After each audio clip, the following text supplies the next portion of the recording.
Listen online at SactownSports.com or on the app. Kings, Niners, and Sacramento. The Matt and Kayla Show starts now. What is going on? It is the Matt and Kayla Show here on Sactown Sports. The only thing that's different today, if you are seeing us on YouTube, which you can always join in with the conversations, or you're listening, it is me, myself, and I, and our producer, our astounding producer, Kyle Ledbetter today. Matt George is hanging out with his kiddo. He's got something today. I know that they're close to being out of school, so he's got a little thing today that he is taking care of with the kiddo who we met last night. We did. He's such a cutie. Yes, me and him. You guys got along very well, Kyle. Kayla Anderson, Kyle Ledbetter here.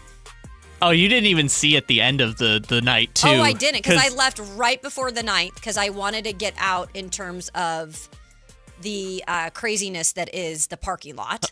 At a certain point, we'll explain it in a sec, but at a certain point, it was me and him playing I Spy for the last 10 minutes of the game. Oh, was it? Yeah, because he was just done with the game, and I guess I was daddy daycaring a little bit. That's like, cool. That was your girlfriend, right? Yes. Who I met, who's lovely, by the way.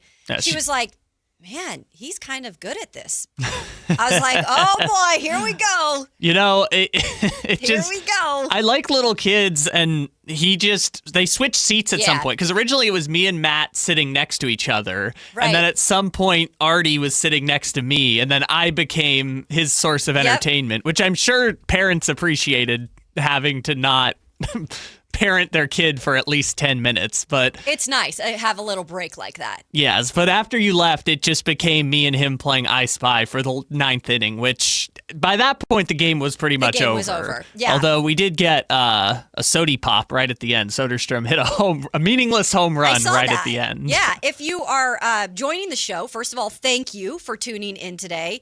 Matt is out, but it is Kyle Ledbetter and myself.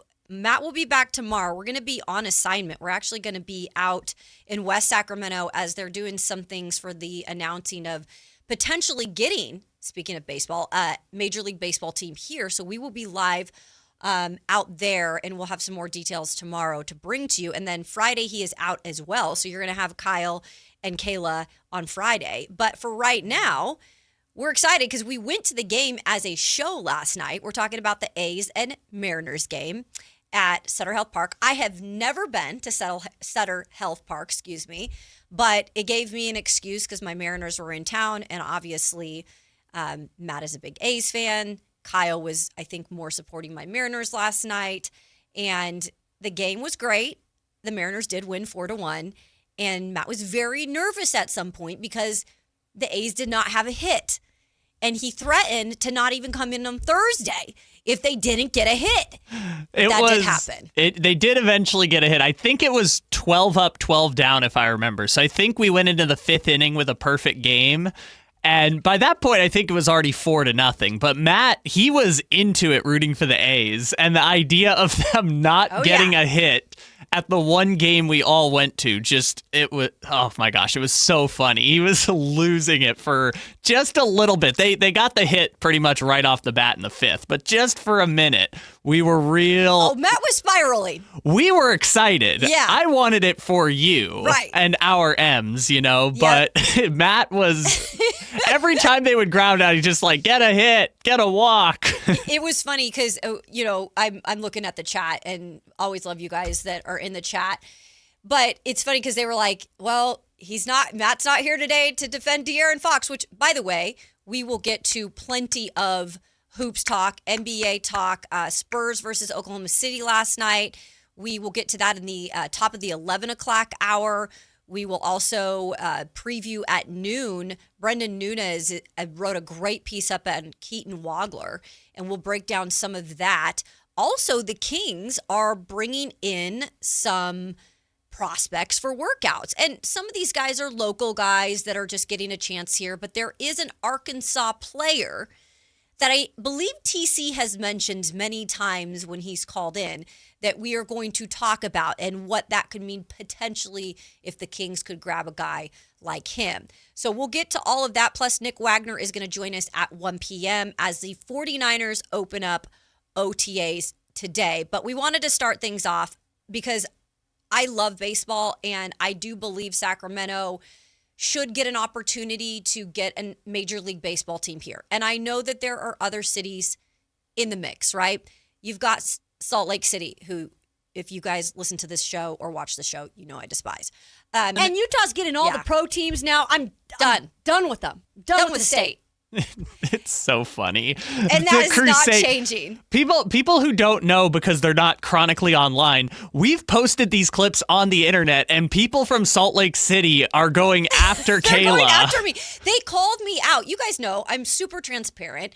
I've been in this business my whole career. I've been criticized about my looks. I don't care. I don't care. So they came after me out of all things, and I was just like making funny points. They didn't come after the points. They came after my lips, calling me said that I had like lip injections, which, by the way, I don't. I probably used a lip plumper before that. Exact. What? Like these lip glosses. So I have one right here. It moisturizes your lips, but it gives you a little plump. Well, that day it obviously looked like I had more on than I did. So they were attacking me. Now, I did come back at them. I'm sure you did. I did come back that would at them. That would not and surprise I said, me at all. Let me just give you the facts. So you can say that, but those aren't the facts. So shut your mouth, Salt Lake City people. Yeah. Shut it.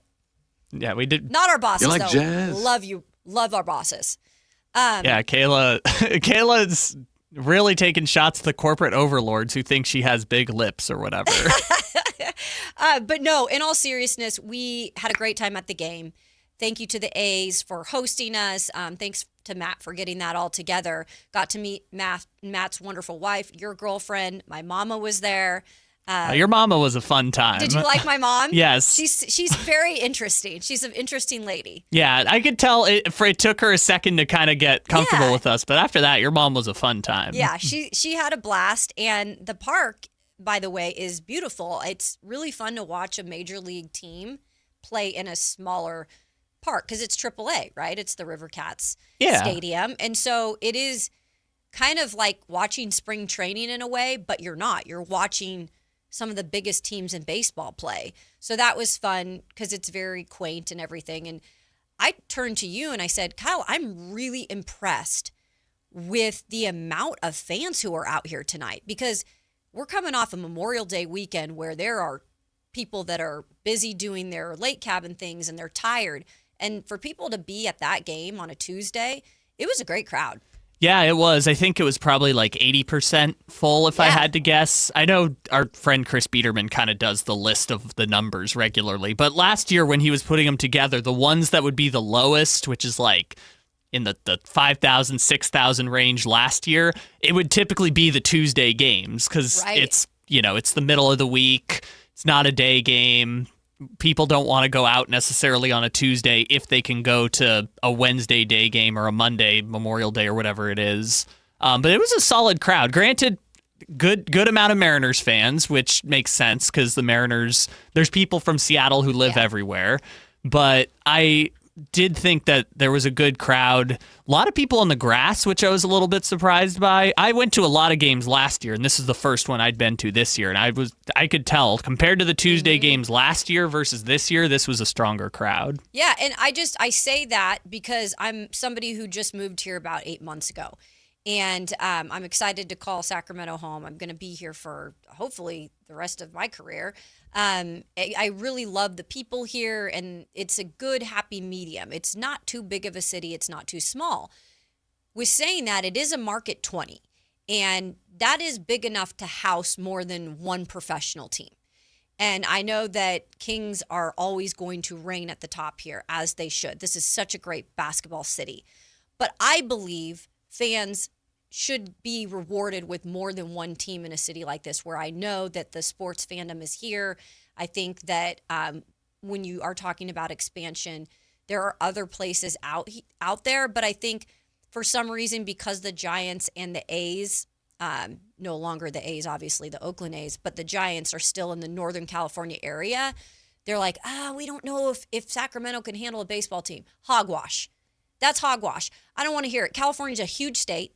They have 2 teams in LA for every sport, for the most part.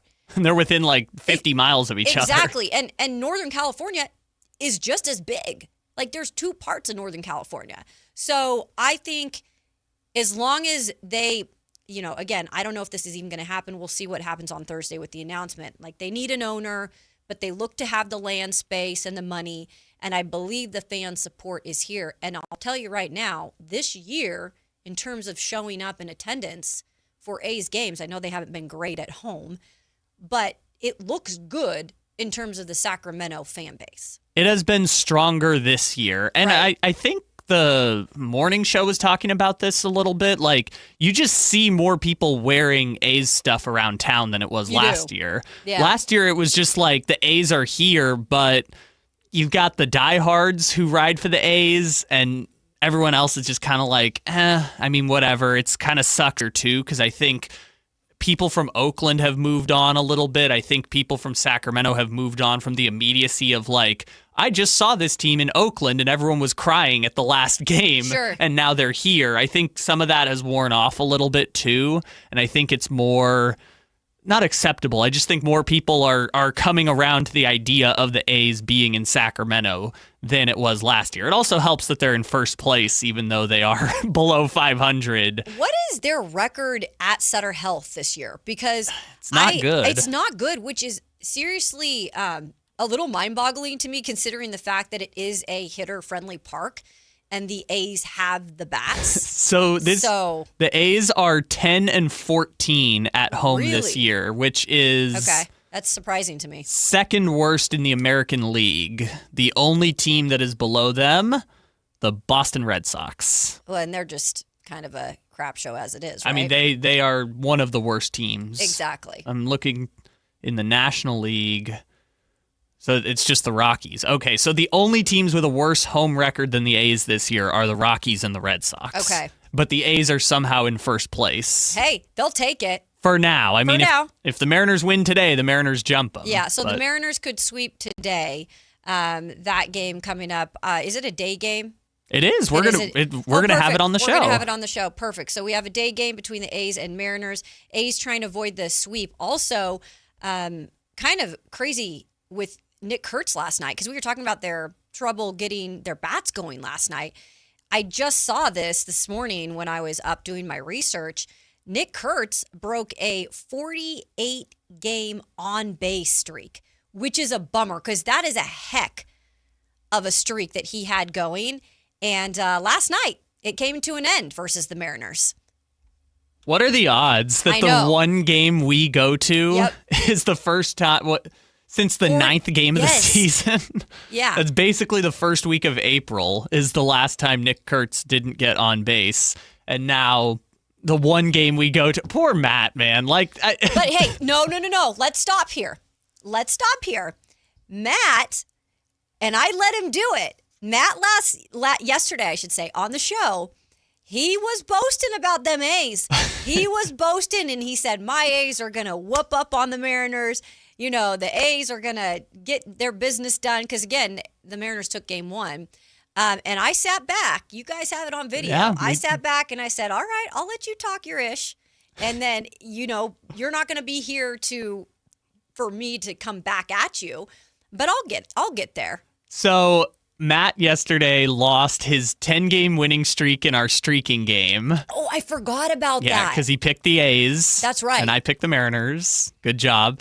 Lost his winning streak. Yep. Saw the A's get no hit for 5 innings. Yeah. And the A's losing to fall below 500 too. Just a tough time in general for Matt. Man. A tough time indeed. Kyle, I thought about this. I just saw this morning, and we've recently talked about it. I wanted to switch gears really quick because it came out today. It looks like this is going to actually happen.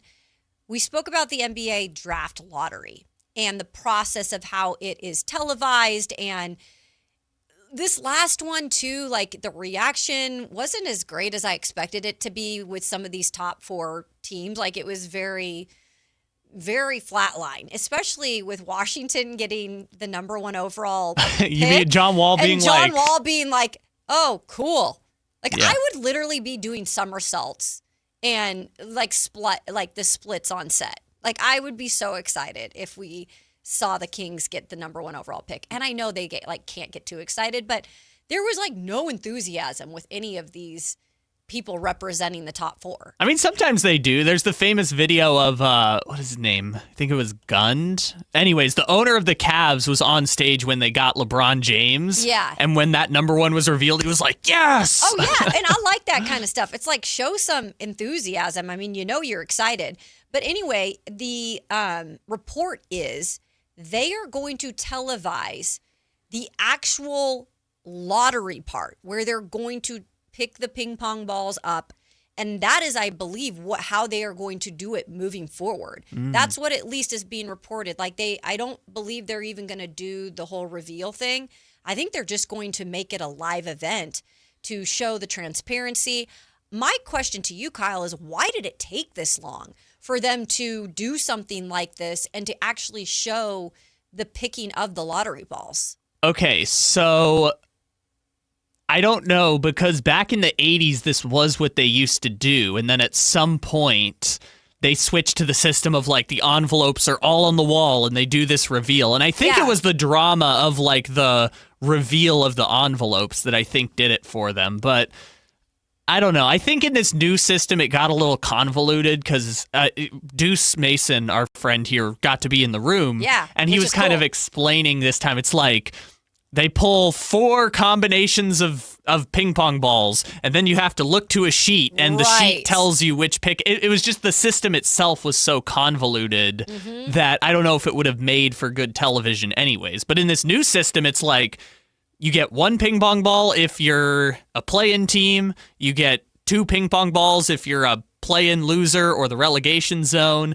You get 3. So we're just going to run 80 ping pong balls in a machine and just have them pop out. So I guess that is a simpler process to televise, kind of like how the NHL does it. Oh, yeah, exactly. And that's just like sometimes it's easier, I think, in terms of like broadcasting things that people are interested. I know it's just picking ping pong balls in terms of the lottery, but I think they could make it kind of fun. And, I don't know who will be actually drawing out the ping pong balls. Maybe that will switch every time, but I think it'd be fun. Like get some music going in there, dim the lights. You guys remember those lottery commercials when I think they still do. I don't even know if they still do them, where they have like the woman or guy in there and you go to a commercial break and it's like them like doing the lottery, like in line, and then, you see it live if you win or not. Like I can just kind of see that being jazzed up a little bit. They do live drawings of the lottery, but no one watches them. I don't even watch them anymore. I thought they weren't even on anymore. No, they still. I used to see them all the time. I don't see them anymore.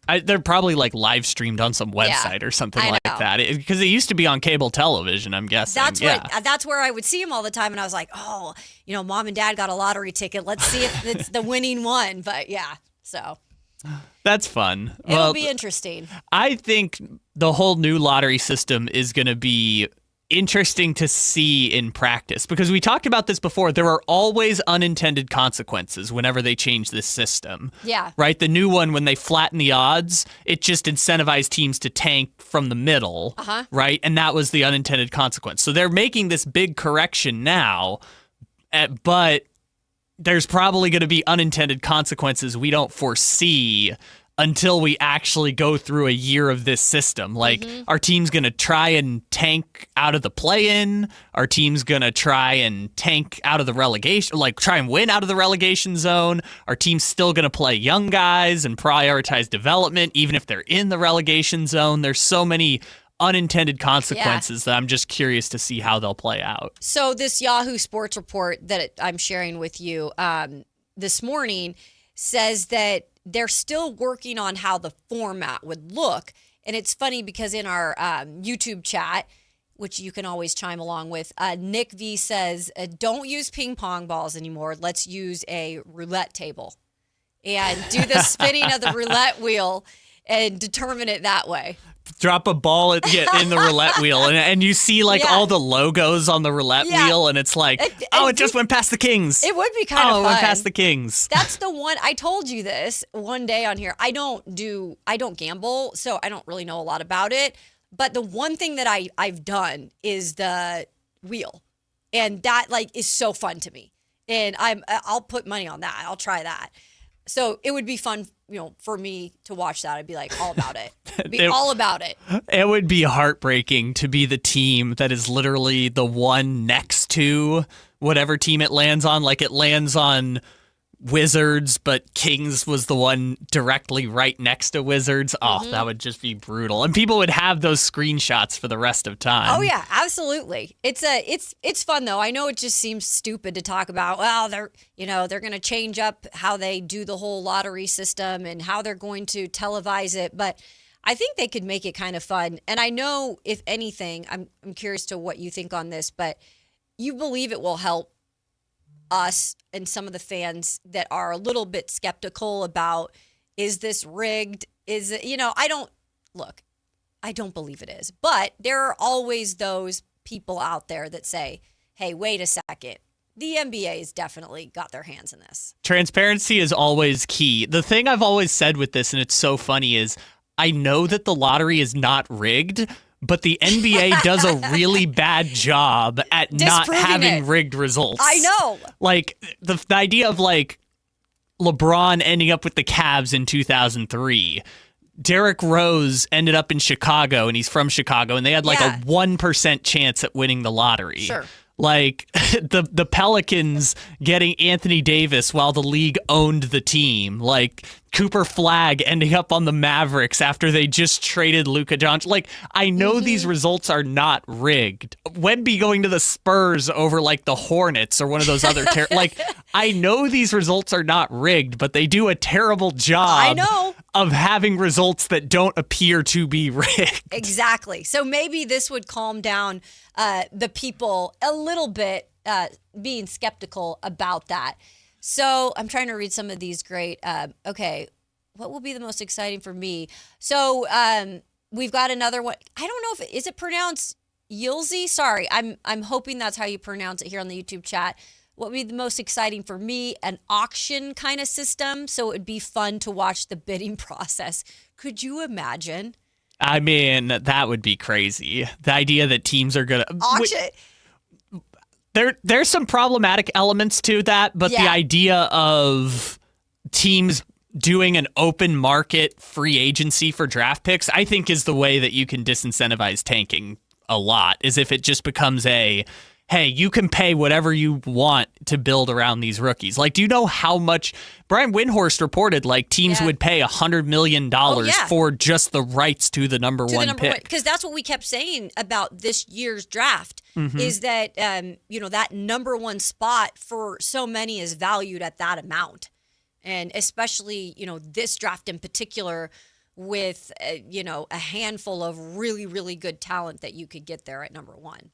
Yeah, and I mean, depending on the year too, it's DeBonta is obviously the guy this year. The Jazz guy has such an incentive. If it's just about money and not about, think about they threw basically an entire season to try and put themselves in a position to get DeBonta. If you told the Jazz owner you can just write a check and have the rights to AJ DeBonta, all right, what do you want? $300 million, $200 million. He's already poured so much money into making DeBonta the future of basketball, even if it's not with the Jazz, that if he could get him, oh my gosh, the amount of money he would throw to just have the right to the number one pick. Oh yeah, I know it'd definitely be something that they'd want to do, those dang Jazz. Coming up, speaking of the basketball NBA draft that's going to be happening here soon at the, end of June, right? Can't believe it's coming up that quickly. We're going to talk about some of these Kings players that are actually here in Sacramento right now, today, for pre-draft workouts. Now, there are some names that are local and they're kind of getting a workout here. I'm not going to say as a courtesy. That's not fair to say because there's some talent. But there's one particular player out of Arkansas. Could this be something in terms of who the Kings are interested about?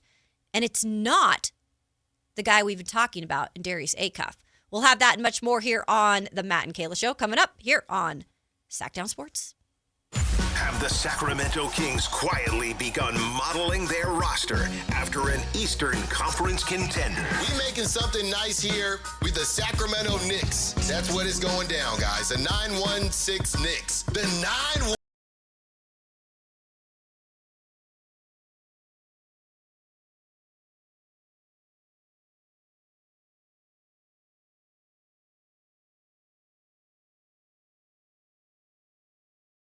For Kings basketball. Sactown Sports 1140.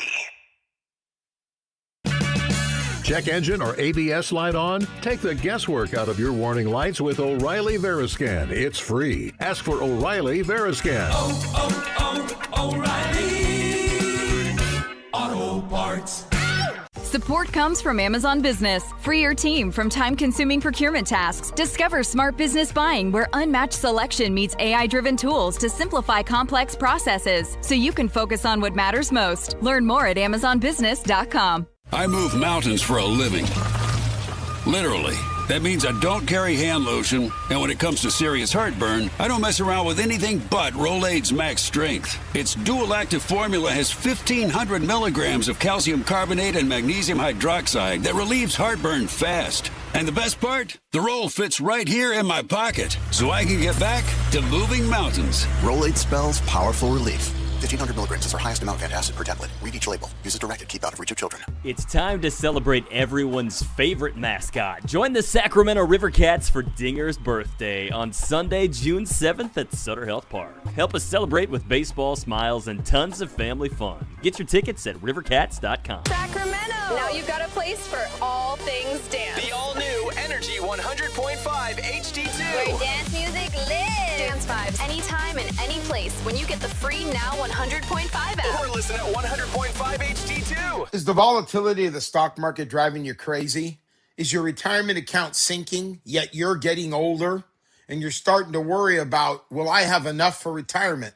What about the money in the bank? These banks pay nothing these days. How do we get growth to get to retirement account? It's simple. Move into gold and silver. Want to know how to do it?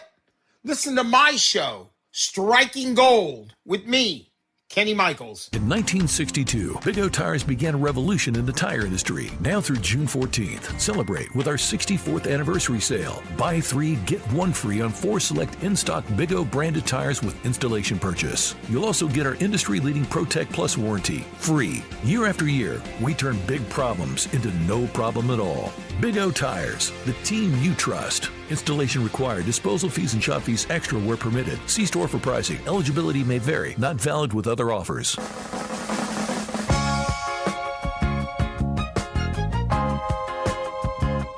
Matt and Kayla on Sactown Sports 1140. Kayla Anderson, Kyle Ledbetter joining you on this beautiful Wednesday morning.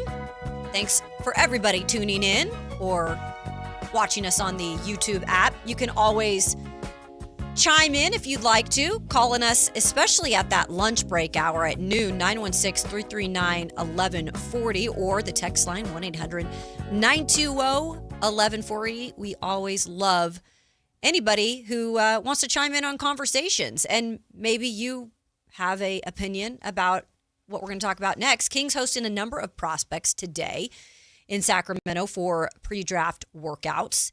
And like I had mentioned, some of these guys are just right down the road.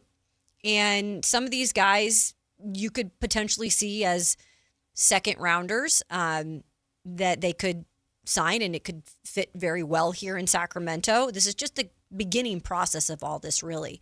So we'll start off, Kyle, with Dominic Daniels. He is coming out of Cal Baptist.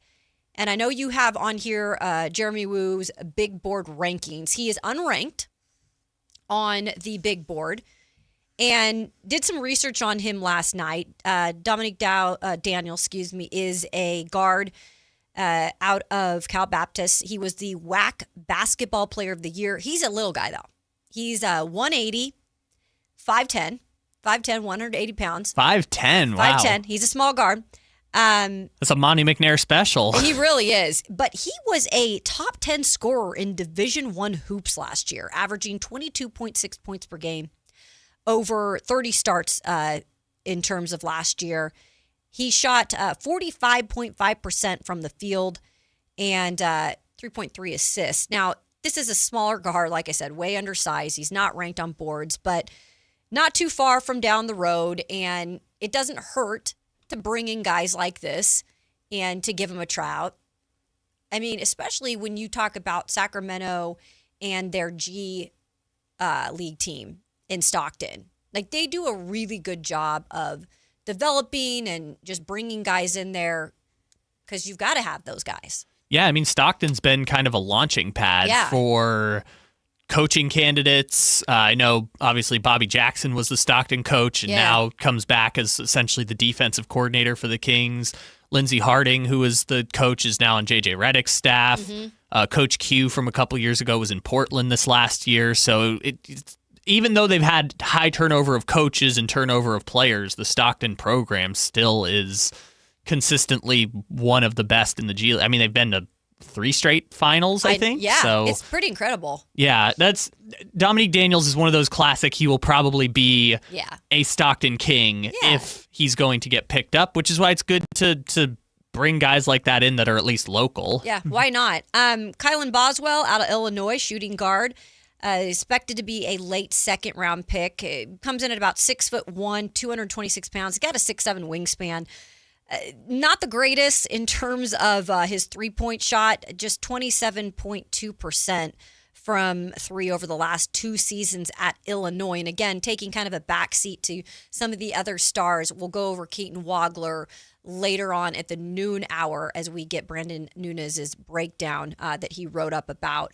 He's ranked 57th on Jeremy Woo's big board. Yeah, so you're probably targeting him with one of those second-round picks, more likely the 45th one that they have, because Matt makes this point, and it is a really good one. It's like the second round of the draft, you're essentially negotiating your landing spot. There are top 30 prospects that purposely go undrafted because they want to sign with a certain team that might not have a second-round pick. So that's why these people coming in is kind of important. Also interesting, we'll talk about another one like this in a second, that is a teammate with a top candidate that the Kings are targeting, too. Yeah, we're going to get to him in 1 second. I just wanted to breeze by Elias Ralph. He is right down the road, literally coming out of Pacific. He's unranked, too, but again, he is a fifth-year senior. He's a forward, comes in at, 6'7", 212 pounds. He's in 33 games, I should say, 16.7 points. He's averaging 6.8 rebounds, 46.7% from the field, 40.9% from 3. Like, he actually was a really big player for them this past season. But again, smaller conference, smaller school, but he's right down the road. You definitely bring him up here and see what you can get out of a guy like that, maybe, who gets a G League spot. I mean, that's the big one, right? It is. I'm trying to think, like, how much do you think it costs gas-wise to drive 30 minutes? It'll cost you like $6 to drive up to the facility and go for a workout. Don't gotta fly him here, none of that. Yeah, you just got to say, hey, can you drive up I-5 and come work out for us? So it's also a convenience factor, which is part of some of this, right? Mm-hmm. You bring in the top prospect from Cal Baptist instead of the top prospect from Florida A&M because of the convenience of location, Yeah. This is what I'm excited about, and we teased this. So TC, I will give credit to TC. He has talked about this particular prospect several times when speaking about Acuff, because, again, he is a big Acuff fan. Trayvon Brazil out of Arkansas.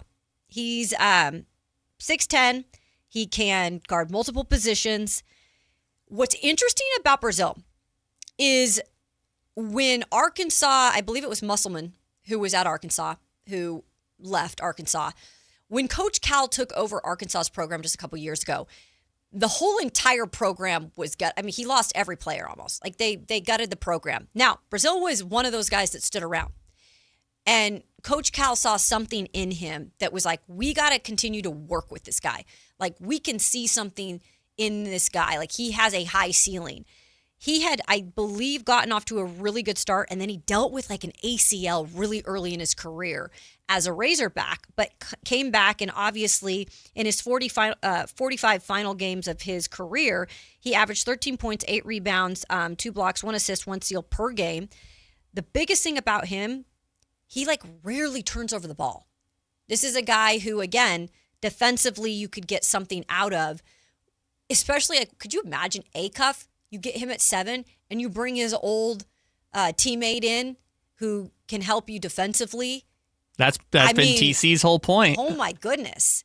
Yeah, and I think the Acuff thing is the bigger deal too, right? Like, if you're bringing in Darius Acuff and you have the multiple second round picks and, you know, you like what you see on the tape and all the stuff like that, the chemistry thing is a real deal. I mean, look at the Nova Knicks that have just gotten to the finals right now. I mean, these guys have played with There's 3 of them, right? Yeah, with the Knicks? There's 3 with the Knicks. They also had DiVincenzo, but he's not there anymore. But yes, it's Hart, Bridges, and Brunson. They've all played together since they were 17 years old. That's so wild. Even during the Beam team, it was Fox and Monk, right? They've played with each other since they were 16. They went to college together, right? That's part of the building of chemistry on the court. So if this is a guy the Kings like, I think the reason you bring in him specifically probably has something to do with your interest in Darius Acuff. Yeah. No, okay, so TC, I knew he'd probably chime in if he was listening. So I'm going to take TC. We're going to go to the phone lines. And again, TC has brought this up. So, TC, are you on? Yeah, I'm on. Kayla, what's up? What's up, TC? What's up with it, man? Hey, so look, we talking big right now. We talking about my boy Brazil. I brought him up. I really feel like bro could be like an Anthony Davis type. When is Cal guards never worked out? When is Cal centers never worked out? That was his center, man. I'm telling you, he's a dude. We got some dudes coming through here. We got Bamba Miller, dude from Cincinnati. He's a dog, dunking on everything, super athletic. Even the boy Abuk, I can't say his last name, but I know it's my boy with the dreads, power forward over there in St. John's. My boy over there had him hooping. What was my boy? My boy that was at Louisville. He had St. John's now. Mikel? Petrino. Oh, Petrino. You're talking about the head coach? Yes, Petrino. He had this dude balling. Yeah, Petrino. Hey, guys, that's what I was saying, Caleb. And Kyle, listen, bro, we got some dogs. And that's when this guy do his magic later in the rounds and second rounds. That's why I said we're going to hit. We're going to have some guys. And I'm going out on a limb. I told you guys before, I really think these off-season moves this summer, I'm not talking about 2027, this summer our draft picks and whatever moves we're making will have us back in the top 10 seed next year. Hey, we appreciate you, TC. And you're right. I'll give you credit for a lot of that because you've been talking about Brazil for a minute now. You mentioned Baba Miller out of Cincinnati real quick. He's coming in ranked 47th on Jeremy Wu's big board. He is 6'11". He's from Spain. He is a forward for the Bearcats. Transferred. He's got a really interesting story, by the way. Transferred from FSU to, I believe, Florida Atlantic. He had like some 16-game suspension when he was like doing like the transferring because they offered him $3,000 to like move his like or to bring him over for training camp. His family paid everyone back. Like, you know how it is nowadays in college. Like a lot of these kids don't have money and then they take money and they get in trouble for it. But like that's like the craziest thing in terms of that happened to him. And again, his family paid everybody back, but now there's no rules. There's no rules anymore, so it doesn't even matter.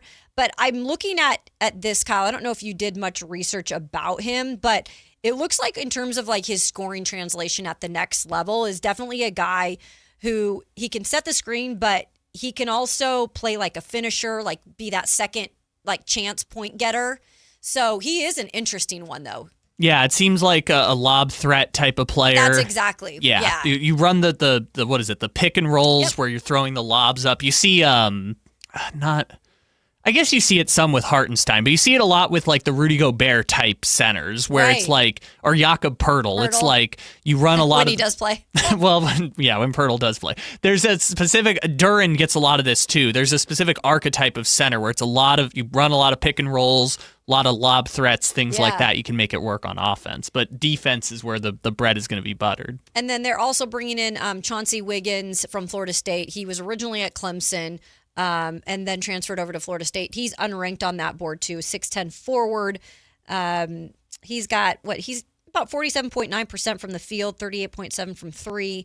Just again, some guys that you bring in, you take a look at, you see if they could work at all, and we go from there. Well, and the other connection with Wiggins, too, is that obviously he's at Florida State, where his head coach this year was Luke Laux. That's right. Longtime Sacramento Kings assistant. Point. There you go. So there's connections. There's connections everywhere. Exactly. Luke in the organization, connecting players with the people that you know in the organization.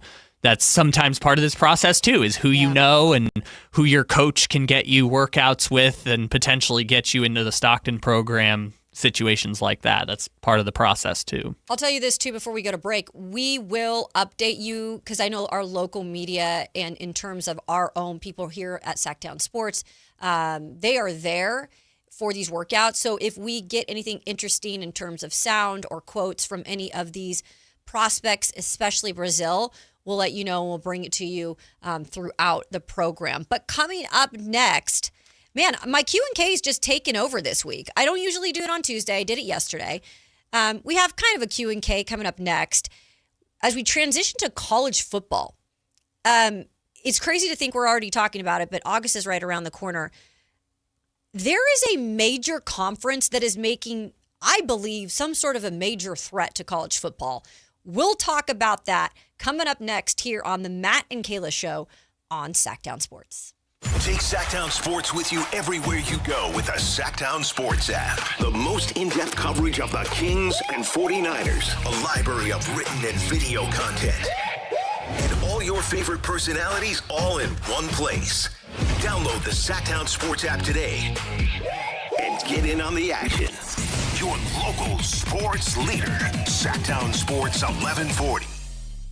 This is the story of the one. As a safety manager at a manufacturing plant, he does everything he can to keep his coworkers safe. From finding ways to reduce risks to keeping safety supplies in stock. And for that, he relies on Grainger. Grainger offers a broad range of quality products and next-day delivery, so he can always play it safe.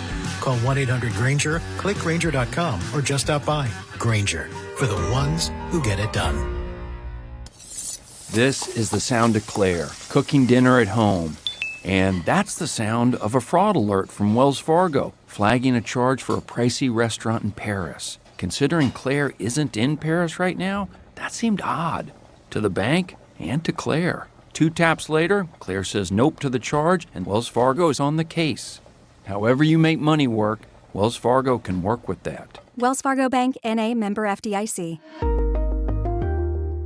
Today on the pod, we're talking to Megan, trapeze artist and scratchers enthusiast. So, Megan, what do you like about playing scratchers? Well, they're easy to play when I'm hanging around. Oh, okay. Like when you're relaxing? No, like when I'm hanging on the trapeze. I swing upside down, then do a quadruple somersault, all while playing scratchers. Watch this. Ta-da! Unbelievable. I know, right? Scratchers from the California Lottery. A little play can make your day. Please play responsibly. Must be 18 years or older to purchase player claim. Hi, I'm Adam Johnson here with Golf Fitness Solutions. If you want more distance, less pain, better mobility, and a body that holds up for 18 holes, come see us. We're expanding in Carmichael, and you're invited to our grand opening party on June 13th from noon to 4. Tour our new space, meet the team, try the simulator challenge, see if you can make a hole-in-one, and learn how golf-specific training, stretching, massage, and assessments can help your game. Call 916-802-5175 or visit us at golffitnesssolutions.com for more information. Ready for a new truck? Folsom Chevy is truck country. From the mountains to the levee, think Folsom Chevy at the Folsom Auto Mall along Highway 50 between the Hazel and Folsom exits, or go to folsomchevy.com. Injured at work, slip, trip, or a heavy object fall on you? Fareed Guptill, Esquire at DTLA Law Group fights to get you paid while you recover. Don't wait. Protect your rights today. Text Injury Help to 40222 or visit calldowntown.com now. That's Injury Help to 40222. Text rates may apply. Office located at 560 Santa Fe, Los Angeles. Results or outcome may vary. No attorney-client relationship is implied. Visit them at calldowntown.com. That's calldowntown.com. Want the best movie experience in town? Join Sactown Sports IMAX Pass by visiting SactownSports.com. Sign up today. You can win tickets to see this week's films at the Esquire IMAX Theater. Patrick was way behind on his IRS taxes. I was in way over my head. The total amount ended up being somewhere just over $30,000. $30,000. Then the IRS came to collect. Started getting letter after letter. A lien had been filed against me. They were going to basically hang me completely out to dry. He had to do something. That's when I reached out to Optima Tax Relief. Patrick's life quickly got a lot easier. It was very easy, pretty much hands off. They picked up the ball and ran with it. And how'd it go? I couldn't believe it. I had to ask 2 or 3 times. I saved an incredible amount of money. How does Patrick feel about Optima? Couldn't be happier. They definitely helped me. Optima Tax Relief, the best place to call. They're the best in the business. Do what Patrick did and call Optima Tax Relief for a free consultation. Call 800-375-2922. 800-375-2922. 800-375-2922. Optima Tax Relief. Testimonial from an actual client. Some restrictions apply. For complete details, please visit OptimaTaxRelief.com. MoonPay X Games Sacramento 2026 is taking on Cal Expo this summer. Catch live music performances and more than 100 top skate, BMX, and Moto X athletes compete. June 26th through June 28th. Get your tickets now at xgames.com. It's time for Q&K. Kayla's got questions. We've got answers. It's Q&K on Matt and Kayla.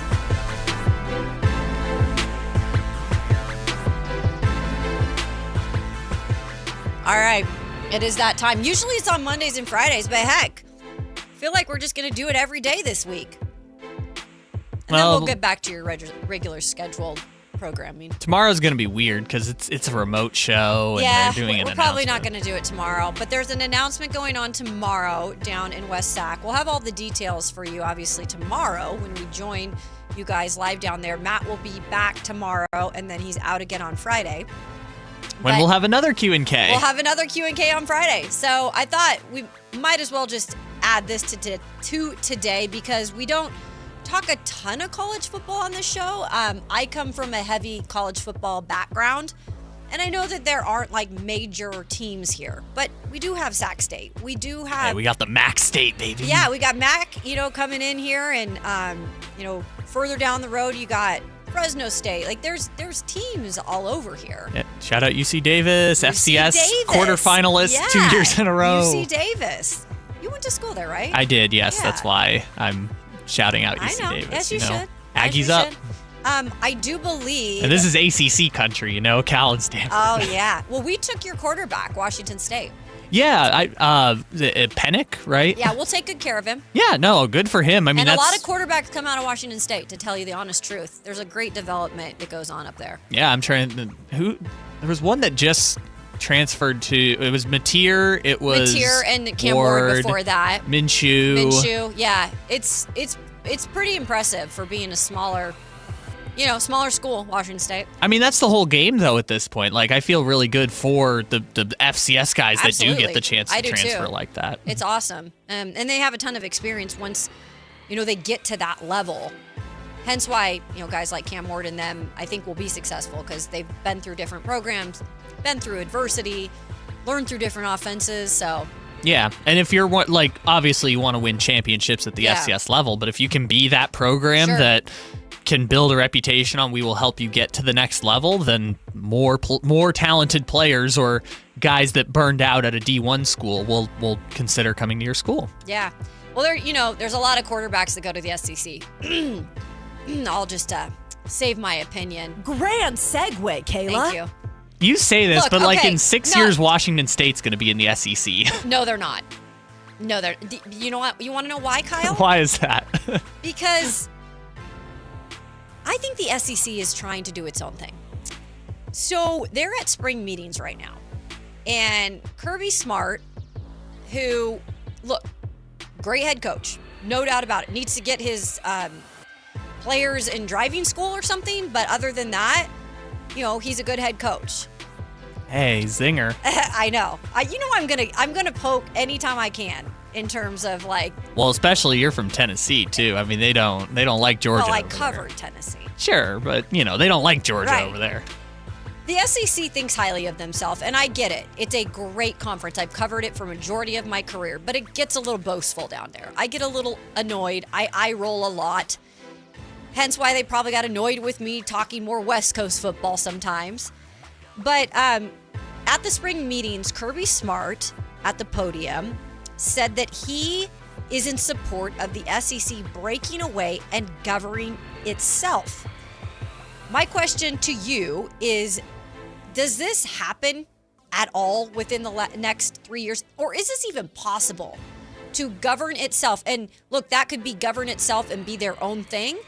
Or this could be they just govern themselves and they still participate with all these other conferences, which I think would not go or bode well with others.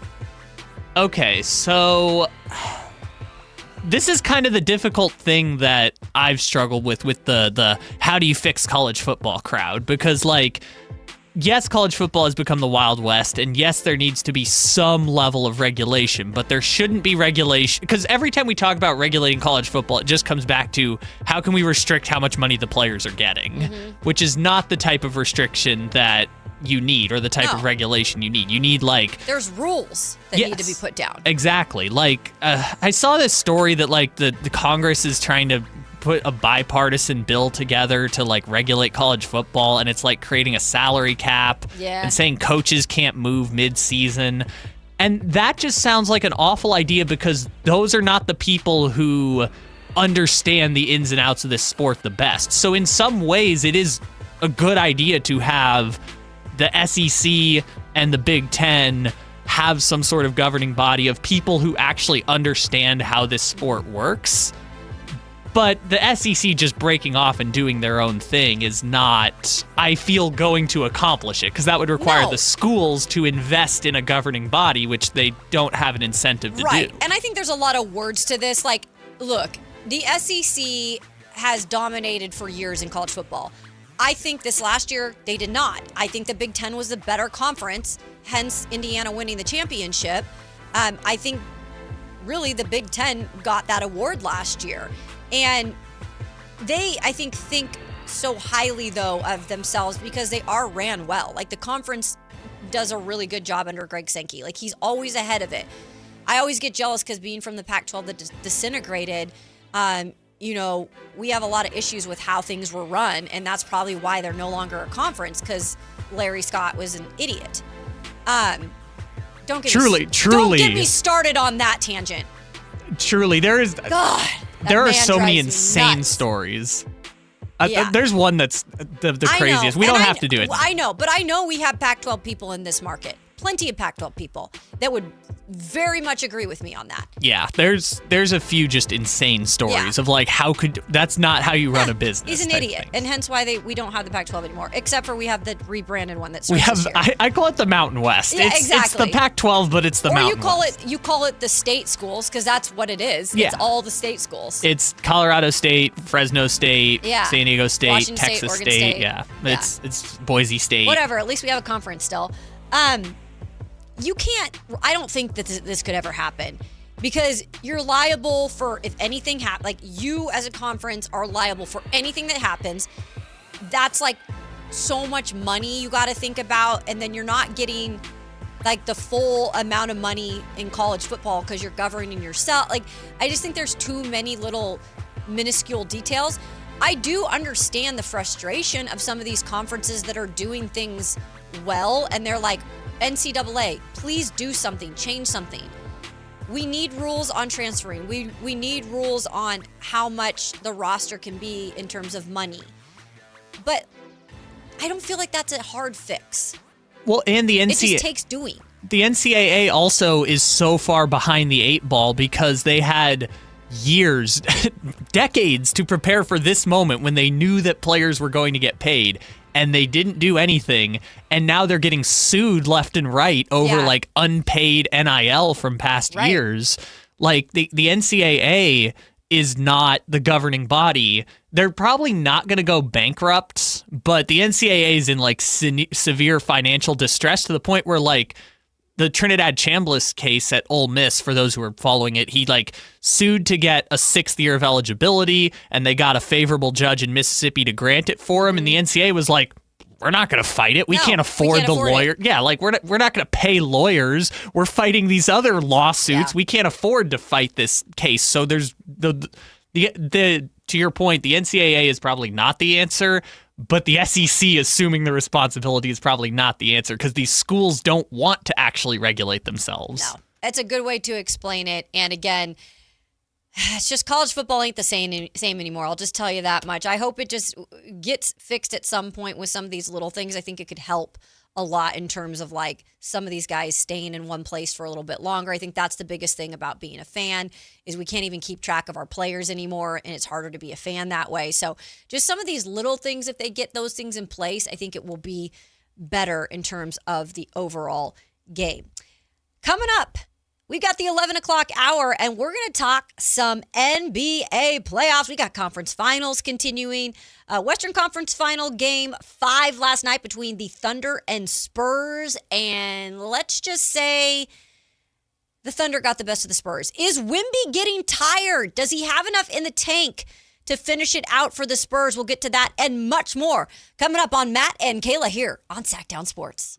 Take Sactown Sports with you everywhere you go with the Sactown Sports app. The most in-depth coverage of the Kings and 49ers. A library of written and video content.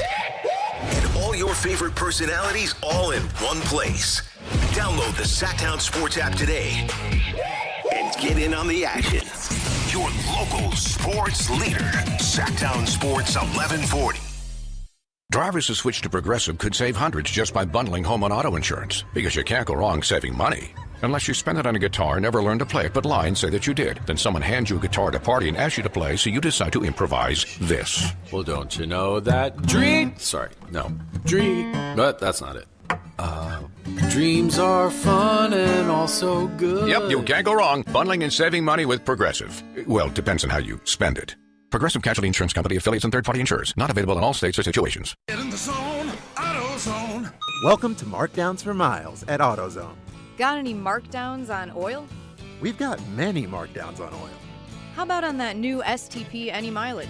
You'll save $5 when you buy 5 quarts of STP Any Mileage with an oil filter and get up to 5,000 miles of protection. Heck of a markdown for quite a lot of miles. At AutoZone. Get in the zone, AutoZone. Restrictions apply. This is Sactown Sports 1140. Hey, it's Carmichael Dave. What's up? It's Matt George. What's good? It's Alan Stiles. With the most trusted voices in the community. This is Jason Ross. Hey, it's Kayla Anderson. It's Whitey Gleason. Ready to help promote your business, both as partners and customers. All you have to do is ask. Pick up the phone, dial pound 250 and say, grow my business to get connected with a team member today. That's pound 250 and say, grow my business. Our team will review your product, quickly pair you with a perfect endorser, and create video and audio samples all at no cost or obligation to you. With the most live and local on-air lineup, a dynamic content-driven website, and a state-of-the-art mobile app, Sactown Sports 1140 is tailor-made to help you connect with a sports audience in Sacramento. So why wait? Dial pound 250 today. Say, grow my business, and let us help take you to the next level. Hey, it's Carmichael Dave. I'm talking to Chad Hobbit of Hobbit Dodge Chrysler Jeep Ram. Chad, what's going on for the Memorial Day sales event? Right now, you can save up to $14,000 off MSRP on new 2026 Ram 2500 and 3500 heavy duties. And with over 500 new Rams available, you won't find a better selection of new Rams in California. Oh, is that it? Not even close. Not only can you save up to $14,000 off MSRP and get 5.9% APR financing for 84 months, you also get no payments for 90 days on select inventory. That's thousands in combined savings on California's best-priced heavy-duty trucks. Search, select, and save through their whole inventory at HobletDodge.com. Unbeatable prices. Price's unbeatable selection. Nobody beats Hoblet, period. 14,000 total net savings on select new 2026 Ram 2500 Laramie after $1,500 factory incentive and $10,500 dealer discount. Incentives include $500 on the job upfit for eligible upfit, $1,000 business owner bonus with proof of business ownership, and $1,000 trade-in assistance on eligible vehicles. 5.9% APR for 84 months equals $14.59 per thousand borrowed. No payment for 90 days on approved credit. Interest accrues from data purchase. Must finance through SFS for qualified buyers. 5 of this net savings. See dealer for details. I need a little ranch, step to the ranch. There's a new flavor in town, the Jalapeno Ranch Club at Chick-fil-A. With that juicy Chick-fil-A original spicy or grilled chicken, a buttermilk ranch bun, candied bacon, pepper jack cheese, and jalapeno ranch sauce. It's got big ranch vibes with a little heat.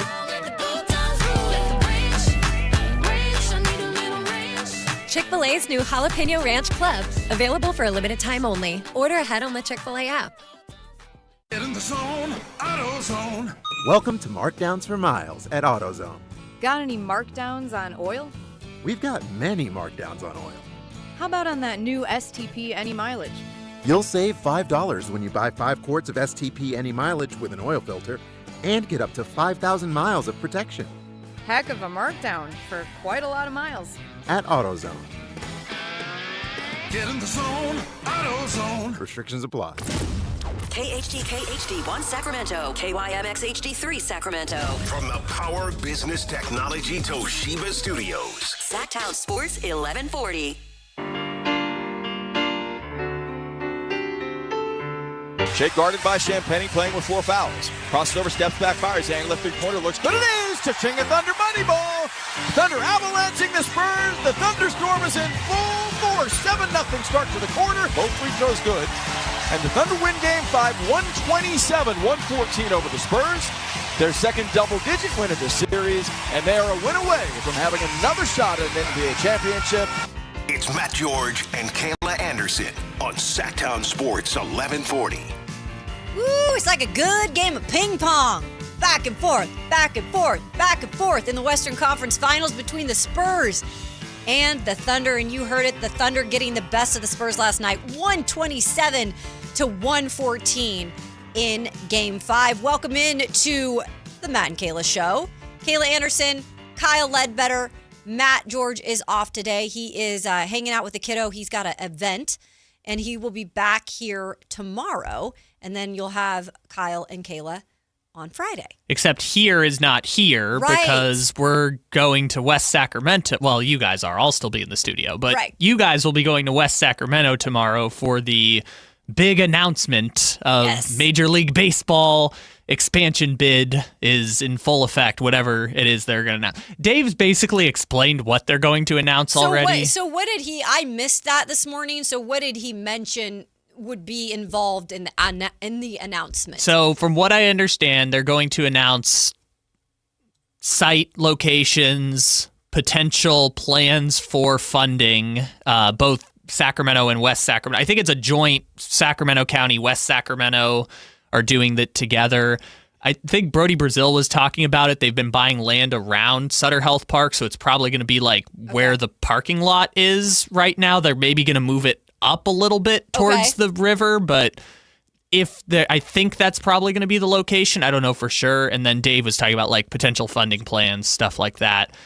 He doesn't expect they're going to announce an ownership group at the thing tomorrow. So that's kind of what we're looking at, right? Who would potentially do the ownership role? Because that's kind of a biggie. Yeah, they're about $4 billion short right now, but they have a plan. Yeah, which is, listen, in all honesty, I've been watching this plan in Nashville, and they've been laying this out for 4 years. They can't go anywhere because they don't have the land part.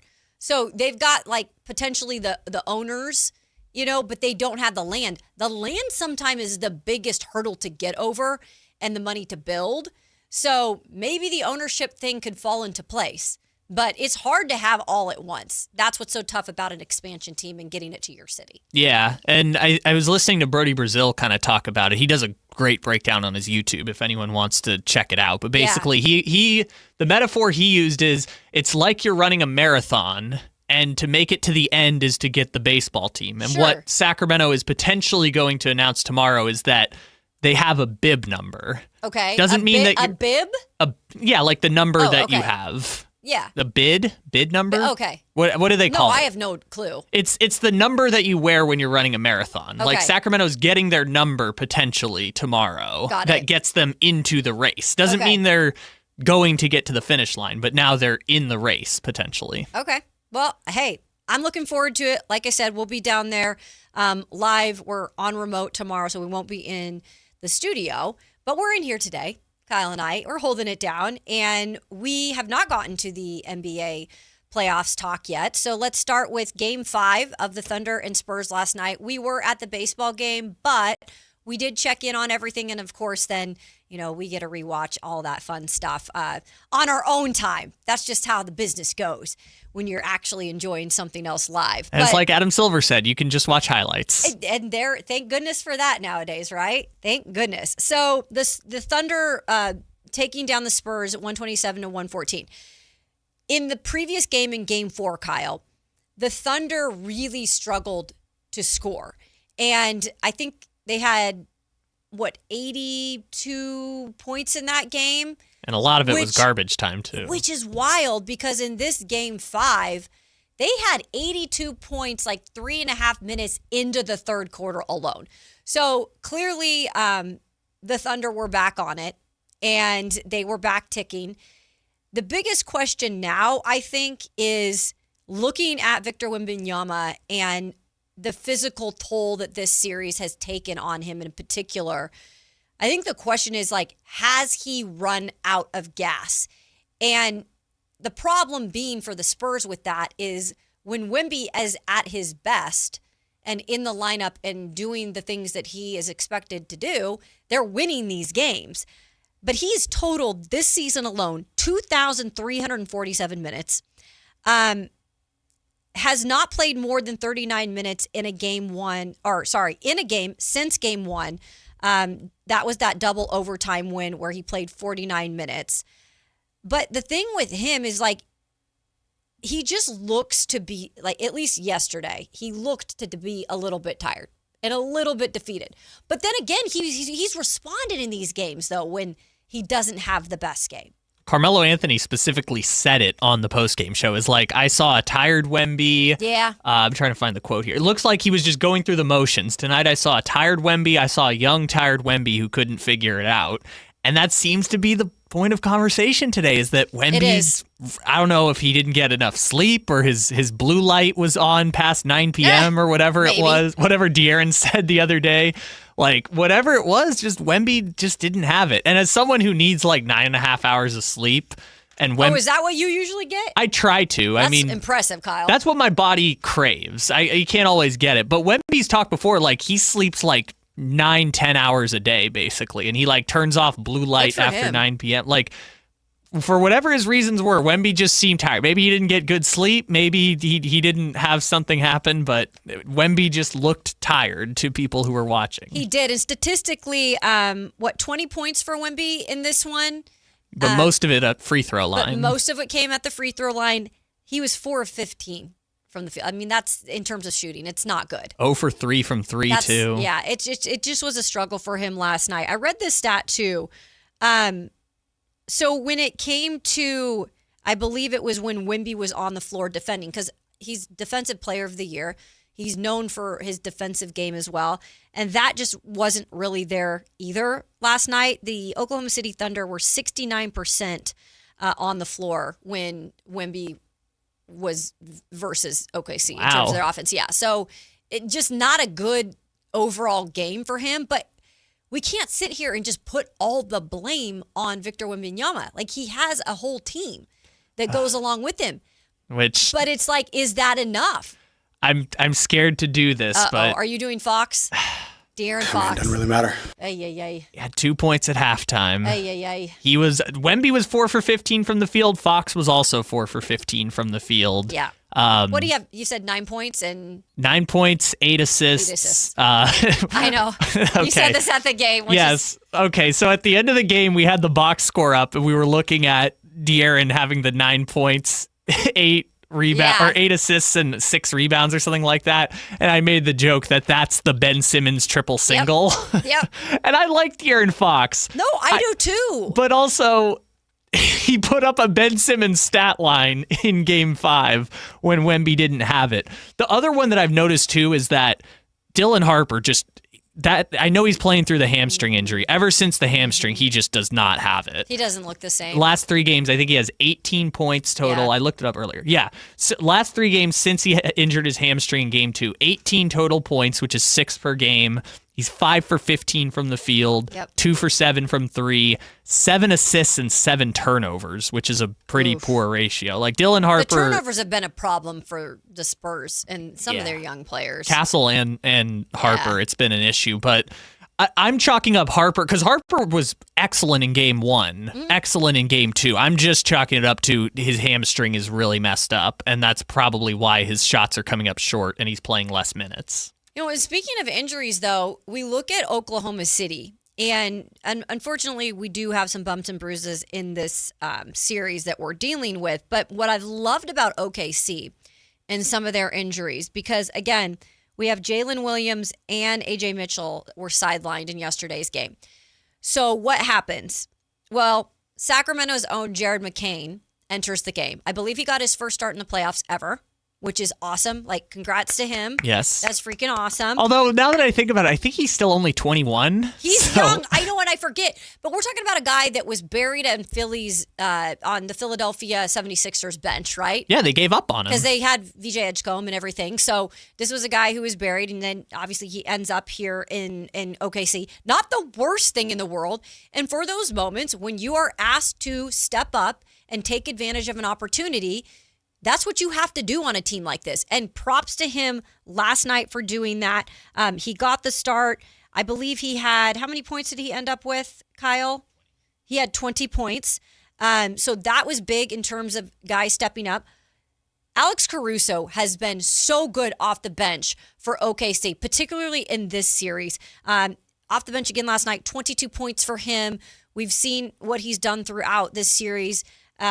Chet Holmgren, I'll give him credit. Last night, I felt like that was one of his best games that you really saw him kind of take charge. So, I mean, OKC is, I think they're just going to last longer. I think the Spurs are getting tired. I think the youth is kind of playing into it. I think I'm going to say the OKC Thunder are going to take this series. See, but every time I'm ready to count the Spurs out, Wemby just hits a half-court shot at the buzzer to pull away. I don't know what's going to happen in Game 6. I don't know if it was just Wemby was tired that night. Right. I don't know if the injuries are going to be a problem for the Spurs. I don't know how the Spurs could go from the way that they looked in Game 4, playing so dominant, to getting run off the floor last night. They got basically run off the floor in Game 3, too. I mean, they were up 15-0 to start the game, but after that, they lost by 30, basically, the rest of the way. Like, I don't know what to make of the Spurs because they've just been so sporadic throughout the series. Sporadic? I get what you're doing there. No, yeah. Okay. Okay, Kyle. That's right. Yeah, that was an unintentional pun, which I think the board respected more. I love it. Okay, board, thank you. SGA, though, has... I think I said this yesterday. Like, if SGA is going to prove again, like, he is that guy, and it's not just like last year or whatever, he's the MVP again this year, with all the pressure of getting it done again, winning another championship, which, by the way, is an incredibly hard feat to do. I mean, to win one as a player is hard to do. Look at some of the greats that have never done it. They've gotten close but never done it. To do two in a row, that's a whole different ballgame.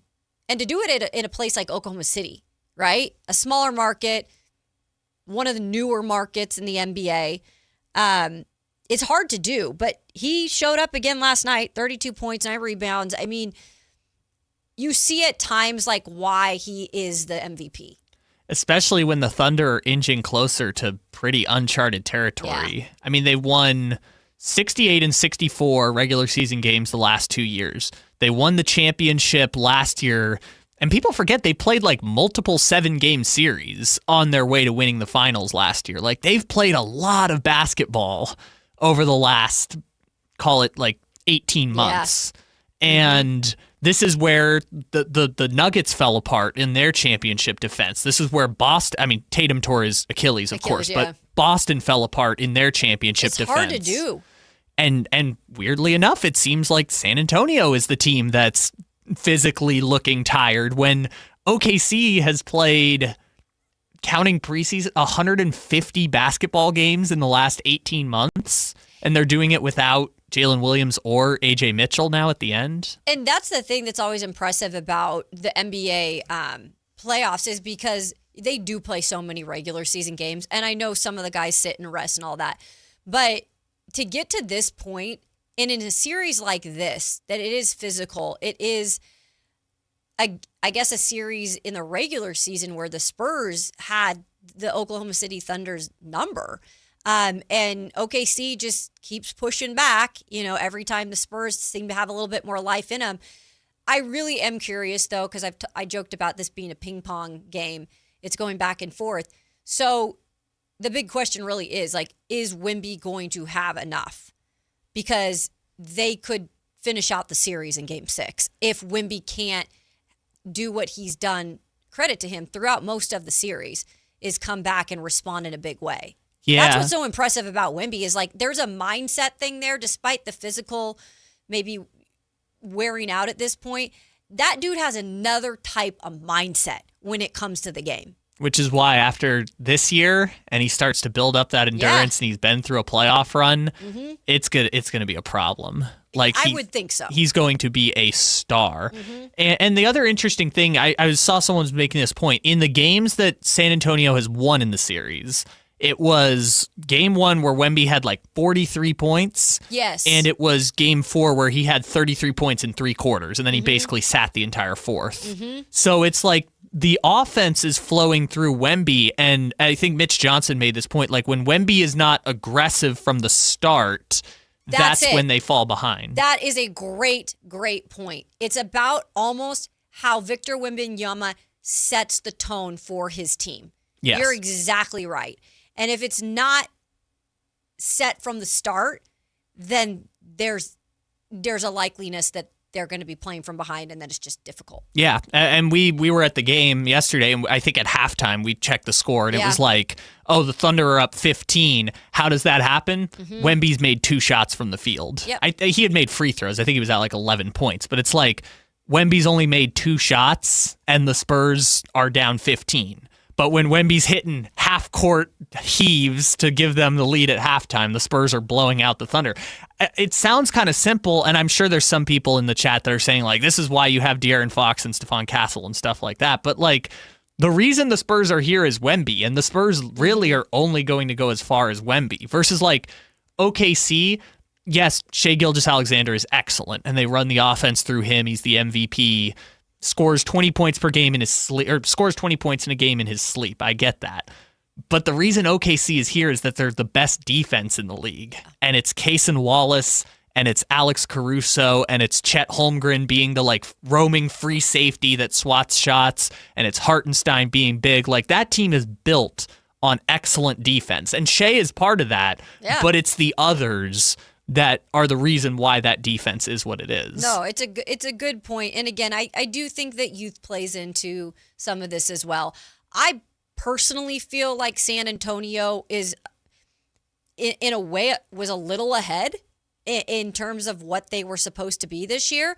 Because I think we started to see them gain momentum, especially when they were winning these games against OKC in the regular season. We're like, okay, maybe this isn't just a one-off type of situation with them being able to take down the Thunder. Then it became 5 games they had won against them. So, but now it's like you said, they've not been to this point, like some of these young guys, including Wemby, to this point. And so it's it is just kind of human nature sometimes for teams like this to maybe start to lose it a little bit. When you have a team like OKC that's been here, done that, they've got a little bit more veteran, presence on the team.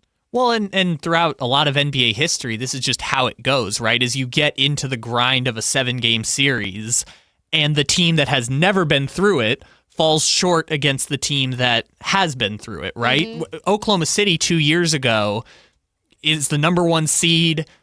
People are saying, I even said, I think they can win the Western Conference in year 1. And then they run into the Dallas Mavericks, who had been to the conference finals, had lost in the playoffs 3 or 4 times at that point, And Dallas knew how to win that battle of attrition, and they knocked out Oklahoma City. And then the next year, Oklahoma City gets through the battle of attrition and goes to the finals, right? They beat Denver in a 7-game series where Denver had been battle-tested before. And San Antonio's kind of going through that right now. And credit to them, I thought when Wemby got ejected and that series was 2-2 against Minnesota, I thought Minnesota... that seems like years ago, by the way. It does now at this point. But I thought Minnesota was going to pull away. I thought Minnesota was going to... I did too. Because Minnesota was the battle-tested team. They'd been to the conference finals. I thought that was the moment where the young Spurs were not going to know how to get through. But they did, and credit to them, and they've made it this far against OKC, even though, OKC probably could have won that game 1, and they would have won the series in 5 if they had taken that game 1. So I know Matt is not here today, and we clearly talk about De'Aaron Fox on this show a lot, just with his recent time being in Sacramento and all the stuff that went down with De'Aaron Fox, and it is very polarizing. I think from what I've learned in my time in Sacramento so far, my about 9 months here, is that people like De'Aaron Fox and they're rooting for him, or they don't like De'Aaron Fox and they think he's a snake. So my question would be at this point of the playoffs, and again, De'Aaron Fox last night, just 9 points in that loss against OKC. The triple single. Has he done enough to this point to justify, well, obviously the money is not going to justify, that's just a lot of money. But I mean, I'm just curious, are people like, this guy shouldn't be hated on as much, or he is inconsistent? It's just such a polarizing conversation every time he plays. Well, I think specifically in Sacramento too, which... I'm curious as to what San Antonio Spurs fans really think. I haven't seen a lot. I know Matt mentioned he sees some hate from Spurs fans. I don't see much of that because I'm not on those You're not in the weeds on Spurs Twitter. No, I'm It's just Michael Jackson videos. It's just MJ videos. But I will ask, do we feel like he is consistent enough to be, saying he's a vital piece to this team at this point? Okay, so to the first part of the question, I think a lot of the Fox hatred, what I've learned over the years is it's a vocal minority in Sacramento that are very anti-De'Aaron Fox. When he's returned, he's been applauded, he's been loved. People get it for the most part about his departure. Not everyone, but majority of people kind of get it.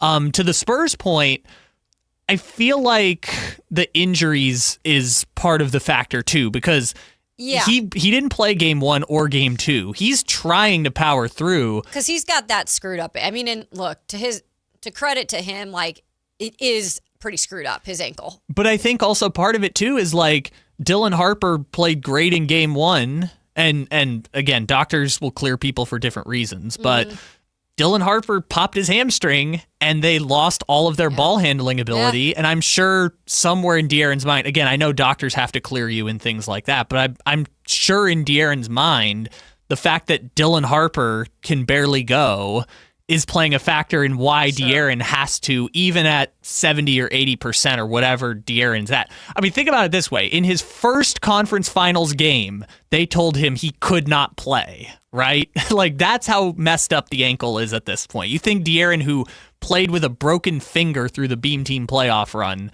didn't want to be out there, and they just could not clear him to play. And I think part of the factor is they just need the ball handling, and Dylan Harper is clearly hampered. He's not able to go. Yeah, the drop off between game 2 and the rest of the series is clear to the point where it's probably his hamstring is the easiest answer. Which is not fun. I'm dealing with the hamstring on my own. And this is at a minor level. I can't imagine dealing with that at what they are dealing with. I'm complaining last night at the baseball game because I can't stretch out my legs. They're playing 40 minutes in playoff games every night. While getting bumped and bruised. Exactly. I'm shut up, Kayla. Quit complaining. Let's hear from, speaking of just this game last night, Mitch Johnson on Wemby and what he does need to do differently coming up in this game 6. Mitch, how did you think Victor played, and can you do more to get him going? We're going to need to. he's got to take more than 15 shots, even with the free throws. And, yeah, he's going to have to score more than 20 points for sure. And I'm sorry, is that his aggression or game plan or a combination of both? Yeah, combination of both for sure. OKC did a good job. We got to do a better job. And that's, yeah, probably the easiest in terms of when you just surface level stuff, that he'll definitely need to take more shots. But there's a lot of things all over the place where even when we had advantages and we just didn't make simple plays that take advantage of the opportunity in that possession. And in this type of game, you got to be sure of everything you're doing in a very secure, mature way. So that was Mitch Johnson on Wemby and what he needs to do differently. By the way, I was somewhat distracted because he lost his voice last night. And he sounded like Doc Rivers. And it was so, I was like, wait, is that Mitch Johnson? Yes, it was. What did you take from that, Kyle? That the whole team is just, it's Wemby carry us at this point. Well, he's like, got to take more shots. Yeah, I mean, like, man. The whole defense is obviously Wemby, right? He not only is he great at blocking shots, like people just don't shoot when they get into the lane. That was the big thing in game 1 that really hurt SGA. But if the whole offense is going to be Wemby too, then they're essentially just saying, Wemby, you gotta carry us to the end. And as great, I mean, I think they've gotten to this point by Wemby carry us, and Wemby's going to be MVP after MVP, great player. But right now, I don't think Wemby is that dude that can beat this OKC team. If it's like, well, not by himself. No, but if He's Fox is down, Harper's down, and they're just saying, Wemby, you got to be our offense and our defense, maybe they can win 2 games, but I just don't think if it's going to be all Wemby like he's saying, I don't know if they can do it. Well, we'll see, because they play tomorrow night. So we'll see if Wemby, again, can put it all on his shoulders and carry this to a game 7. I'd like to see it go to 7 personally, because I think this has been a fun series for the most part. I know it's been diluted a little bit down the stretch, but it would be always fun to see it go to a game 7. And then we're going to talk about whoever will face the New York Knicks and Mike Brown, who's done such a good job in the postseason coaching that Knicks team. Coming up here on the Matt and Kayla Show, we've got some interesting stuff from the Emmys that went out in the sports world, including what I feel like is an Emmy that was well-deserved, but it went to a B-team player. We'll explain it all. That's coming up on the Matt and Kayla Show here on Sactown Sports. Take Sactown Sports with you everywhere you go with the Sactown Sports app. The most in-depth coverage of the Kings and 49ers. A library of written and video content. And all your favorite personalities all in one place. Download the Sactown Sports app today and get in on the action. Your local sports leader. Sactown Sports 1140. Man, I love this place. I've been surfing here since I was a kid. Now, seeing my grandson out on the water, it means everything to me. Watching him and taking in the blue waves, the sea breeze, the blurry horizon. If you have geographic atrophy, or GA, subtle changes in vision could mean it's progressing toward irreversible vision loss. Izervay is proven to slow GA progression and could help preserve your vision for longer, so you may keep seeing the world around you. Izervay, or avacincaptad pegol, is an eye injection. Don't take it if you have an infection or active swelling in or around your eye. Izervay can cause eye infection, retinal detachment, or increased risk of wet AMD. Izervay may cause blood in the white of the eye, blurred vision, or a temporary increase in eye pressure. Do not drive or use machinery until vision has recovered after an eye injection or exam. Ask your retina specialist how you can slow your GA with Izervay. To learn more, call 1-855-IZERVAY or go to izervay.com. Paid for by Astellas Pharma. Mark your calendars, because MoonPay X Games Sacramento 2026 is landing at Cal Expo June 26th through 28th. Witness nearly 100 of the world's best athletes compete in skate, skate, BMX, and Moto X events and catch live music performances by global electronic music icon Cascade on Friday night and Grammy-winning producer and artist Mustard and electronic music producer and DJ Subtronics on Saturday night. Don't miss MoonPay X Games. Lock in your tickets now at xgames.com. The Travel Guys, new on KHTK 1140 every Saturday at 11 a.m. We'll make you a smarter traveler. Tips you can use on the road and at the airport, plus reports from top consumer advocates. The Travel Guys, 11 a.m. on Sactown Sports 1140. Sacramento! Now you've got a place for all things dance. The all-new Energy 100.5 HD2. Where dance music lives. Dance vibes anytime and any place when you get the free Now 100.5 app. Or listen at 100.5 HD2. May is here, and so is your excuse to hit the ballpark. The green and gold are bringing the energy all month long with fan-favorite bobbleheads, can't miss post-game fireworks, and a ballpark atmosphere you don't want to miss. Turn up for Sacramento Saturdays and bring the whole crew out for Stompin' Sundays, packed with kid-friendly fun, giveaways, and the opportunity for kids 14 and under to run the bases after the game. Enjoy big swings and bigger moments all May long in West Sacramento. Lock in your seats now at athletics.com/tickets. Toyota's Memorial Day offers are extended. Zoom past the pump all summer long in one of Toyota's 21 industry-leading hybrid and electrified models. But hurry in while there's still time to save at Toyota's Summer Starts Here sales event. Score deals on the 50 MPG Corolla Hybrid and the 51 MPG Hybrid Camry. Or get 0% APR on Toyota's newest EVs, the CHR and BZ. Don't miss out. Extended Memorial Day savings and June 1st. Toyota. Let's go places. Offers available through TFS to buyers with premium rated credit and cannot be combined with other offers. Finding great candidates to hire can be like, well, trying to find a needle in a haystack. Sure, you can post your job to some job board, but then all you can do is hope the right person comes along. Which is why you should try ZipRecruiter for free at ZipRecruiter.com/free. ZipRecruiter doesn't depend on candidates finding you. It finds them for you. Its powerful technology identifies people with the right experience and actively invites them to apply to your job. You get qualified candidates fast. So while other companies might deliver a lot of hay, ZipRecruiter finds you what you're looking for.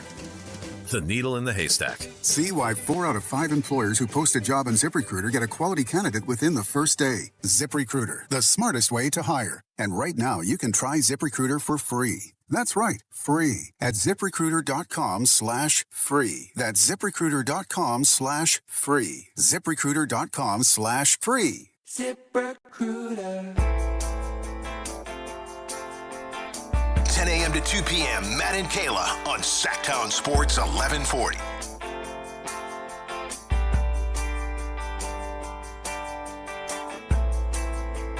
Welcome into the Matt and Kayla Show here on Sactown Sports. Kayla Anderson, Kyle Ledbetter with you.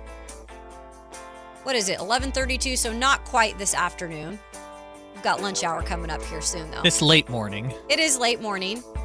Even though I have this rule, Kyle, that once it hits 11 o'clock, I can have like a lunch type of food. Usually I wait till 11 to do like crackers or like salty stuff. I am technically eating veggies though early, which is a good thing though. So Yeah. that's where I will let that slide a little if it's a veggie. I've always been flexible. I just say lunch is your second meal. Just call it second meal. You can have second meal at 10 o'clock. You can have second meal at 2 o'clock. Sure. We all are on such different like times in terms of our working. I used to work early in the morning, which was very, very weird. And so this is somewhat normal for me, at least. Versus like before I got here, which it's been a while since I've been in this time slot, but I used to work a lot of nights because I'd produce games for the station. So it's like you eat your food before at like 4 o'clock because you're coming in at 5:30 for a Kings game, and you don't really have time to eat like that during a Kings game. That's the thing. I spent most of my years in doing sports for local TV in markets I'd been in. And that is a completely different shift. You're exactly right. That is like the late shift. And usually it depends on where I was market-wise, but I would do like 10 p.m. shows in some markets and then 11 p.m. shows, usually on the West Coast. And so you're not getting home till super, super late. And I'd be wired till like 2 in the morning. And I'm not a night person. Like I'm a morning person. So that was like a difficult time to adjust after I got out of local news. I think Matt said he was going through that same adjustment of sometimes he would get home because he'd have a long commute to the ABC 10. So exactly, he would get home at like 1 or 2 in the morning. It's weird, but that's what we do in this weird business of TV. We're just happy to be here and radio, broadcasting for you guys. You can watch us on the YouTube chat. We've got plenty of people in there today. You can also give us a call, 916-339-1140, or you can text us on the text line, 1-800-920-1140.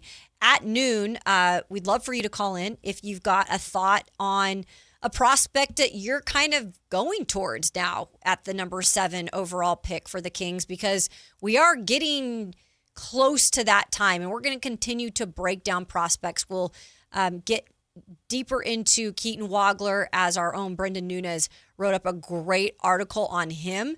That's coming up at the noon hour. But I wanted to get into this. I have the pleasure, and I do not talk about awards. I don't actually apply it in my career. I didn't do any of that stuff really. But when I lived in Columbus, Ohio, I was encouraged by the great people I worked with to apply for an Emmy. They were like, put your work out there. You need to do something, submit for an Emmy. I'm like, I don't really want to do that. I don't like doing that stuff. They're like, Kayla, just do it, at least to say you did it. So I did it, and kind of cool, I won an Emmy. And it's a very highly regarded award.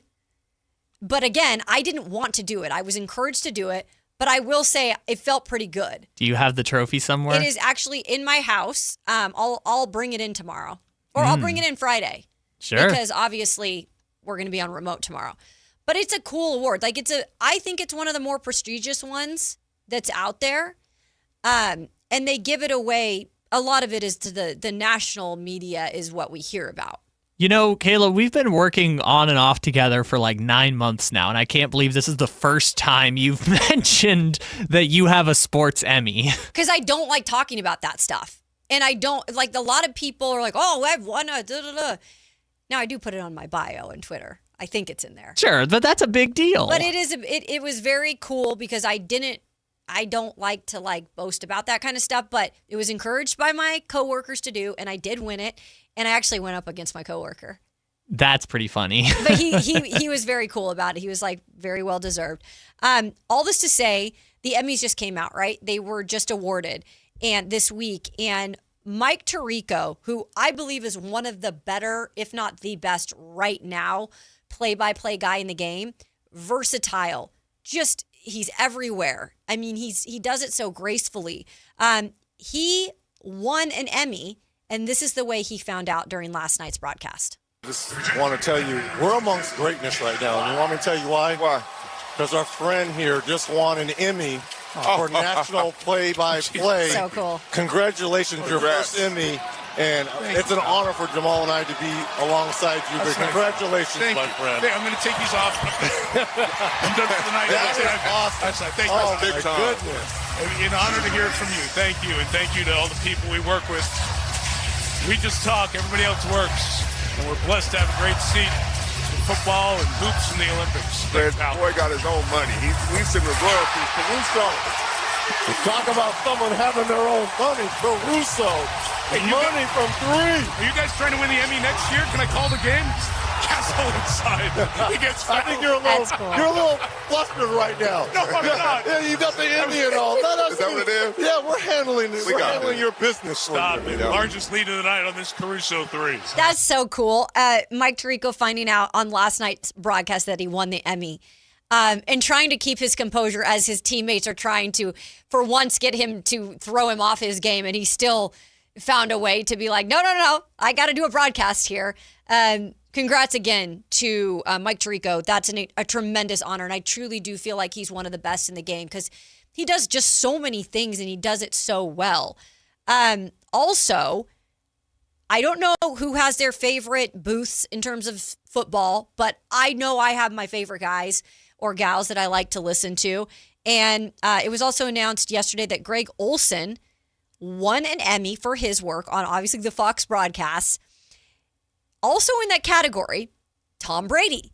What's so funny about this, if you have never heard of this actual storyline, when Tom Brady was given the job, and I mean this, given the job and the money, boatload of money that goes along with it, Greg Olsen was demoted to the B chair, which is crazy to think about because Greg Olsen is really good at his job as a analyst on those Fox broadcasts. But because it was Tom Brady, and Tom Brady is Tom Brady, he was given the A chair, but he's never done broadcasts prior.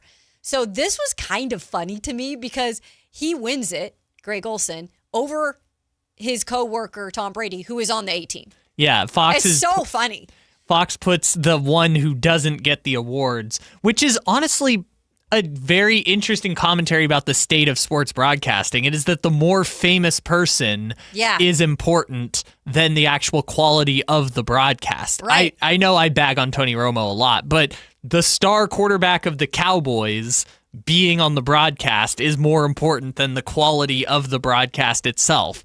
Fox paying all that money for Tom Brady to lend his voice to their broadcast is apparently more important than the quality of the broadcast itself, which is nuts. It's interesting commentary about the state of sports watching in general. That is broadcasting in a nutshell. And it happens at this level, in local, but especially national, right? If you are a name, even if you might not be as better as your counterpart that is maybe is less known, it doesn't matter. You're a name, you're a brand, they're going to put you on that in that A chair.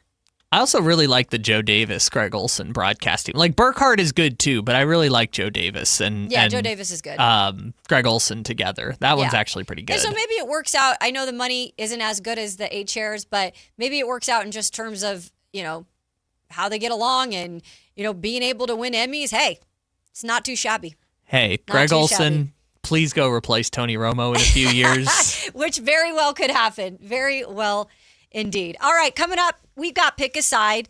Everything from Coach of the Year, did we think they got it right, to we're doing a little hockey talk. That's right. I know we got some hockey fans here in the Sacramento area in Northern California. So we'll do a little bit of that on Pick a Side. That's coming up on the Matt and Kayla Show here on Sactown Sports.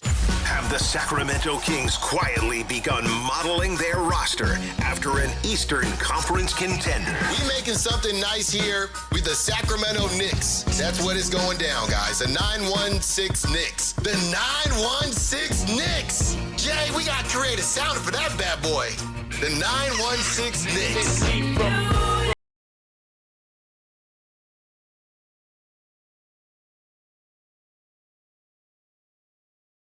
Kings basketball. Sactown Sports 1140. Hey, it's Carmichael Dave. I'm talking to Chad Hoblet of Hoblet Dodge Chrysler Jeep Ram. Chad, what's going on for the Memorial Day sales event? One word, options. Right now you can finance your new 2026 Ram 1500 with our lowest rate option of 2.9% APR for 72 months with no payments for 90 days. That will save you thousands in finance charges. But what if I'm looking for a lower payment? Then you can take advantage of our 4.9% APR financing for 84 months with no payments for 90 days. Either way, you're saving big, and you can get the new Ram of your dreams waiting at Hoblet.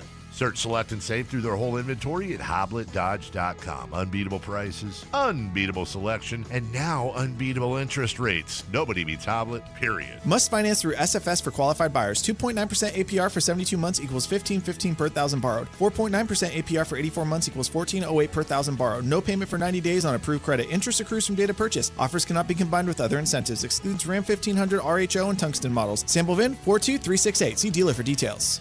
If you're serious about getting better at golf, start with the fit. At Hagen Oaks, everything begins with Total Game Fitting. The TrackMan Player Performance Studio analyzes your swing to match you with the right clubs. Ping's Ballnamic Fitting helps you find the golf ball for your game. The Hagen Oaks Putter Fitting Studio helps you roll it true. And with FootJoy's 3D foot scanner, you'll walk the course in shoes that actually fit. From driver to putter and even what's on your feet, Hagen Oaks fits every part of your game. Total Game Fitting, only at the Hagen Oaks Golf Super Shop, Fulton Avenue at Business 80. This is a special alert to all Americans who own a vehicle with less than 200,000 miles with an auto warranty about to expire or with no warranty coverage at all. Due to a decline in the economy, CarShield is announcing a low-cost month-to-month vehicle protection plan that is now available to the public to save any driver out-of-pocket expenses on future auto repairs. Call now to find out how you can pay almost nothing for covered auto repairs. Yes, you heard that correctly. Pay almost nothing for covered auto repairs. An open phone line has been established for all drivers to call for a free quick quote. Call Call 800-292-4541 now. Drivers who are covered will not have to pay for covered repairs again. This protection plan is at an all-time low. Additionally, drivers who activate this vehicle protection today will also receive free roadside assistance, free towing, and car rental options at no additional cost. Call us for your free quick quote today. 800-292-4541. That's 800-292-4541. What do you have to lose? Call 800-292-4541. Again, 800-292-4541. It's time to celebrate everyone's favorite mascot. Join the Sacramento River Cats for Dinger's birthday on Sunday, June 7th at Sutter Health Park. Help us celebrate with baseball, smiles, and tons of family fun. Get your tickets at rivercats.com. If you have unfiled taxes or are in debt to the IRS, this is important news. Did you know the IRS has programs specifically designed to help people struggling with tax debt? Powerful tax assistance programs that can save you thousands if you qualify. No one knows these programs better than the experts at Optima Tax Relief, America's most trusted tax resolution firm, A-rated by the Better Business Bureau. Their award-winning tax attorneys and licensed professionals have resolved over $3 billion of tax debt for their clients. One call to Optima can start the process, helping to put an end to your worries about wage garnishment, asset seizure, and other aggressive IRS actions. Find the best options to solve your tax problems. Call the experts at Optima Tax Relief today for a free consultation. Call 800-375-2922. 800-375-2922. 800-375-2922. Optima Tax Relief. Some restrictions apply. For complete details, please visit OptimaTaxRelief.com. When a person is seriously injured, there's no substitute for the personal legal relationship offered by the local NorCal firm of Ashton & Price. From the first attorney meeting, every important decision is made with a direct consultation with, and I can't believe I have to say this, a real, live, experienced, flesh and blood local attorney. It's called Home Court Advantage for a reason. Ashton & Price, serious local attorneys for serious people with serious injuries with no fee until we win. For the best local advice, don't think twice. Call Ashton & Price. Pick a side, any side. It's time for Pick a Side on Matt and Kayla. It is that time of the show where we go back and forth on Pick a Side. Just Kyle and I today. Matt will be back with us tomorrow, but we've got some topics to get here. We've got actually a good pick aside today. There was a lot going on in sports yesterday. There was a lot. They were small things, but meaningful, noteful things. Yeah, it's a hefty pick aside and a hefty 2-minute drill today. Yeah. Just a lot of little things. I like that though on a day like this. Yeah. Bring it to us. I'm excited. So let's talk about this first. Victor Wembanyama, we've been talking about him a lot. He looked so sleepy, so tired yesterday, so much so that he did not talk to the media after Game 5. Do we think this, I don't want to start Podium Gate again, especially with De'Aaron Fox involved, but do we think it's okay that Wemby skipped his media availability? Look, I get it. You got to do what you got to do. It's your choice. I do believe, does he get fined? It depends on the circumstances. Okay, because sometimes you do get fined, which to each is your own.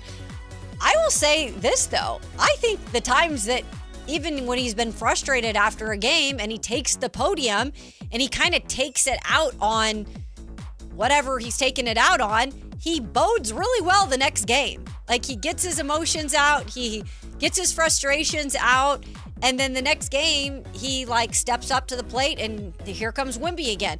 So I'm I don't know if this was a good thing for Wemby to say that he didn't want to talk to the media, because now he's just bottling it all up and he didn't just get it all out there and then go prove he can do it again. See, it's interesting because I feel like Wemby's always very intentional when he talks, right? I hear him in the post games, when I think he was on the Amazon broadcast.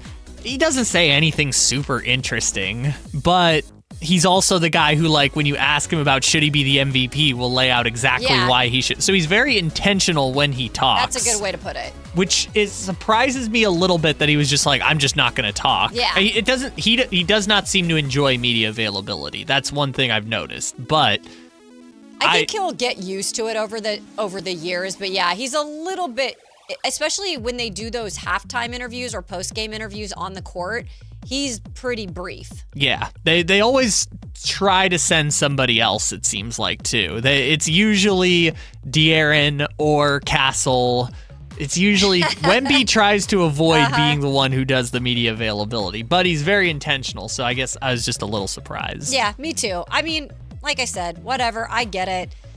It is a little weird, but, Now, if they lose Game 6, I know.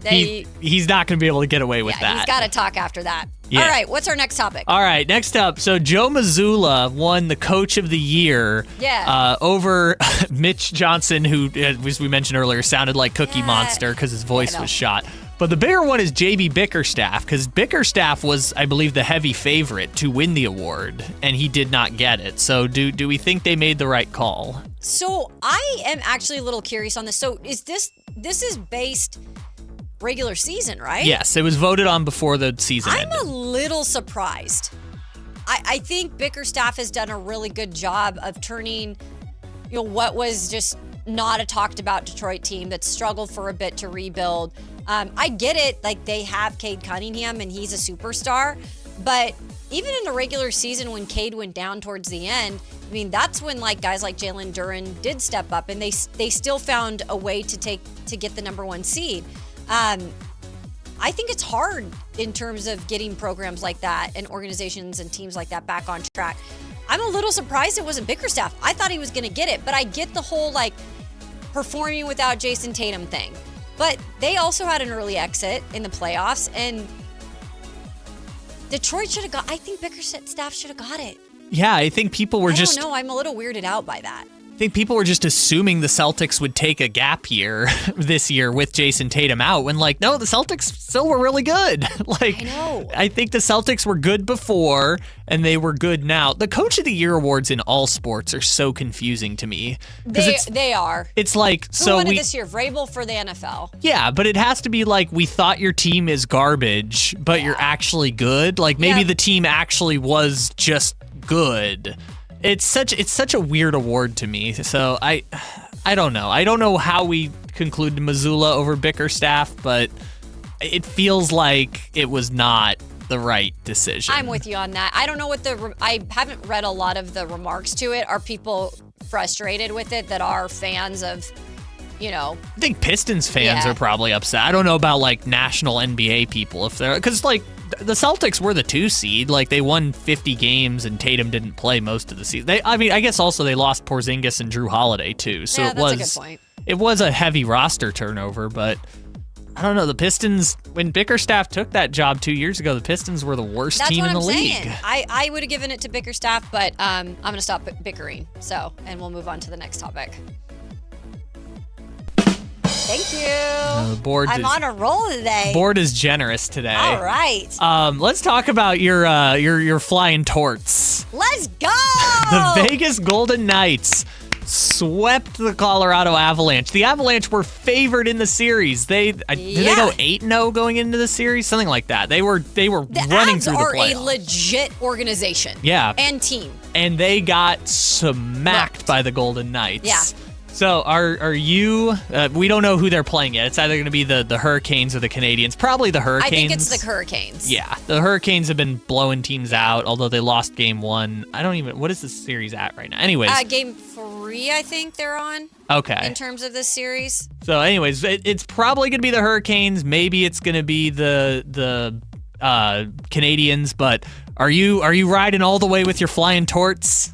I'm telling you this, guys, and I do not like the Golden Knights. I did not want them to get an expansion team. I was like, just like Utah, I'm like, they're getting all the teams down there. That was game 4. Sorry. The Carolina leads the series 2-1. Sorry, game 4 is coming up. Got it. So it's 2-1 tonight. Carolina. Yeah. Yeah, Carolina's probably going to win that right. series. By the way, Carolina, who is owned by the same owner who is trying to take down the Portland Trail Blazers. And the Hurricanes are so successful. They're like a smaller market team that has found so much success. And so I feel like he's trying to do that over in Portland with cutting costs. I don't know if it's going to work. Yeah, cutting costs that he theoretically will reinvest into the players. Exactly. But speaking of the NHL playoffs and Torts, yes, I covered Torts when he was with the Columbus Blue Jackets.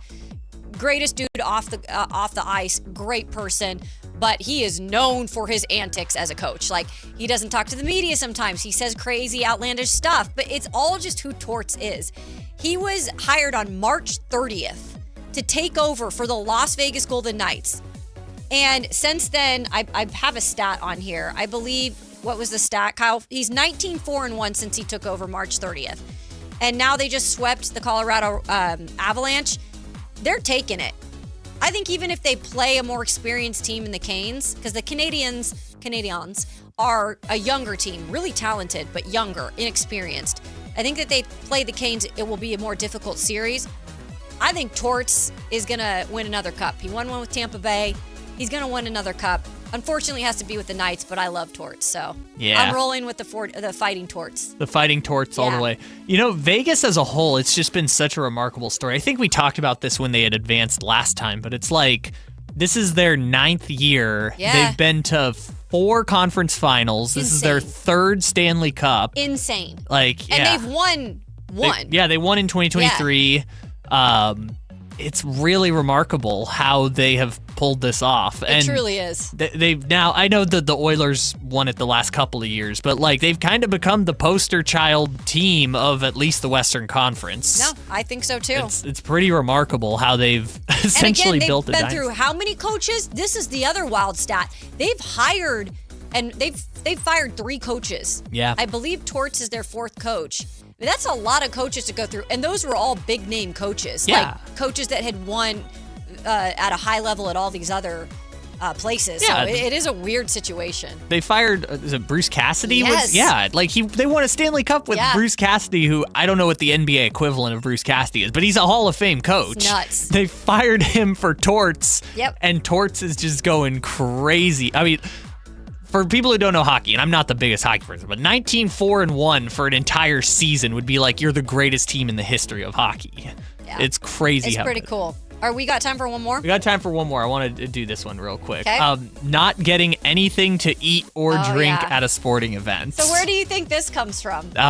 From us last night, Yeah. and you not ordering anything at the ball game, which, by the way, is great etiquette on your part. Here's the problem. I had a problem with it. I mean, look, the girl is budgeting right now, or attempting to budget, and Mom's been in town, and Mom's been great. Like we went to go eat, you know, because we had some time before the game, so we went and grabbed something to eat, and it just, you know, parking costs $30 down there, so I paid for the parking, whatever. So we got there, and I'm just like, well, I guess I'm just gonna have to go without anything.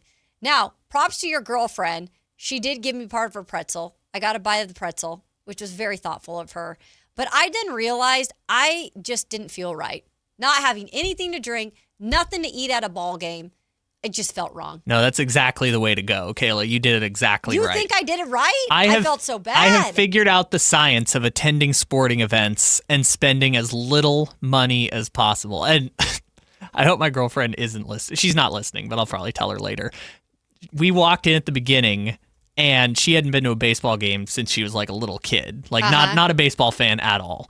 But the drink line was right out in front when we first walked in, and she walked right up to get something, made the rookie mistake of ordering the drinks that they don't list the price for because of how obscene they cost. And I was like, look, which was what was the pricing on that? She had that, I don't know if you saw it, the little cup that was next to us is about $30. What? Yeah, it was about $30. Was full of what? It was a unnamed alcohol and I think cranberry, I believe it was. Okay. But made the rookie mistake off the bat. I'm like, that's how they get you at sporting events. They don't list the price. They just put the bottle out there and you ask for that and then it comes out at $30. Like, rookie mistake. Dang. You gotta learn how to navigate at the ballpark. That's how they get you. Okay, and Tiger style, I don't know if Kyle said this. Did you say something about the Oilers winning it the last couple of years? The Florida Panthers won back-to-back. Yeah, the Western Conference. But he's talking about the Western Conference, not them actually winning the Stanley Cup. That goes to the unconventional market of the Florida Panthers. Yes, the Florida Panthers won the last 2 Stanley Cups, but the Oilers won the West. Yeah. I don't even know who is the premier team of the East now. Is it Florida? I know they suck this year. I mean, They've definitely been that. That's, again, such an unconventional market down there, too. I mean, it's just, and Tampa Bay's done that several times, you know, with them being an unconventional kind of Florida market. And yeah, actually, now that I think about it, isn't that weird? I think this is going to be the first time in like 6 years a team not from Florida is going to win the East. I am really curious, really quick, like what it would be like in terms of ratings for Hurricanes and a team like the Golden Knights. Like, I don't know what the ratings will really be on that. Those are two kind of like not as followed and kind of smaller markets. So it should be interesting when it comes to that. All right, coming up, it is the noon hour, and we promised you that we would get to some more prospect talk when it comes to the Sacramento Kings, and we will do just that. I believe we're going to actually be joined by Brendan Nunes live in studio. He's coming back from some of these workouts, so we're going to pick his brain about some of the guys that came in and worked out for the Kings today, and then he's going to break down his piece on Illinois point guard Keaton Wagler. I know some people are high on him. We'll get to all of that and much more when we get to the noon hour of the Matt and Kayla Show here on Sactown Sports. Welcome in for another edition of Story Time with Matt George. Take it away, Matt. Kayla, a gentleman pulls up in front of me, and you can hear the bass in this dude's car. Okay, go on. Your boy is not one as a nerd to yuck anybody's yum in terms of nerddom. I have the entire map from Lord of the Rings tattooed on my arm for life. What could he possibly have been listening to? It was EDM in a made-up language. I'm not joking. Can you sing a few bars for us? That's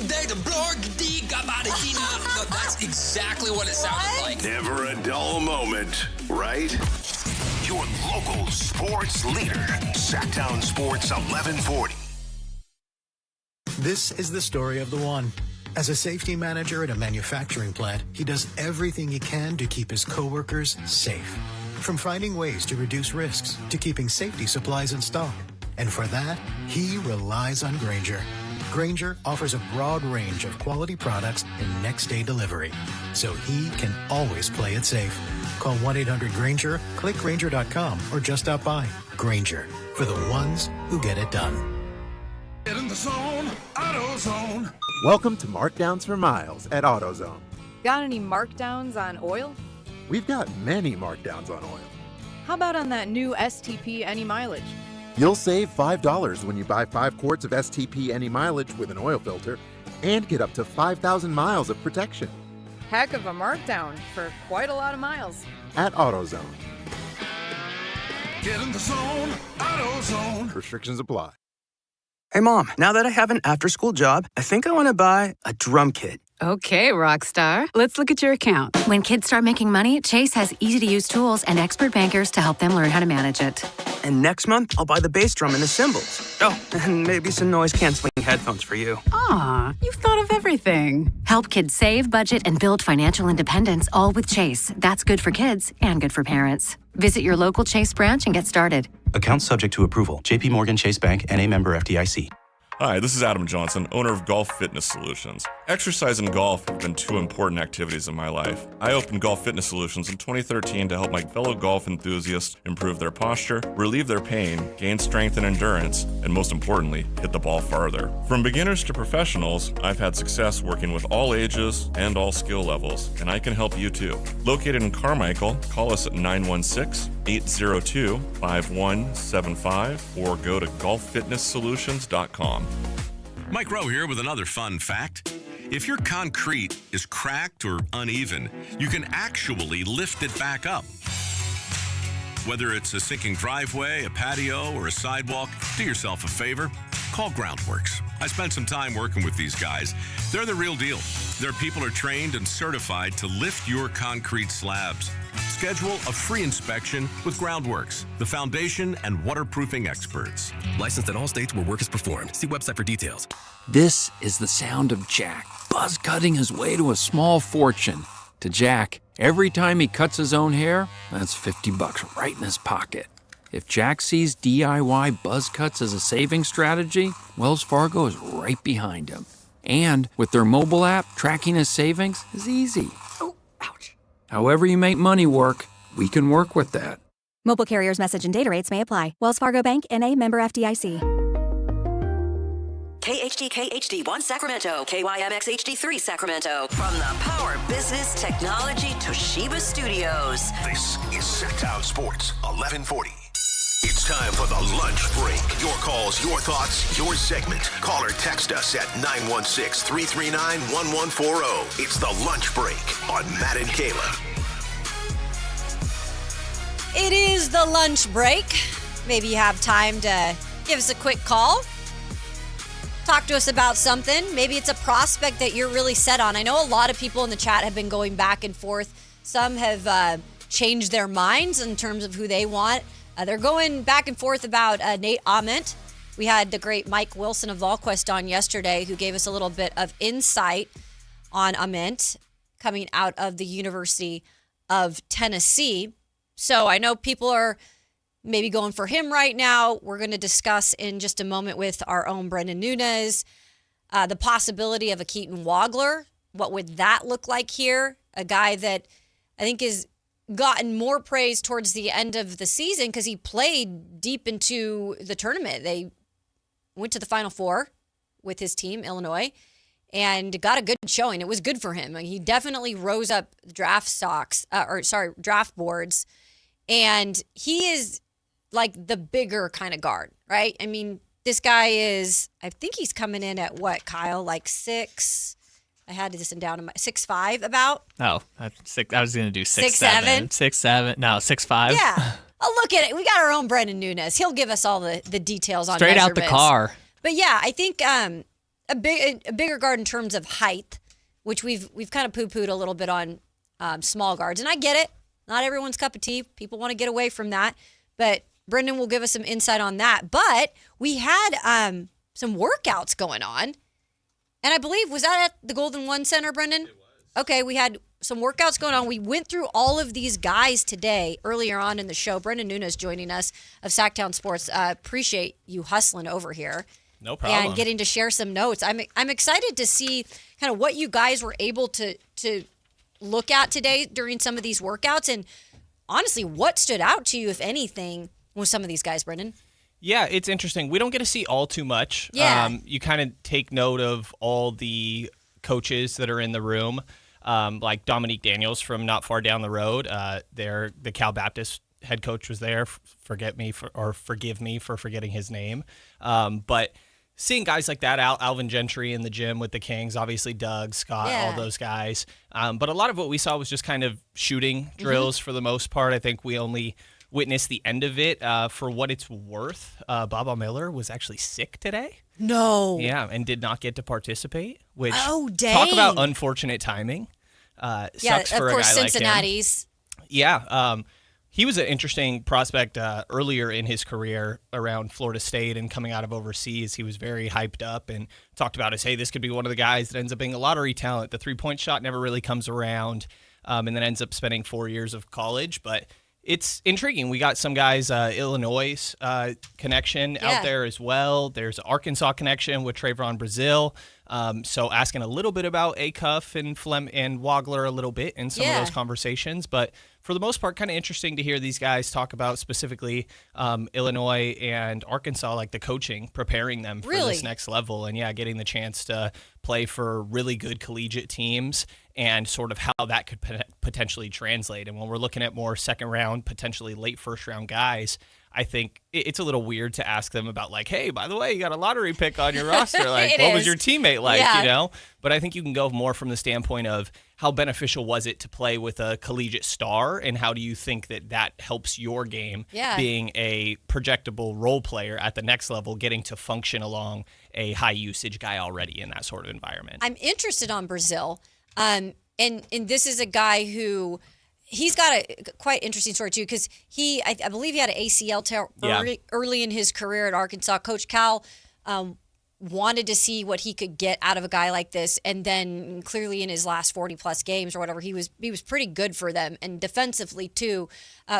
Did you talk to him, you said, and what was he like? What was your overall impression? Yeah, I thought that he was interesting. He talked about the ACL injury being one of the biggest hindrances that he sort of had throughout his career, obviously, having to watch for 9 months.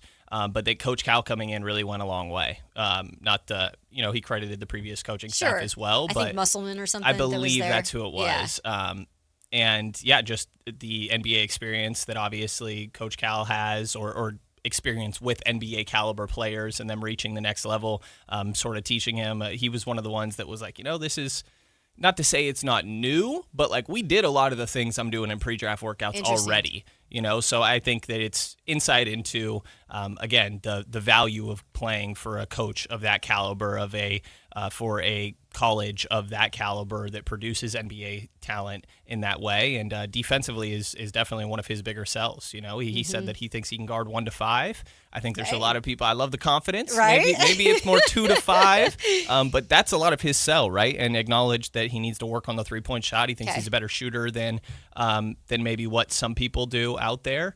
And also when asked sort of what do you think that is undersold about your game or not talked about enough from people, he mentioned that he thinks he's a pretty good passer. And so, I think that putting the ball on the deck in my mind is one of those where it's like, okay, probably could use some improvement here, but for the most part, confident in his ability to, attack a closeout, put the ball on the deck and make the right read and really limit turnovers there. With Brazil, do you feel like right now, and I know his stock's risen a little bit, but is he like that second round guy right now? And how much, we talked about this a little bit on the show before, but how much of that second round can be more like these guys picking where they want to go?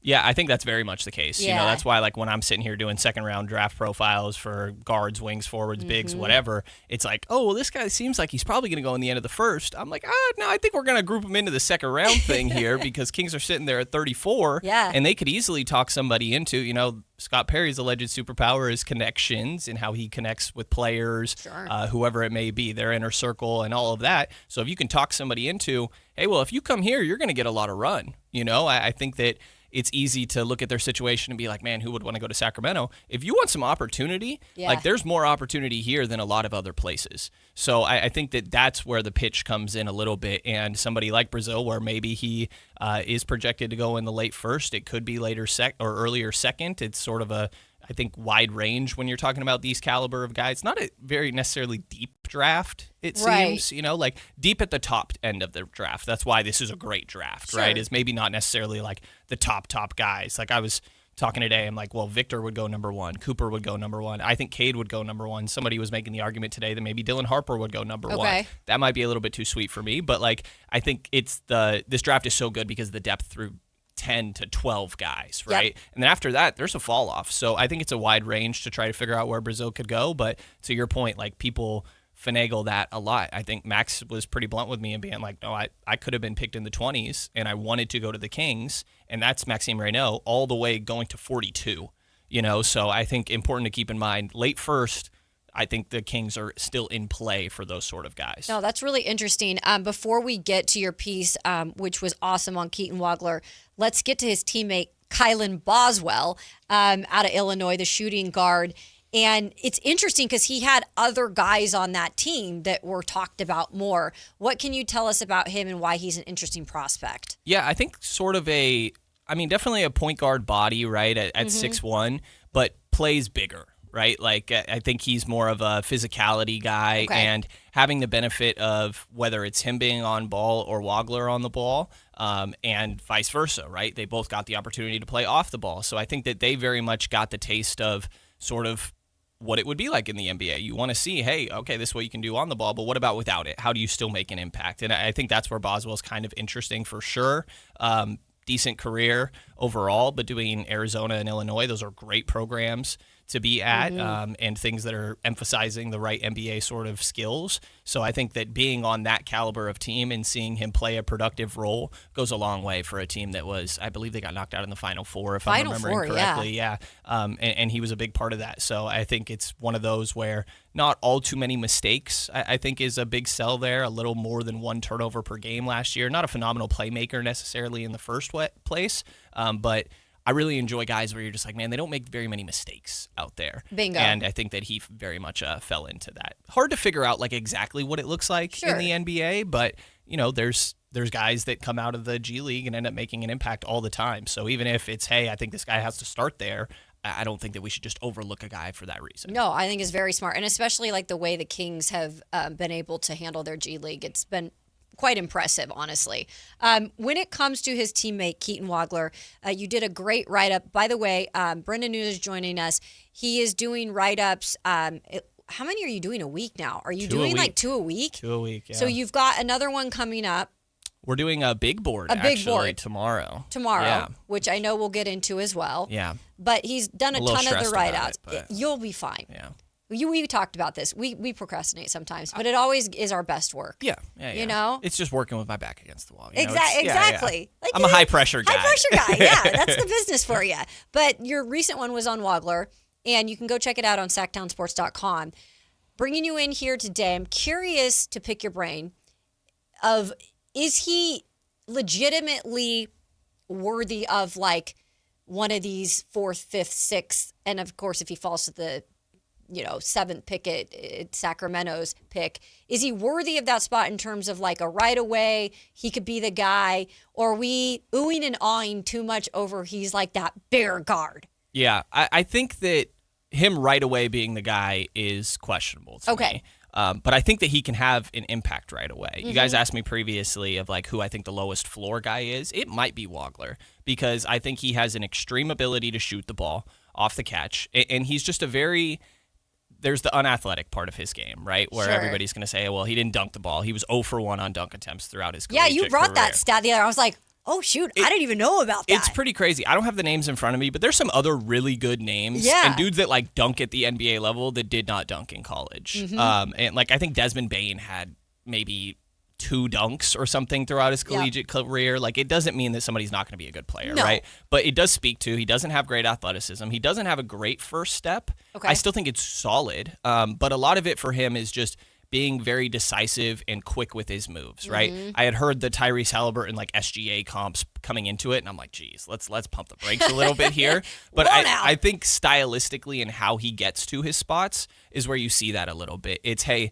a screen is coming, and while I don't have a great ability to just blow by this guy, I'm going to make sure to set him up with a jab step in the opposite direction, get him a little bit on his toes, and now I have an advantage, or a bigger guy is guarding me. I notice he turned his hips. I'm going to take the exact right moment to make sure to step back and pull this shot. And 6'5" without shoes, I think that's where that comes into play, and it looks like better shots than maybe what it would for like an A-cuff, for example, just a little less size, obviously. But I think the biggest thing is that he just seemed like an extremely intelligent player and understood the fundamentals to an extreme level, whether it's footwork and good in and out moves or crossovers to get guys off guard. And it's like, oh, well, he's not a blow-by athlete by any means necessarily, but if you set guys up the right way and understand the spacing and where your pockets are that you can capitalize on, that you can do a lot of damage. And I think you saw him do that. I think he's going to be really good in a pick and roll. If you drop against him, he's happy to it was the most like NBA style of shots that I feel like I've watched so far between Fleming's A-cuff and him. Like, it looked like this is NBA style of offense that he is executing out there. And you can easily see how it translates. For me, it's like, okay, run a pick and roll, and if the big's dropping or whatever it may be there, what about when it's a team that's switching everything? Exactly. And can you just thrive in isolation and still manage to do that, right? I think that's where the margins get so much more slim of, hey, it's great that you have all this footwork and everything and are able to create, but what if guys don't fall for that, or can you still be able to convert in those ways? So I think a really high floor guy, and I worry about that wording a little bit because I think that comes off as a low ceiling, and that doesn't always have to be true, right? I think this is a guy that he almost reminds me, to draw a Kings comparison, of like Bogdanovic and how he goes about his things. Not saying that's the ceiling, but a more calculated guy in a lot of ways. And I thought his passing was pretty underrated. So I do think that there is a world where he becomes a primary guy, and I wouldn't be shocked if he ended up being the best player of this group, but I think you could say that about all 4 between A-cuff, Flemings, Brown, Wagler. So I again, keep feeling justified. And hey, the Kings are in a decent spot at 7. I think they're pretty good. And for me, I don't think there's a wide difference between all these guys. I still like Flemings the best between those 3, but not enough to where, hey, they need to trade up and go get somebody. To me, it's just, again, justifying that, hey, whoever falls to you at 7, you're going to have your pick of 2 to 3 really good players. I know in the article that you wrote up, again, you can go check it out on SactownSports.com as we're breaking down Keaton Wagler, Brendan Nunez, doing write-ups every single week. I know you mentioned in there are questions if he can be that full-time, like, ball handler. Yeah. And going deeper into that, Brendan, in terms of a fit here in Sacramento, like, would that be a worry at all? It's interesting because it's obviously what they need, and they haven't been shy about it, Yeah. right? Of being very clear last offseason, at the end of this season, we Sure. need our primary point guard. Because I'm always like thinking like Clippers, like Garland's there right now. Right. Like how great would that maybe fit? Yeah, I think that would be a great fit, Yeah. and I think that's the reason he keeps getting mocked there is Okay. because, they already have Garland, so what are they going to do with Flemings, Acuff, Brown, you know? Sure. And he belongs in the conversation, but I feel like that probably has to do more with fit Yep. and makes it easier to play with another guard, you know? Mhm. So it's an interesting one to where that is maybe one of the more important positions in the NBA, obviously, is Yeah. just kind of the facilitator, tone setter on both ends of the floor. And I could see him becoming that, but it wouldn't surprise me if he was also just better suited as a 2, a guy that can attack closeouts great, make really good reads. Again, I thought that he was a lot better passer than what I expected. Initially, I'm like, Tyrese passes the heck out of the ball. Yeah. And I see some of them, I'm like, okay, I could see it a little bit, you Uh-huh. know? And so if that advantage creation actually does end up working, I think that's the big thing is, can he still create without having this elite athleticism at the NBA level in switches, in isolation? Is he able to create that? If so, I think he can be the primary ball handler and function in that way in a lot of examples. You know, if this guy was athletic and actually like dunking around the rim, we'd be talking about him like top 3. It'd be like, This ooh, would like yeah. almost be like Anthony Edwards Mhm. territory. Like I think his shot making ability is genuinely phenomenal. And it's just, if that is going to translate, that's what makes him the primary ball handler in my mind. And so, yeah, to your Kings specific thing, I wouldn't lean point guard just because they need a point guard necessarily. Okay. I think if you think he's more talented, then take him. Yep. You know, I don't think the Kings are in a position where fit should matter at all on their roster, to be honest. And he could end up becoming that guy that you want. But I think it's easy to be like, well, they're talking about they're needing a point guard. There's a lot of point guards available here, so only obviously they're zero, going to yeah. pick one. It's like, no, you could go out in free Mhm. agency, and Dennis Schroeder didn't go well, but you could try and go in a different direction. And what's next year's class going to look like? So I wouldn't fall into if they have to pick a point guard with this, even if I think that Wagler could end up being that, even if maybe not what he starts at in the NBA. Yeah, no, I totally understand that. That's a good explanation of it too. The one thing is we did talk about the athleticism, maybe a lack there. What about that 3-point shot, Brendan, and improvement in what he can do from beyond the arc? Yeah, I think it's legit. Okay. I think he shot the ball really well. Okay. I believe it was about 40% off the catch, uncontested. And so also 38% off the dribble, if I have that number right in my mind. Yep. But flirting with 40, if not at 40 for both of those. And he's taking tough shots. Again, like that looked like the most NBA-ready skill. That's the difference specifically between the Flemings and the Acuff. A lot of it is they're super reliant on the mid-range, right? And Wagler would get to the mid-range a little bit, but he was definitely more of a rim or 3 player. Okay. And I think having the ability to create your own look and go into those step backs, and it's like great balance on them, right? Like kind of think of I don't know, I think Clay is a really good a guy at this, right? Where when you go into the step back, he's not leaning in the opposite direction while he's shooting. He still manages to rise up smoothly. There's not extra steps going on.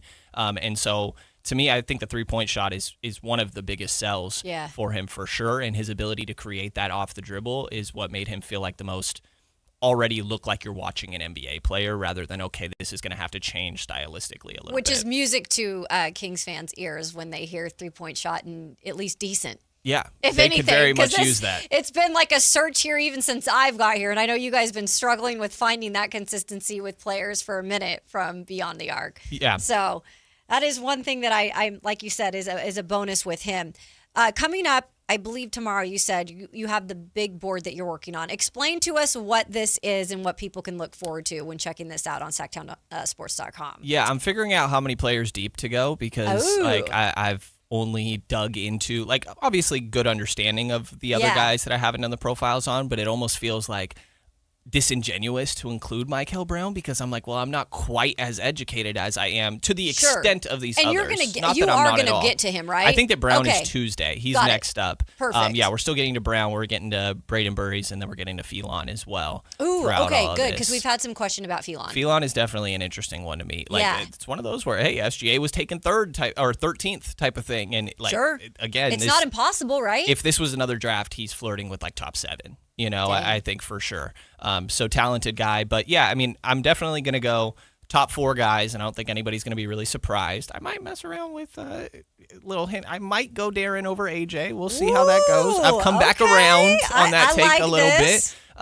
But then it's mainly debating of those 4 guards. Yeah. And particularly the 3 that I've dove into of Wagler, Acuff, and Flemings, of who I think would be the best fit for the Kings, essentially. Perfect. And it's interesting because, again, there's flaws, there's pros with all these guys, but a lot of it feels like there's not really a wrong answer, and it's just who do you believe in the most? Because I think they all have upside. They all have – one of them is going to suck, more likely than not, right? Nothing against them. It's just the odds of how this usually goes.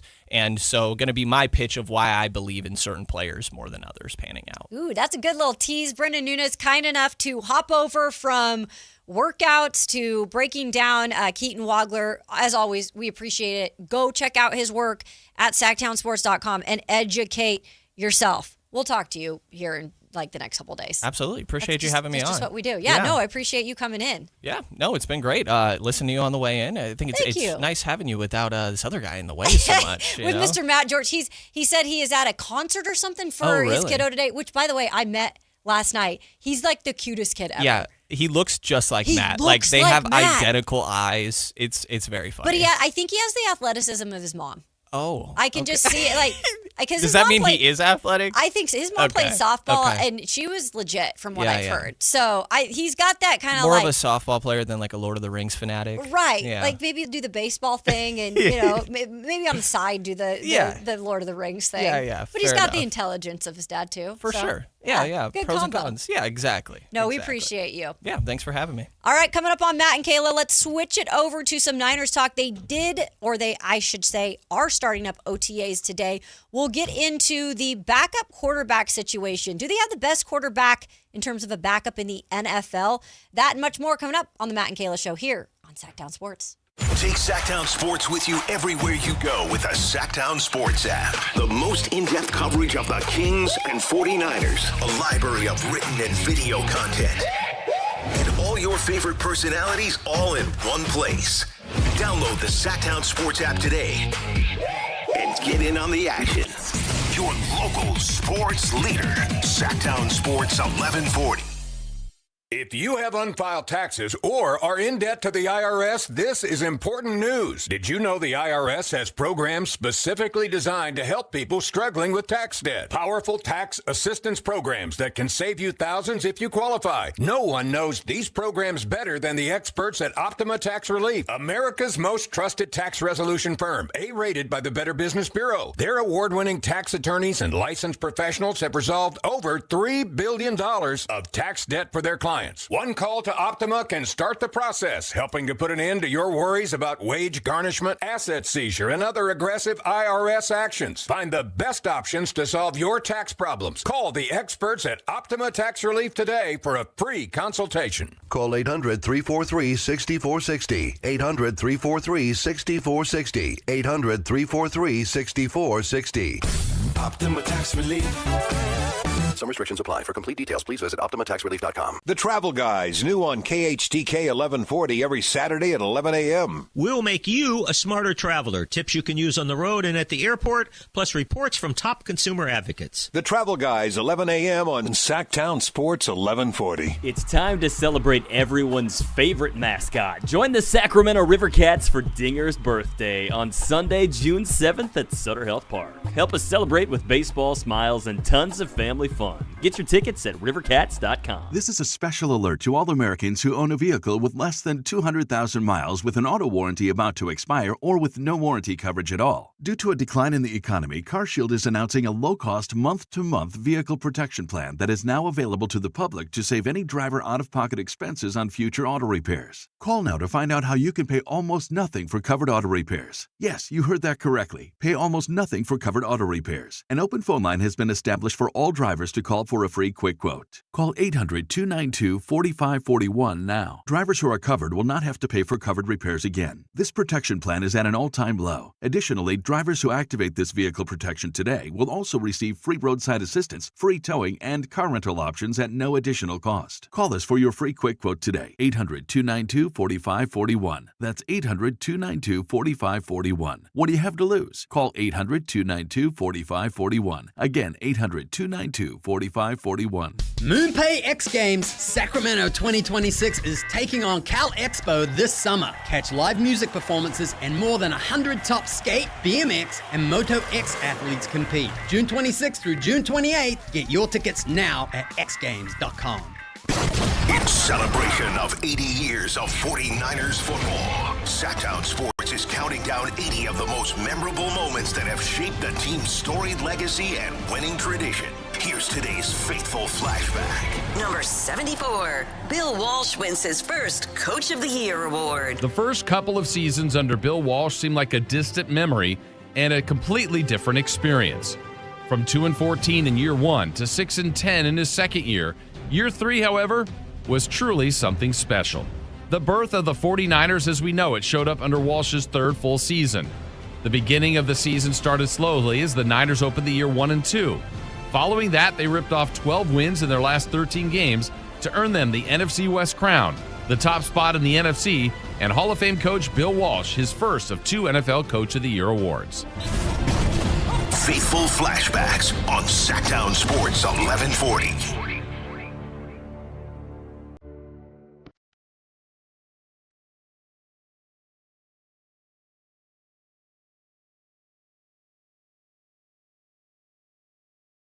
Matt and Kayla on Sactown Sports 1140.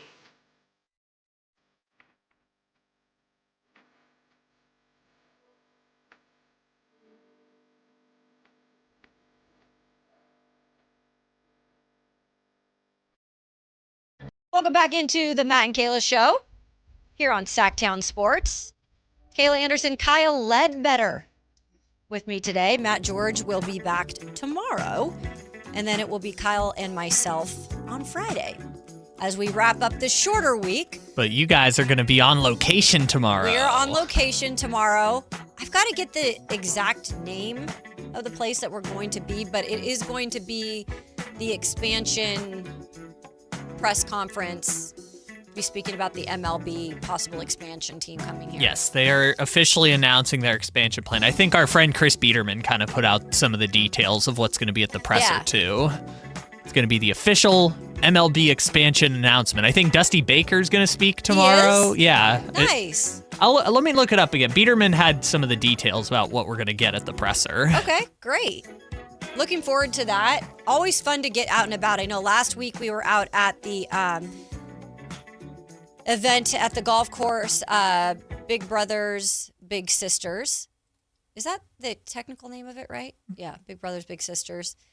We were out at that at the golf course. Now we get to do this. So it's always fun for us to be on remote, and sometimes we run into you all out there. I don't believe this is open, I should say, to the public, but we're going to be trying to effort to get some interviews and bring you the latest on what's going on with the expansion situation for Major League Baseball. But we're going to switch gears right now. I'll talk a little football. We've got Nick Wagner, who is coming up at 1 p.m. He always does such a great job with giving us the latest on what's going on with the Niners as we start up OTAs here in Santa Clara. And the guys are back in action. I don't know exactly what time they've started those, but we'll keep you posted throughout this hour on anything that comes out of there. But this was the latest from Tom Pelissero of the NFL Network, soon to be owned by ESPN. The 49ers and quarterback Matt Jones have agreed to a revised contract, I should say, for this season and it's going to add $300,000 in roster bonuses. Jones is now set to make $3.55 million in 2026, with another $2.25 million available in incentives before he is scheduled to hit free agency next. He signed, I believe last year, Kyle, a 2-year contract with the San Francisco 49ers. So again, this is his last year on this current contract.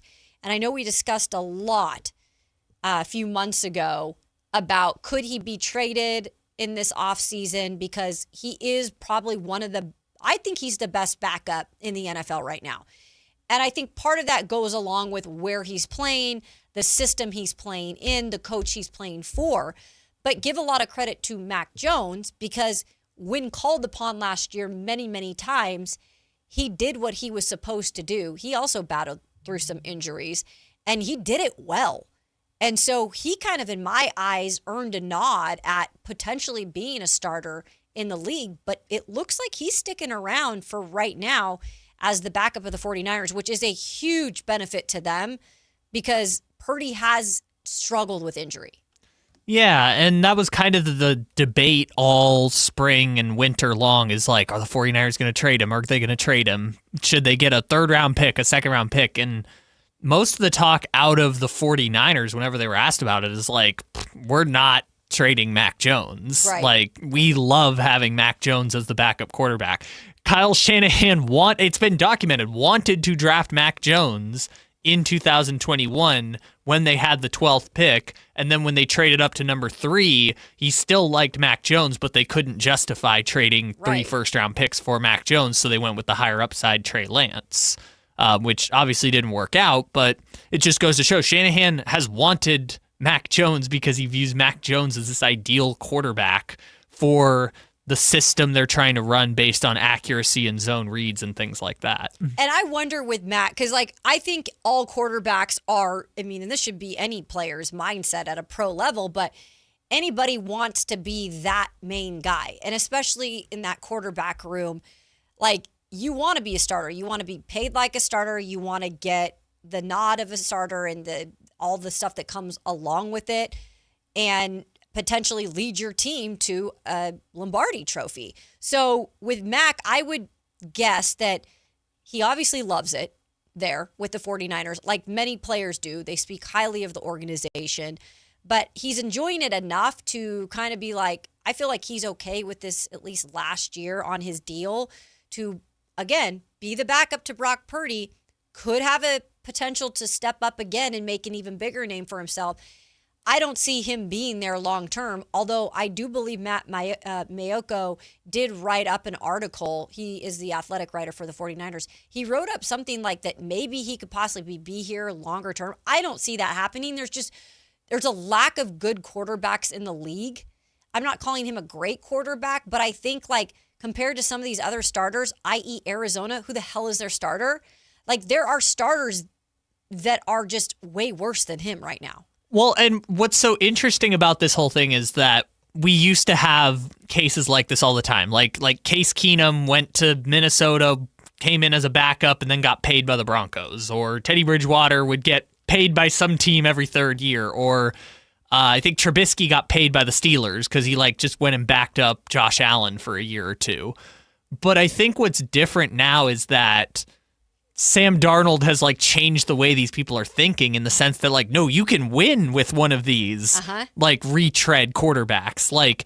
They get into a system that knows how to develop quarterbacks. And I know this is going to sound crazy, but some organizations are saying, instead of us worrying about developing quarterbacks, we'll just let the Shanahans, the McVays, the Andy Reids develop the quarterback for us. And then we'll just sign the quarterback and then go from there. And now it's a viable model because these quarterback contracts are getting so big that teams are saying, we don't want to pay Geno Smith $50 million a year. We don't want to pay our 11th best quarterback in the league $50 million a year. The Panthers are saying, Bryce Young, we know you're good. They're not giving him an extension right now. Exactly. We don't think you're worth the $50 million, and we can't build a winning team around you. It's the combination of the Sam Darnolds and I think teams like the Broncos with Russell Wilson, the Dolphins with Tua, the Cardinals with Kyler, giving out these big contracts and then being hamstrung when the player is not a top 10 quarterback. Yeah, it's really good point by you, Kyle. And I know for some of these quarterbacks, too, who were first-round picks, Mac Jones was that, and went to a organization that was kind of in flux with the Patriots at that point. They were in flux and didn't get a full opportunity to yet develop there and develop properly. Why? Because Matt Patricia was his offensive coordinator. First of all, that name literally gives me spikes on my back that I want to just poke someone out with. I cannot. That man's name as a head coach should never have been said. He's a defensive coach, and they made him Mac Jones's offensive coordinator. And so I saw a great point by Matt Barrows, and he said another bonus for Mac Jones with this situation of him being in a place like San Francisco is for the first time in his career, he's going to have the same offense and offensive coordinator. That's crazy to think about. And we question, why aren't these quarterbacks growing at the rate? Why aren't they progressing at the rate? A lot of these guys are going to crap teams when they're drafted and that are still trying to figure out who their coaches are, who their GMs are, and it's a lot of switching around. And then at that point, the quarterback is given up on in 2 years, and then it's the recycling. And once in a while, we've seen it lately with a Sam Darnold and now with a, Mac Jones, Geno Smith, for goodness sake, before he kind of started regressing. Some of these guys are having comebacks in their careers. Yeah, the talented quarterback that has gone through either massive turnover with the coordinators and play callers where they have to constantly learn a new system, or are in an organization that didn't know how to build around them. The other example we don't talk about enough, but it's the one that changed my perception of the quarterback position, is Baker Mayfield. 100%. Where he had 6 offensive coordinators in his 4 years with the Browns, and they were having him run safety on the scout team for the Panthers because they just couldn't find a spot for him on the field. And then he goes to Tampa, and he had, I think it was Canales and Liam Cohen his first 2 years, both head coaches that were in the playoffs last year. Now, it's you get them in a system with people who know what they're doing, and these talented players flourish. And I think Mac Jones is the next example of that. I think he's going to get paid by someone next year. And I love it because what's his full name again, by the way? McCorkle. It's so crazy. I thought you were joking when I first moved here. That was my boy McCorkle. Yeah, when I was first moving here, I listened to the shows while I was driving all the way from Nashville, Tennessee to Sacramento, California, and I was listening to your guys' shows, and obviously tuned into the midday show with, at the time, was you and Alan. And I heard you guys talking about this McCorkle, and it took me a minute to realize you were talking about Mac Jones. I'm like, I did not know his name. His real name was McCorkle, and it gets me every time. His government name is McCorkle. That's I don't know why I wasn't just calling him McCorkle during this segment. I call him McCorkle. That's what I thought. I was like, this is what Kyle does. I did not like him. I did not believe in him. I poo-pooed him when he was, with the Patriots, and I was like, why is this guy? And look, a lot of it has to do with Kyle Shanahan, and he's blessed to be in this system. But I'll give him credit. I am a Mac Jones guy now, so I am wishing him the best. Hopefully, he can be a starter at some point, but the 49ers are lucky to have him as a backup. Coming up, it is that time of the show. We are breaking down the latest in the NFL with the headlines, and there's a few juicy ones here that we're going to get to. And then we've got Nick Wagner of ESPN breaking down the Niners. That's coming up at 1 p.m. And then we've got some crosstalk coming up to wrap up the show. It's Matt and Kayla here on Sactown Sports. Don't go anywhere. Have the Sacramento Kings quietly begun modeling their roster after an Eastern Conference contender? We making something nice here with the Sacramento Knicks. That's what is going down, guys. The 916 Knicks. The 916 Knicks. Jay, we got to create a sound for that bad boy. The 916 Knicks.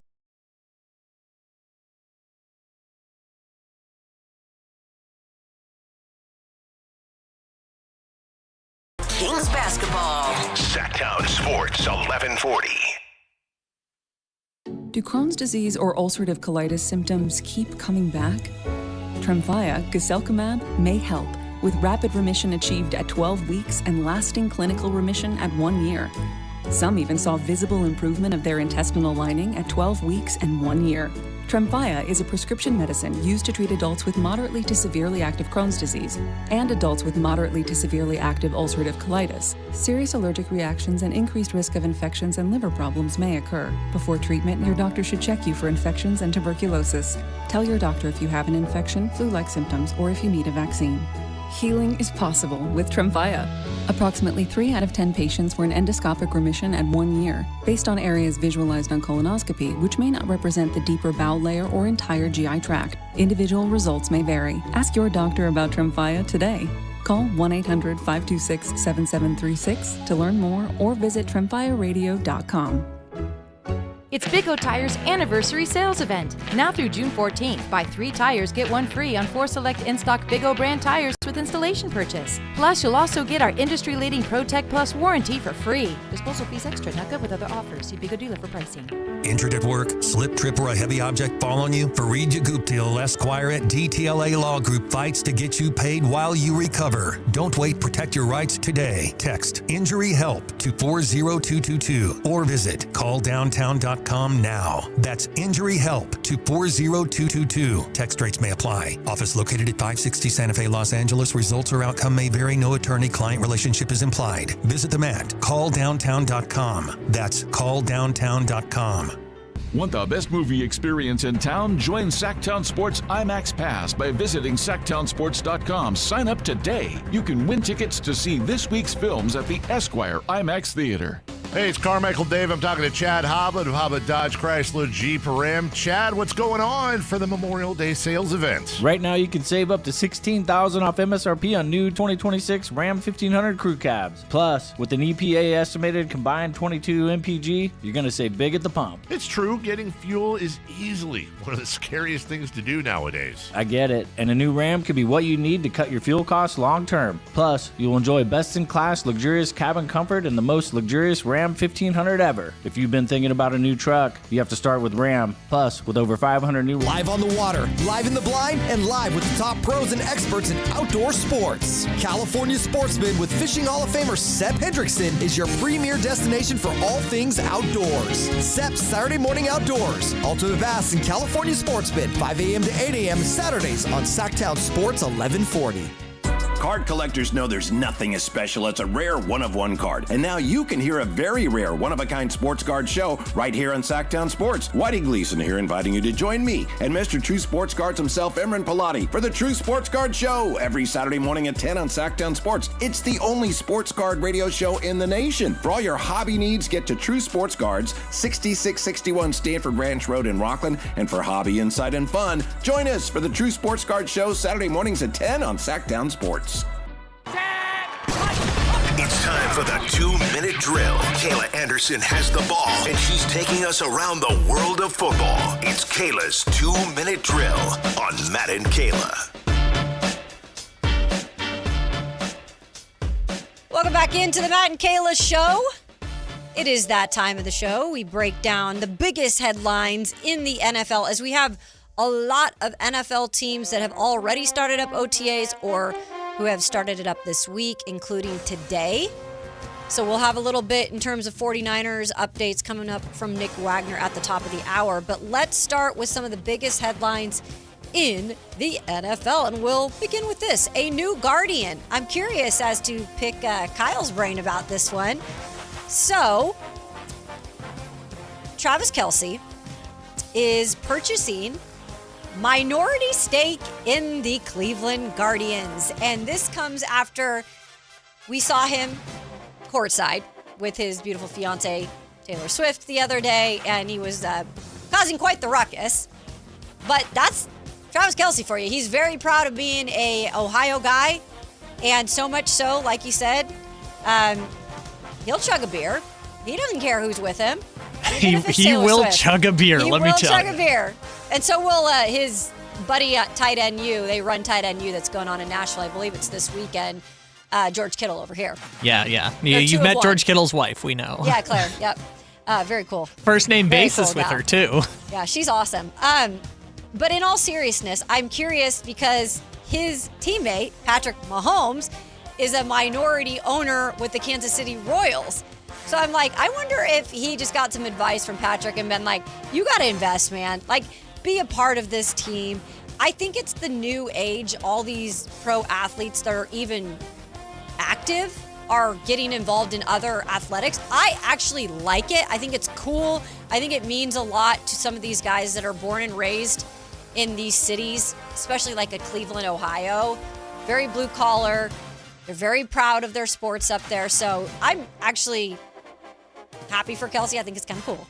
Yeah, I was going to say, I think Mahomes and his wife own the NWSL They team in do. Kansas City, too. Yeah, I think do they actually own that, or are they minority leader? It's like a co-ownership Okay. thing with another rich couple. Yeah. But yeah, they are like on the billing type of situation, which a lot of these athletes go into that because we know they never lose money. Yeah. Right? And if you get in on the ground level of a professional sports team, you're talking 10, 20 times your investment. I mean, assuming the NWSL is going to take off, like that ownership stake is probably going to be worth $1 billion down the line for Mahomes.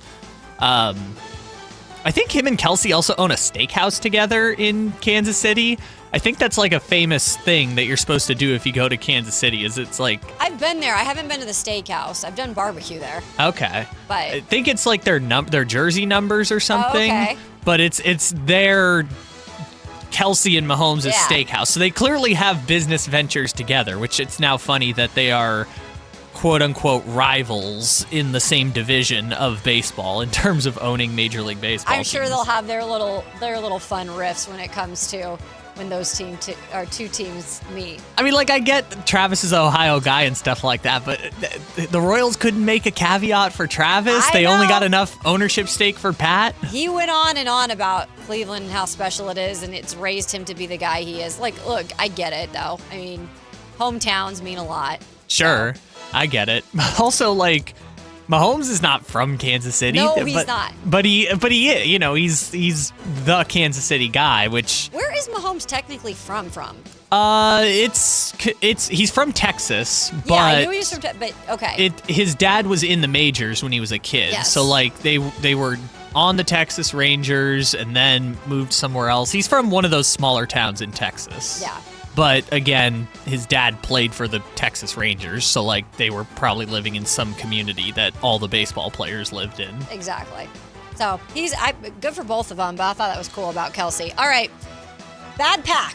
It's our next headline. This is crazy. I had to take a second look at this, and I know you mentioned this to me last night at the game, but Green Bay Packers running back Josh Jacobs was released from jail on Wednesday after he was arrested on several domestic violence charges. They're going to obviously further investigate this, but this could, I think, lead up to several years in jail if this does not go his way. This is crazy to me. Obviously, Matt LaFleur is going to be asked about all of this stuff. Like, this is such a awful thing in general, but also a distraction for the team, and this is one of their main guys in terms of offense. Yeah, 1 felony count and 4 misdemeanor cases that I'm sure are going to go to go to court. Probably he's going to have court dates and things like that. But he was allowed to post bail and he did. So Yeah. I guess he's going to be at OTAs for the time being. I don't know how this is all going to work. It's always exactly. weird though, when you again, you're not guilty until proven guilty, but it's weird to have something like this in terms of a headline come out and then you're at practice and nothing ever happened. And I know it does happen, unfortunately, too many times in the NFL and other sports, but it does make for awkwardness to report on it and to deal with it. Yeah, you keep it moving until you have to act upon it. That seems to be the NFL strategy. It's just business as usual. And then if something bigger comes out, okay, then we'll act upon it, which is what they did. All the statements are it's an ongoing investigation. We'll check in, when we have more details, things like that. Exactly. All right, moving on to the next subject, the ultimate charge. The Chargers and Derwin James Jr. have agreed to a 3-year, $76 $75.6 million contract extension, making him the highest paid safety. I thought this was funny, Kyle, for not the first time in his career, but for the second time in his career. So he's like, I already did it once. To do it twice, you don't usually see that. But again, the Chargers, I know back in the day you were a Chargers fan, but anything, once upon a time, anything you can do if you got a good player in that back end of the defense and you want to give him a deal, I guess he's worthy of that. But for the second time in his career, setting the market there for the safeties. You know, I was thinking about this when I saw this story, and I was kind of like, I know he missed that one season because he had the back injury, I think it was, but is Derwin James going to be a Hall of Famer? Like, I don't think of Derwin James as being like that special, but just kind of going through his numbers, it's like Derwin James might end up being a Hall of Famer, which is a little surprising to me. No, he very much could be. I'm interested in these Chargers this year too, as I am every year, of like, what is it going to take for Justin Herbert? Well, health is one thing, but what is it going to take to get him past the point where I don't have to like pick at him for not getting to a certain point of the playoffs? Because I know he's talented enough, but I just can't do it until he gets him to that spot. Okay, so this is it's so hard for me. This is the funny thing that's happened the last couple of years. It's the same thing you're talking about, which is because I recognize the Chargers are the Chargers, and they're just always going to be the Chargers, I've now become a Justin Herbert defender. I know you have, and that's why I was like, I know he's going to say something, you know? Look, here's the thing with the Chargers. There are only 3 types of Chargers seasons for basically 50 years. It is 1, they're like laughably bad. Right. 2, they go 8-8, and it's like every game is like chaos, one possession game, and they end up 8-8. Or 3, they're good and they lose in the playoffs in some unbelievable way we've never seen before. Every year the Chargers get to the playoffs and they fumble with an 8-point lead. They blow a 27-point lead. Last year, I'm trying to remember how they got bounced out of the playoffs, but it's always something though, Kyle. It's always an excuse. There's always something that is putting the Chargers out of the playoffs. Was it, gosh, I can't even remember who they lost to last year, but it was in the wild card. I remember that. Well, they got another shot at it this year, Kyle, for me to only bash them again. Yeah, it's not Herbert's fault. That's all I'm saying. It's not Herbert's fault. Well, that is your 2-minute drill. And we have one more hour of the Matt and Kayla Show coming up here on Sactown Sports. We will get to our guest, Nick Wagner. We've got 49ers starting up OTAs. So he is down there. Will kind of fill us in on everything that's going on, what to look for. We're going to see, obviously, some of these rookies that are at camp as well. That and much more coming up here on the Matt and Kayla Show, Sactown Sports. Take Sactown Sports with you everywhere you go with the Sactown Sports app. The most in-depth coverage of the Kings and 49ers. A library of written and video content. And all your favorite personalities all in one place. Download the Sactown Sports app today and get in on the action. Your local sports leader. Sactown Sports 1140. This is the story of the one. As a safety manager at a manufacturing plant, he does everything he can to keep his coworkers safe. From finding ways to reduce risks to keeping safety supplies in stock. And for that, he relies on Grainger. Grainger offers a broad range of quality products and next-day delivery, so he can always play it safe. Call 1-800-GRAINGER, click Grainger.com, or just stop by. Grainger, for the ones who get it done. Patrick was way behind on his IRS taxes. I was in way over my head. The total amount ended up being somewhere just over $30,000.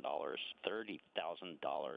Then the IRS came to collect. Started getting letter after letter. A lien had been filed against me. They were going to basically hang me completely out to dry. He had to do something. That's when I reached out to Optima Tax Relief. Patrick's life quickly got a lot easier. It was very easy, pretty much hands off. They picked up the ball and ran with it. And how'd it go? I couldn't believe it. I had to ask 2 or 3 times. I saved an incredible amount of money. How does Patrick feel about Optima? Couldn't be happier. They definitely helped me. Optima Tax Relief, the best place to call. They're the best in the business. Do what Patrick did and call Optima Tax Relief for a free consultation. Call 800-375-2922. 800-375-2922. 800-375-2922. Optima Tax Relief. Testimonial from an actual client. Some restrictions apply. For complete details, please visit OptimaTaxRelief.com. Golf to Go is brought to you by the Hagen Oaks Golf Super Shop. Here's Frank LaRosa. Over the years, some of golf's best stories were about the legendary Ben Hogan.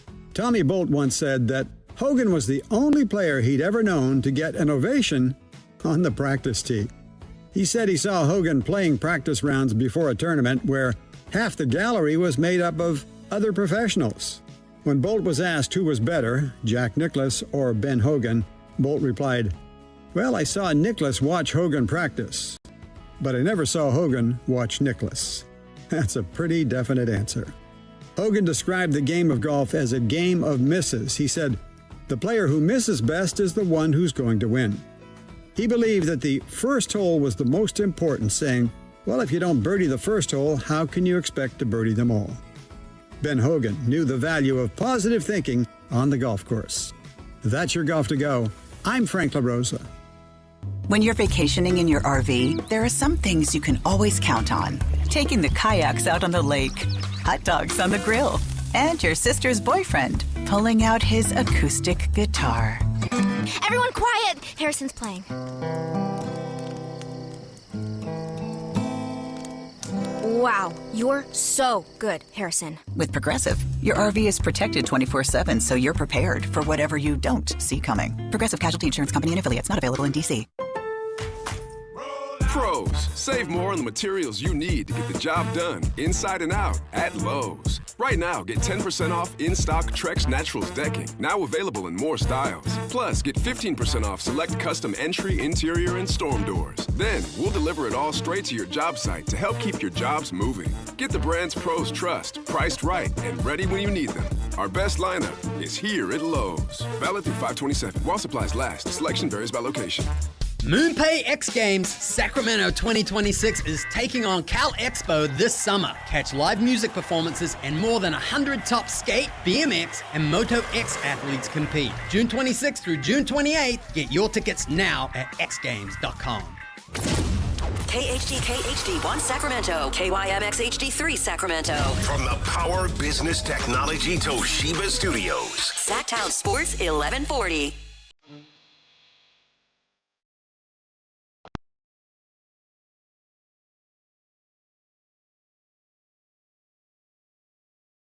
It's Matt George and Kayla Anderson on Sactown Sports 1140. It is, well, not Matt George today, Matt George tomorrow, but it is Kayla Anderson and Kyle Ledbetter today, holding down the fort here at the Sactown Sports Studios. We are entering the 1 o'clock hour, talking a little basketball today, taking a little football today as we got OTAs underway for the San Francisco 49ers. And we got a lot of stuff going on. We're going to have Nick Wagner join the show in just a second as we get all the latest and greatest from ESPN's beat writer. He does everything in terms of the 49ers down there and does it very well. And joining us now on cue is Nick Wagner. Nick, how are you? Are you excited to have at least some sort of football going on?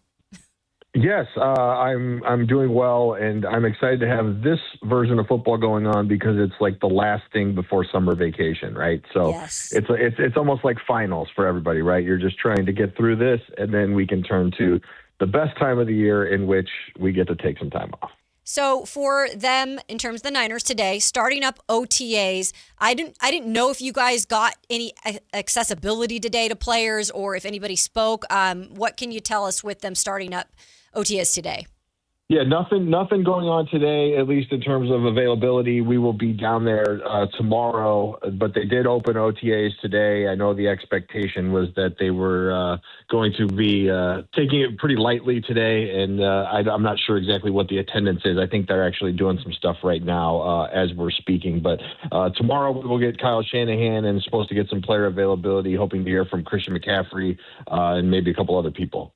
Yeah, speaking of McCaffrey, I heard Fred Warner, and again, Fred speaks a lot, podcasts and everything. He does a lot of interviews as well, even in the offseason. And I know recently Fred Warner spoke about McCaffrey and being, underappreciated. Now, I don't know if I think of that as being the case because I appreciate him as an athlete, but I can see maybe overall in terms of being on the West Coast and not always getting the attention from the East Coast side of things, what did you take from something like that with the great Fred Warner saying that? And I think he more means like the prep work that this guy does in the offseason in terms of McCaffrey. Yeah, Kayla, I think that's exactly what it is. I think especially if you go back to last year, and Kyle Shanahan has talked about this as well. That I think Kyle Shanahan called it one of the most impressive seasons he's ever seen, and he wasn't talking about the yards and the touchdowns and the receptions and all that kind of stuff from Christian McCaffrey. It was his ability to bounce back from a pretty significant injury-plagued season the year before, in which people began wondering, what is the lifespan on his career going to be like, to being able to get his body ready and play every week last year throughout all 17 weeks and then into the playoffs, and to do it in a year in which the Niners had so many other significant injuries to key players. He was kind of the one constant that they had, and obviously that was a big role reversal from the previous year. But for him to be able to do that, playing his position, getting as many touches as he got, all of those different things, I think that is kind of what maybe Fred Warner was alluding to, because certainly Christian McCaffrey isn't lacking for attention when it comes to, I think he finished second in Offensive Player of the Year voting last year. 2 years ago, he won that award. So I think he's definitely getting that kind of a recognition, but there definitely is, I think, something to be said for what he's been able to accomplish, particularly when people kind of begin writing him off, whether it's injury-based or whatever it is beyond that. ESPN NFL reporter Nick Wagner, kind enough to join the Matt and Kayla Show today. We're talking a little 49ers as they start up OTAs today. Nick, what are you kind of looking for going into OTAs? Covering so many of these, like in my career, it's so funny because a lot of times we joke about, well, they're just kind of throwing around the football a little, but we seem to always create some sort of storyline. What are you going into this OTAs camp looking for? Yeah, for me, I think the big thing is just kind of getting updates on where guys stand from an injury standpoint. And the Niners kind of notoriously here in recent years have really dialed back the amount of participation with their big name players. Even Fred Warner last year, and obviously this year he's coming off of an injury, so I'm sure they'll take their time with him a little bit. But even last year, he wasn't really doing anything at this time of year. He was out on the practice field kind of observing and watching. So if we can get any sort of idea of where some of these guys are, and that may just be from watching guys run on the side or do whatever it is in that regard, that's something that I think matters the most, just kind of how guys are coming along in their return and what their level of participation is. And then beyond that, I am someone who doesn't really believe in making much of these practices, especially when it comes to the guys who are big, right? Yeah. The offensive and the defensive line, they don't have any pads on. There's not much that they're doing.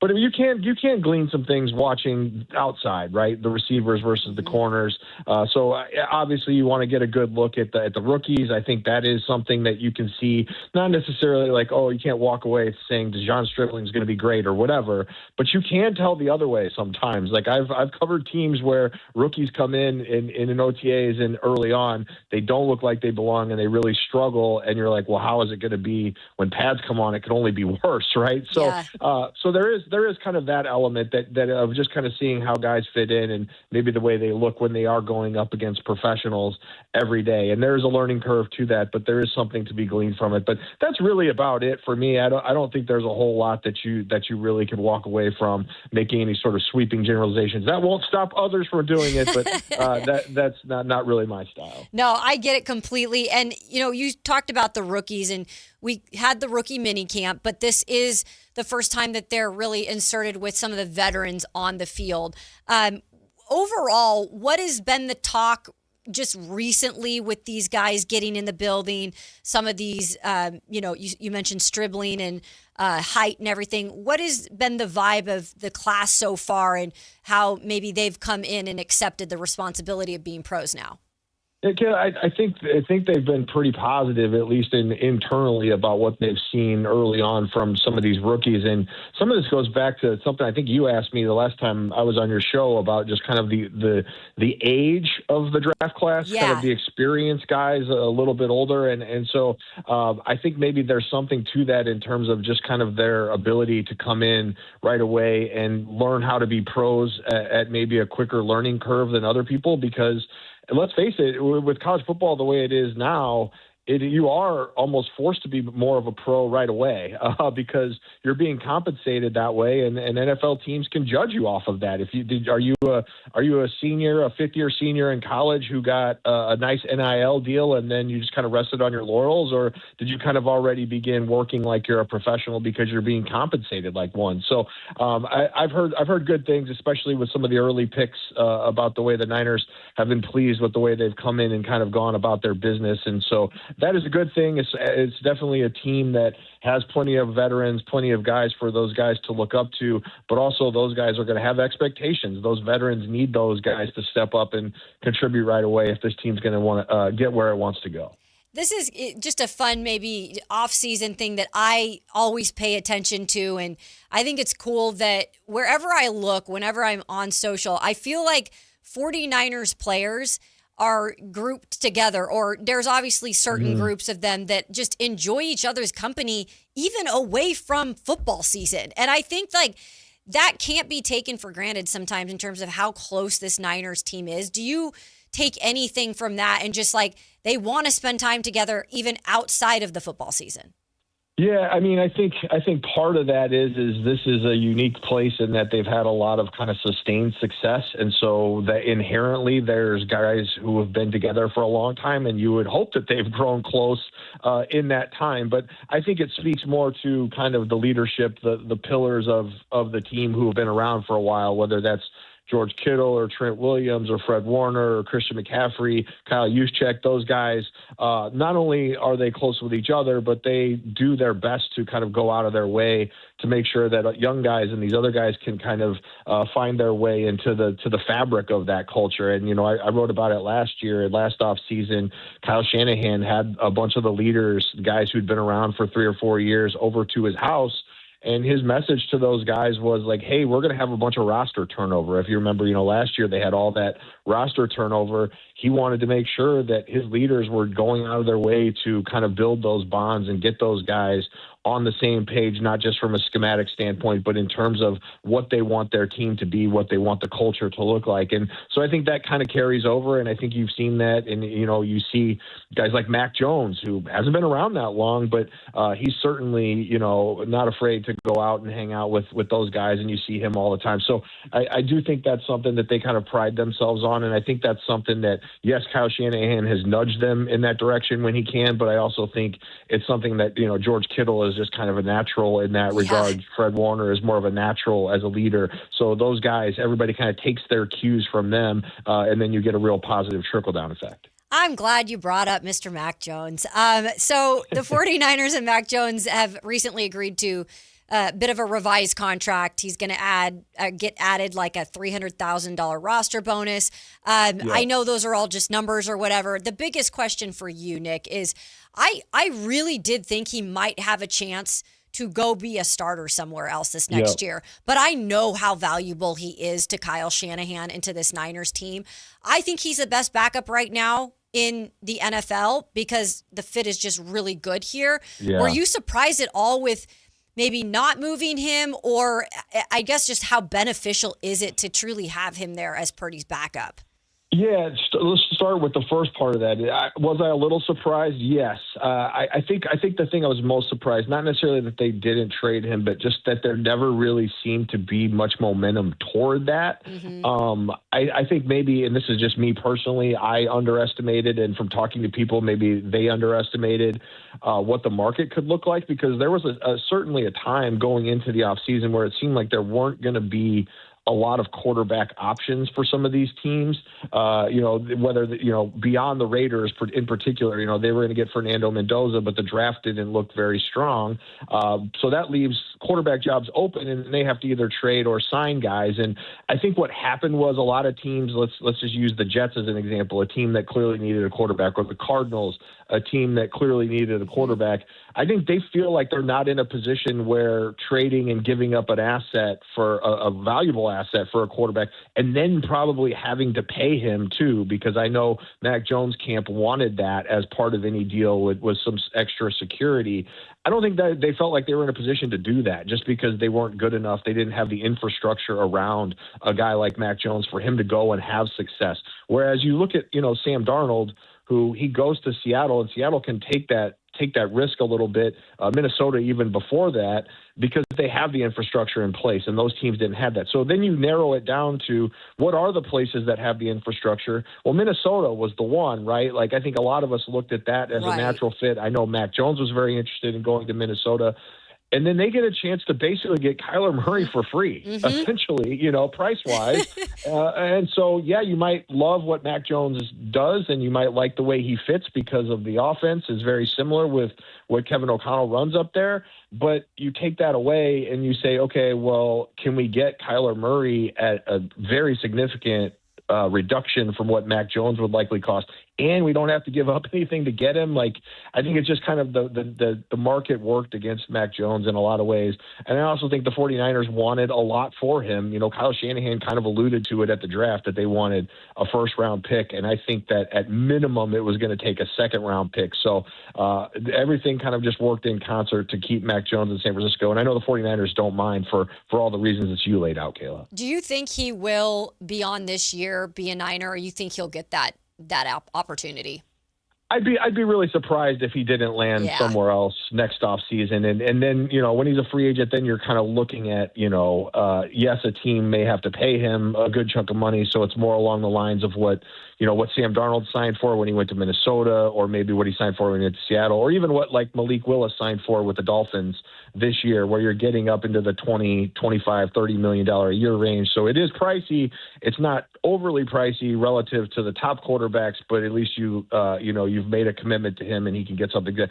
And a lot of that will just depend on how some of these other, quarterback markets or quarterback jobs kind of play out. Does Kyler Murray work in Minnesota? Did next year's draft, how does that affect things? I think there's a world in which he would be back, but I would be very surprised if he's not landing something a lot more significant financially next offseason. We haven't talked to you since the schedule release. Curious and I know you wrote a little article up on that in terms of the schedule for the 49ers this year. What did you take away from just this year's schedule and anything that you pointed out or that you maybe thought was an issue? Yeah, I mean, look, I'm someone that I'm not going to complain about schedules, and I know people get upset about it, and I understand why they do.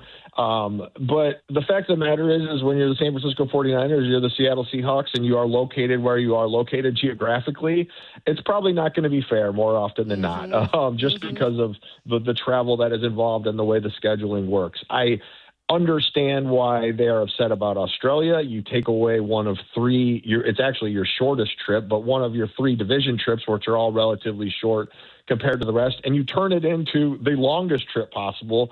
So I understand that, but did the 49ers get ripped off afterwards? No, I actually thought the NFL was very fair in giving them 3 home games directly after the Australia trip. And people are like, why didn't they get the Monday night game? I mean, they're playing on Friday morning. They'll be back on Friday, Bay Area time. They have a few extra days. They'll be fine. They'll be okay, right? Yeah. So I didn't think that was a big deal. But looking at it from a football standpoint, I think my biggest takeaway, Kayla, was they need to start fast because that schedule, at least on paper, in terms of some of the teams they're going to see down the stretch when they get into the second half of the season, it's going to be really tough, especially when you get into December and you're talking about, the Chargers on a Thursday night and you have the Chiefs right around Christmas and all those things.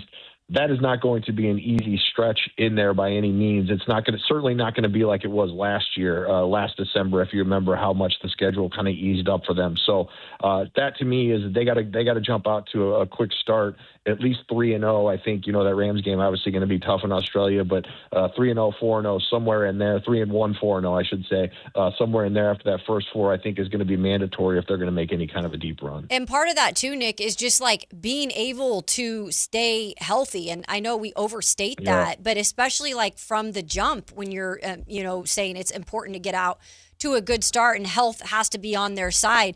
Is there anything you've learned in terms of the offseason that any of these guys have done differently? And look, you got to even put Brock Purdy into that category as he's endured some bumps and bruises over the last couple seasons. Yeah, I mean, look, I think the Niners are trying to take the steps. We've talked about it before, kind of adding some of the facilities and resources within the building. I know they've added 3 physical therapists. Talking to people in the medical world, talking to Stefania Bell, who's our expert at ESPN. I know she knows some of those people and speaks pretty highly of them in terms of that. And I'm interested, if we do hear from Christian McCaffrey this week or whenever we do in the next few weeks, I'd be very interested to hear kind of how he approached the offseason, because it was vastly different from last year where he was recovering from specific injuries, but he's recovering from a massive workload, right? So there's a lot there. And how do you plan for trying to make sure that your body can again go through the rigors of a full season? And that applies to all of these guys. But I think the 49ers right now feel pretty good about where a lot of their injured guys are coming off of those injuries. I know the George Kittle thing has been interesting. He and the Niners have both kind of, had quiet optimism about week 1 being possible. I've kind of been told maybe that's a little aggressive, but we'll see. You can't rule it out. And you see Daniel Jones, who suffered his Achilles injury earlier than George Kittle, but he's already throwing at Colts OTAs this week. So there's a lot of different things that they have kind of at play. I'm sure they're going to take it easy with Nick Bosa, Michael Williams. Neither of those guys necessarily cleared, but again, we'll be curious to see kind of if we see those guys. We did see Michael Williams running around a little bit at the rookie minicamp a couple weeks ago on the side there. So there is some positive signs in that regard. But yeah, it's not just, to your point, and I think it's a good one, it's not just about are they going to be healthy going into camp and into the season. It's can they stay healthy? And as we know, only time will reveal that. One more for me, for you, Nick Wagner of ESPN, covers the 49ers, joining us on the Matt and Kayla Show. I know you guys spoke to defensive coordinator Raheem Morris early in May, and I haven't spoke a lot about the defense here recently, and I'm curious as to anything you took from that. And I know that I think even Kyle Shanahan said that he's wanted to even hire Morris from back in 2017. Yeah, that was that. Their relationship goes way back. I wrote a story about this in the early Kyle Shanahan days when they played the Bucks, because Kyle Shanahan got his NFL start as a Buccaneers assistant under John Gruden. That was an all-star coaching staff. I'm talking, it was Mike Tomlin was there, and Rod Marinelli and Monty Kiffin and all these people, and Raheem Morris was kind of the equivalent to Kyle, but on the defensive side of the ball. And so those two kind of grew up together in that I wrote about it, a rat-infested woodshed, which is basically what it was. Their facility at the time was crazy. Kyle Shanahan told me that one time that he would go into his office in the morning, there'd be rat droppings on his desk. So things like that. But the things that kind of bond you, right? So partially explain why he and Raheem Morris are so close still to this day. So yeah, they've always kind of, they have worked together in the past, but they've always kind of wanted to reunite. It was just a matter of whether they were going to find the time. And this offseason, certainly that all kind of came together in a way that works for both of them. But in terms of takeaways from what Raheem Morris said, I wasn't super surprised by anything, but I think the thing that he kind of pointed to that you expect is basically being and he's called himself this, a defensive chameleon, which is, he's capable of kind of rolling with the punches and catering to the players that he has rather than kind of trying to force square pegs into round holes, that kind of thing. And so I think we are going to see some new wrinkles. I think the 49ers defense largely schematically is going to be similar to what we've seen, but I do think you're going to see some more things that Raheem Morris has shown the ability to do in terms of 5-man fronts, in terms of using the Sam linebacker as a de facto fifth pass rusher. That's where the Romello Heights of the world kind of come into play. So I think you're going to see some new wrinkles, certainly defensively, but overall, I think the defense is going to look a lot like what it has in the past, but maybe those wrinkles will be the thing that can help them kind of get back on track after what last year, even though Robert Saleh held it together as best he could without his two best players, it was certainly a tall task, and the defense wasn't nearly what I think the 49ers would hoped it would have been going into the year. Well, we appreciate all your insight. You are the greatest. ESPN NFL reporter Nick Wagner, go follow his work on ESPN.com. We always appreciate your time, my friend, and enjoy OTAs and a little bit of football here over the next couple weeks. Thanks, Kayla. We'll talk to you soon. Thanks. I'm learning this like phone thing, I mean, being here in the driver's seat, I'm like, okay, that's how you click off. No, but appreciate Nick Wagner for coming on. He's a very busy guy, especially this time of year when you've got OTAs coming up. And I know he says he doesn't create storylines, which is what a true reporter actually, does and believes by. But there is still a lot of things that are going on. He mentioned, Kyle, some of the injuries that the Niners are going through here in the next few months, like who's progressing at what rate. I know he mentioned Kittle should be possibly able to start the first game, but he's like, I might want to pump the brakes on that. But it looks like Fred Warner's going to be good to go. I think Nick Bosa is trending in the right direction with everything. So OTAs will be able to get a measuring stick over the next couple of days, like where things are at. Look, he gave a lot of great insight and painted a good picture of like how important OTAs are.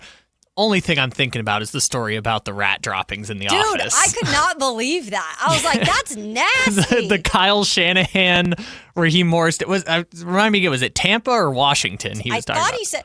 I thought he said Tampa, but now I'm like, did he mention Washington in there? And I just they work together in both spots. Yeah, I think he said Tampa. Yeah, like that. The only thing I thought was like, wait, what? There were rats in the office in Tampa Bay, and like, say what? But like, this is like the early 2000s. Tampa was like a Super Bowl champion at that point. Like, what was John Gruden doing? Were they not paying the exterminator? What was happening? Yeah, something was not happening in the right thing in terms of like if there's rat droppings. That reminds me of the stories that I've heard about Oakland Coliseum. Like towards the end, there was is it a possum? That was always up in you could find the possum up there and everything. It was under the field. Yeah, the possum would run around the tunnels, which was wild. Yeah, there's literally concrete would fall off the bleachers. Yeah. I was like, seats would get ripped out. Mm-hmm. That one couple that did that one thing in the upper deck that one time. Oh, geez. I didn't hear about that one. Yeah, that was crazy. Oh, boy. Yeah. Well, the Coliseum was I only went right been. at the end. It was kind of charming in a way. It reminded me of the old Qualcomm Stadium in San Diego, which is gone now, but that's where I went growing up. And I was like, oh, it reminds me a lot of that. Yeah, just an old concrete stadium. Exactly. Very nostalgic. Well, coming up here on the Matt and Kayla Show, interesting, as we are going to get to our MLB mini-series and update you on that. But college football schedules have dropped, and the Sacramento State team right here in Sacramento has a school record 5 games on national TV. Okay, Maction. We'll get to what those are. Maybe you're interested in going to one of those games. But again, highlighting Sacramento State. That's coming up, plus our MLB mini-series breakdown. Where do we stand after yesterday? That and much more on the Matt and Kayla Show here on Sactown Sports. Welcome in for another edition of Story Time with Matt George. Take it away, Matt. Kayla, a gentleman pulls up in front of me, and you can hear the bass in this dude's car. Okay, go on. Your boy is not one as a nerd to yuck anybody's yum in terms of nerddom. I have the entire map from Lord of the Rings tattooed on my arm for life. What could he possibly have been listening to? It was EDM in a made-up language. I'm not joking. Can you sing a few bars for us? That's exactly what it sounded like. Never a dull moment, right? Your local sports leader, Sactown Sports 1140. At Fisher Investments, we may seem like other money managers, but we're different. Are you really that different than the rest of us? We are. As a fiduciary, we always focus on what's best for our clients. What services do you offer besides investing? We have a team of specialists in financial planning, estate planning, and more. Your clients rely on you for all that? Yes, we ensure clients receive unparalleled service at every step of the relationship. Okay, but you still sell commission-based products, right? No, because we believe that's a conflict of interest. We prioritize service over sales goals. So, then how do your fees work? We have a simple and transparent fee that's a percentage of our clients' portfolios. So we do better when our clients do better. Wow, we're more different than I thought. At Fisher Investments, we're clearly different. Learn more at fisherinvestments.com. Investing in securities involves the risk of loss. It's time to celebrate everyone's favorite mascot. Join the Sacramento River Cats for Dinger's birthday on Sunday, June 7th at Sutter Health Park. Help us celebrate with baseball, smiles, and tons of family fun. Get your tickets at rivercats.com. There's the hard way to buy a car, and then there's the Hoblet way. Transparent prices, fast paperwork, and a team that's there to help, not hover. We've spent 77 years refining this process so you can get in, get out, and get driving with zero drama. Car buying doesn't have to be stressful. At least, not when you do it the Hoblet way. Experience the difference at HobletDodge.com. The easy way to buy. Is the volatility of the stock market driving you crazy? Is your retirement account sinking, yet you're getting older? And you're starting to worry about, will I have enough for retirement? What about the money in the bank? These banks pay nothing these days. How do we get growth to get to retirement account? It's simple. Move into gold and silver. Want to know how to do it? Listen to my show, Striking Gold, with me, Kenny Michaels. Progressive provides protection for your boat and other outdoor vehicles so you can explore new things. Oh, I can finally try pesto. We meant like water skiing. I've just never had pesto. Or maybe take the boat somewhere new. I mean, is pesto spicy or sweet? Oh, guess we'll find out, right? Right. Bundle home or auto insurance with your boat, RV, or motorcycle and stay protected with Progressive while you explore. I don't know. Maybe I'm not ready for pesto. Progressive Casualty Insurance Company and Affiliates. Not available in all states or situations. Get in the zone, AutoZone. Welcome to Markdowns for Miles at AutoZone. Thanks. Is oil marked down? Save up to $15 when you buy 5 quarts and a filter. And fuel treatment? 2 for $9 on Lucas. Brake pads? Marked down to free. Free? Get free Duralast brake pads when you buy 2 Duralast rotors. That's several markdowns. For many more miles. Get in the zone, AutoZone. Restrictions apply. Matt and Kayla on Sactown Sports 1140.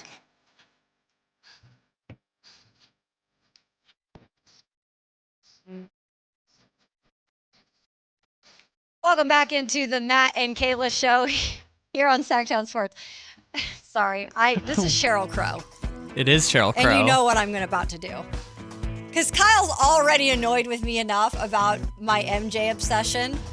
It's not annoyed. It's just curious. I don't know. I love his music, and I grew up on it, and I think now I'm being reintroduced to it for the first time in a long time.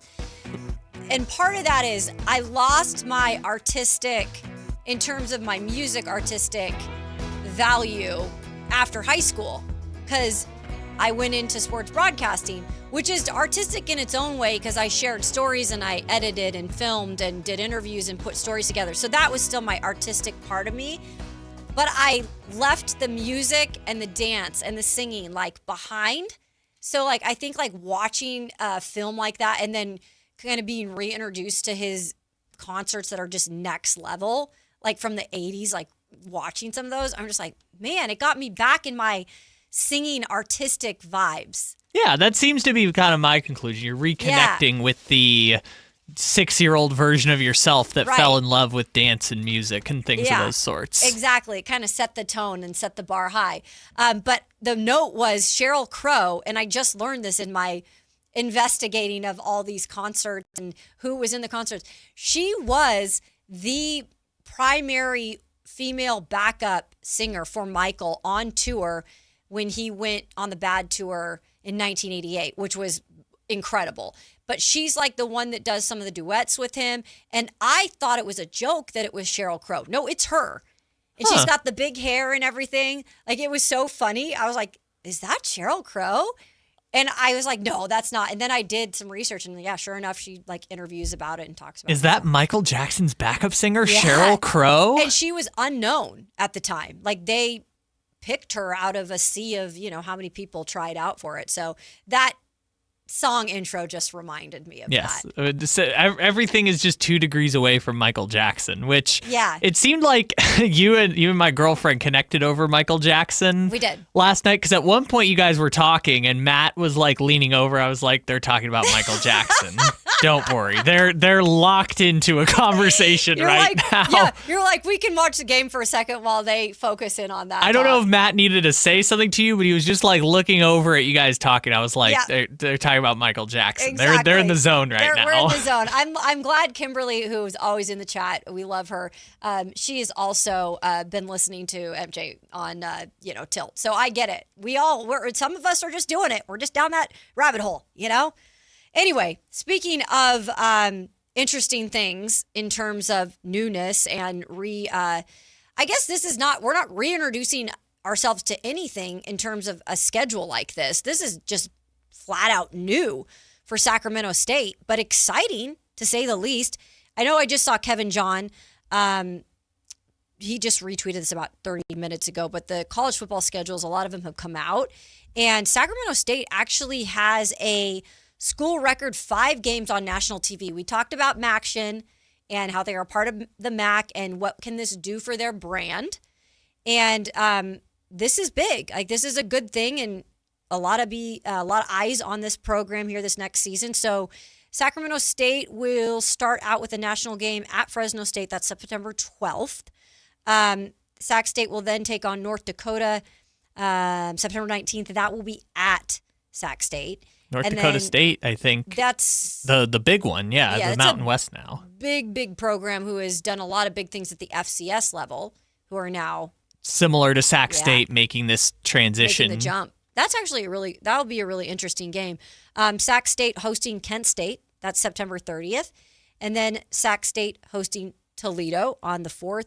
And then Sac State at Central Michigan on November 11th. Again, those are all national television games. Well, there's a couple distinctions too that we can make about that, because it's not just November 4th versus Toledo. It's Wednesday, November 4th versus Toledo. So they got it all to themselves. The midweek MACtion, which is honestly it's an interesting quirk. For those who don't know, the MAC is kind of like the lowest FBS conference. Yeah. But it's actually great football, by the way. Oh, I've yeah, covered for it. sure. Great football. Western Michigan went to the undefeated a couple years ago, or I guess it's probably close to 10 years ago now. At this point, I know. Yeah.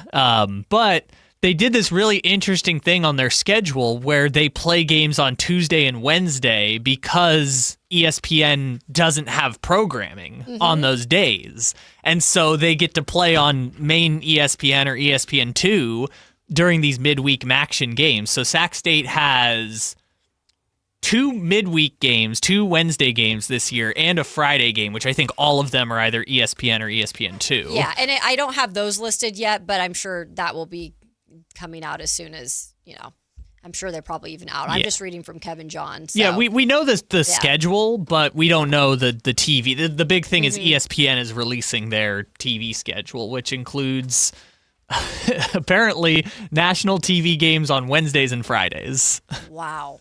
So every day of the week, pretty much, there's some sort of football on, whether that be NFL or college football. Or games at Hornet Stadium. Exactly. No, I'm happy for them, though. It's exciting. 2 of the MACtion games are at Hornet Stadium this year. And you mentioned the North Dakota State game is a normal Saturday, but they'll be at Hornet Stadium, which is kind of cool. That's awesome. I'd like to get out for a game, personally. I think it's fun to be in the MAC and, like you said, playing on some of those non-traditional games when no one else is playing on some of those days. So. Yes, no other college football on Wednesday, November 4th against Toledo. Mark your calendars, baby. It's only Sac State. Exactly. Okay, where are we at now? I got some bragging to do, okay? Matt likes to brag a lot about his, award. Should I... You can hang on to so it, I'll just put it right here in honor of Matt today since he's not here. There's his trophy. Yes, he's a 5-time winner. La, la, la, la, la. I'm going to steal it from him this week. Putting it out there. Yeah, I think so. What do you We're think? already off I to... mean, I'm off to a good start, right? Well, let me tell you, I'm right on your heels, but... Oh, you are? Okay. Yeah, because... I can't talk too much then. We mentioned it yesterday. It was a head-to-head. It was A's Mariners. Matt took his A's. I took the Mariners. I'm a winner. Yay for me.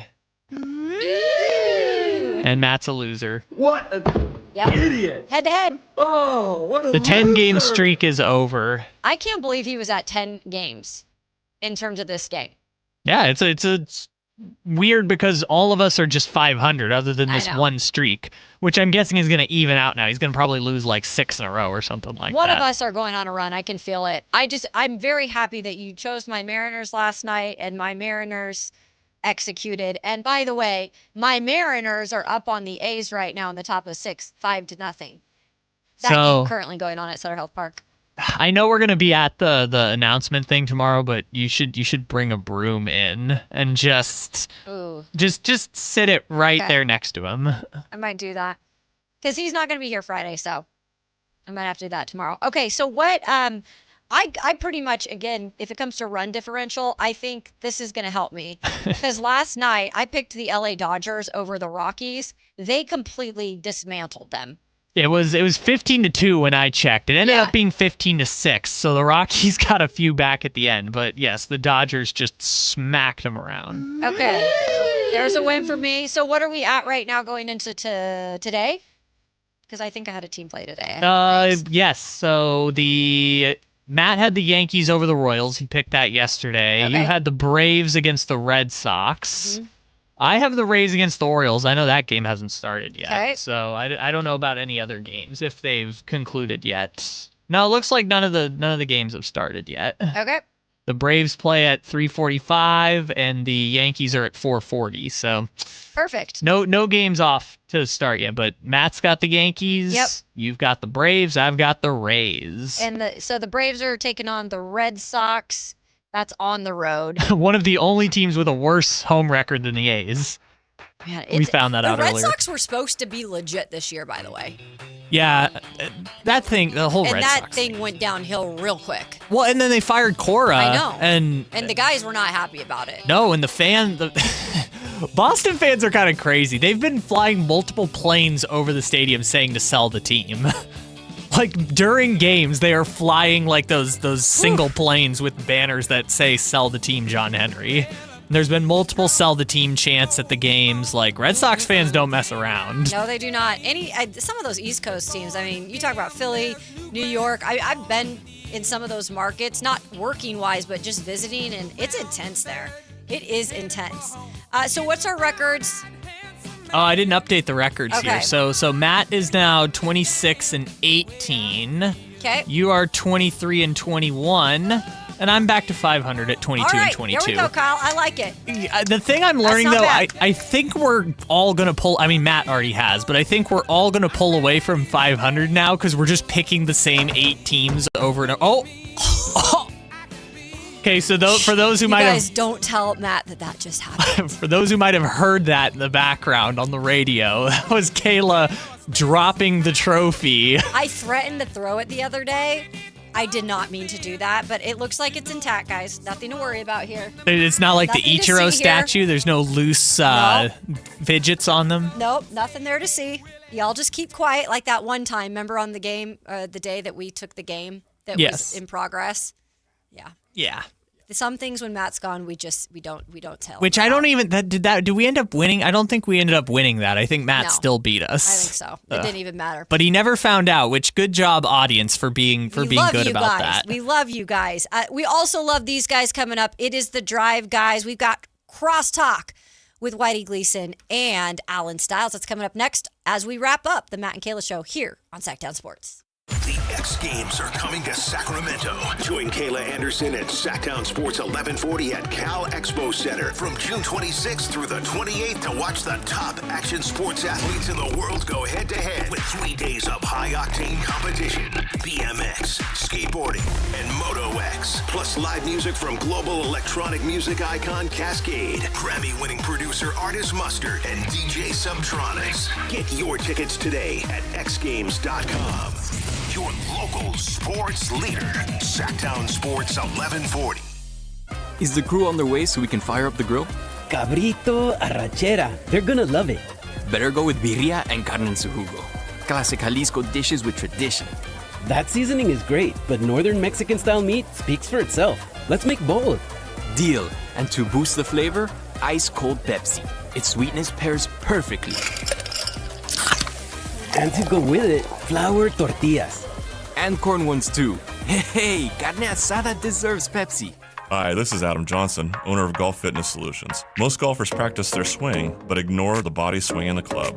We help golfers move better, get stronger, reduce pain, build power, and play longer. Join us for a free trial week and see how golf-specific training can help you support your body and your game. Try a class, meet the team, and find a right program for your goals. Call 916-802-5175 or visit golffitnesssolutions.com. Golf Fitness Solutions. Move better, feel better, play better. Card collectors know there's nothing as special as a rare one-of-one card. And now you can hear a very rare one-of-a-kind sports card show right here on Sactown Sports. Whitey Gleason here inviting you to join me and Mr. True Sports Cards himself, Emran Pilati, for the True Sports Card Show every Saturday morning at 10 on Sactown Sports. It's the only sports card radio show in the nation. For all your hobby needs, get to True Sports Cards, 6661 Stanford Ranch Road in Rockland. And for hobby, insight, and fun, join us for the True Sports Card Show Saturday mornings at 10 on Sactown Sports.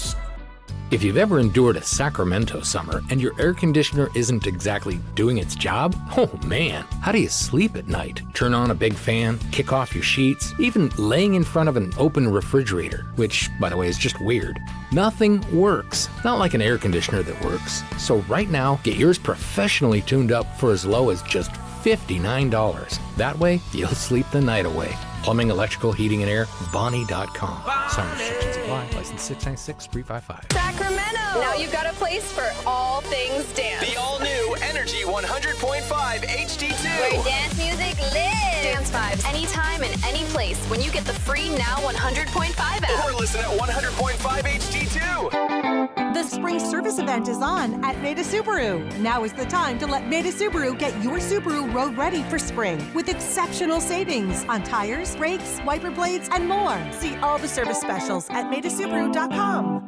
This is a special alert to all Americans who own a vehicle with less than 200,000 miles with an auto warranty about to expire or with no warranty coverage at all. Due to a decline in the economy, CarShield is announcing a low-cost month-to-month vehicle protection plan that is now available to the public to save any driver out-of-pocket expenses on future auto repairs. Call now to find out how you can pay almost nothing for covered auto repairs. Yes, you heard that correctly. Pay almost nothing for covered auto repairs. An open phone line has been established for all drivers to call for a free quick quote. Call 800-934-1870 now. Drivers who are covered will not have to pay for covered repairs again. This protection plan is at an all-time low. Additionally, drivers who activate this vehicle protection today will also receive free roadside assistance, free towing, and car rental options at no additional cost. Call us for your free quick quote today. 800-934-1870. That's 800-934-1870. What do you have to lose? Call 800-934-1870. Again, 800-934-1870. Want the best movie experience in town? Join Sactown Sports IMAX Pass by visiting SactownSports.com. Sign up today. You can win tickets to see this week's films at the Esquire IMAX Theater.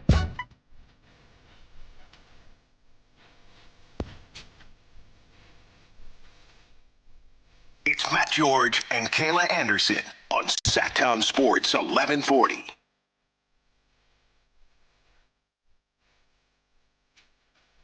Wrapping up the show here on the Matt and Kayla Show on Sactown Sports. Thank you, Whitey. Yeah. Holding down the today. fort. Let's go. And I get to have you two fine gentlemen here. By the way, we were looking up at the scoreboard. It is, what was the latest? 6. Was it 6-0? Yeah. Okay, 6-0 Mariners over the A's. They're looking for the sweep. I know. I don't get it, guys. Like the A's, would you think they would be good at Sutter Health Park? Yes. Mm-hmm. Why are they not good there? I do not understand. Whitey's been on this. It doesn't make very much sense to me. But, I mean, having a conversation, not to take it to the Giants, but, I thought about this example earlier, Whitey, because a lot of people have been saying, the Triples Alley conversation got worse yesterday because Bryce Eldridge hit a ball won, and it ended up being a flyout. Great catch by Corbin Carroll.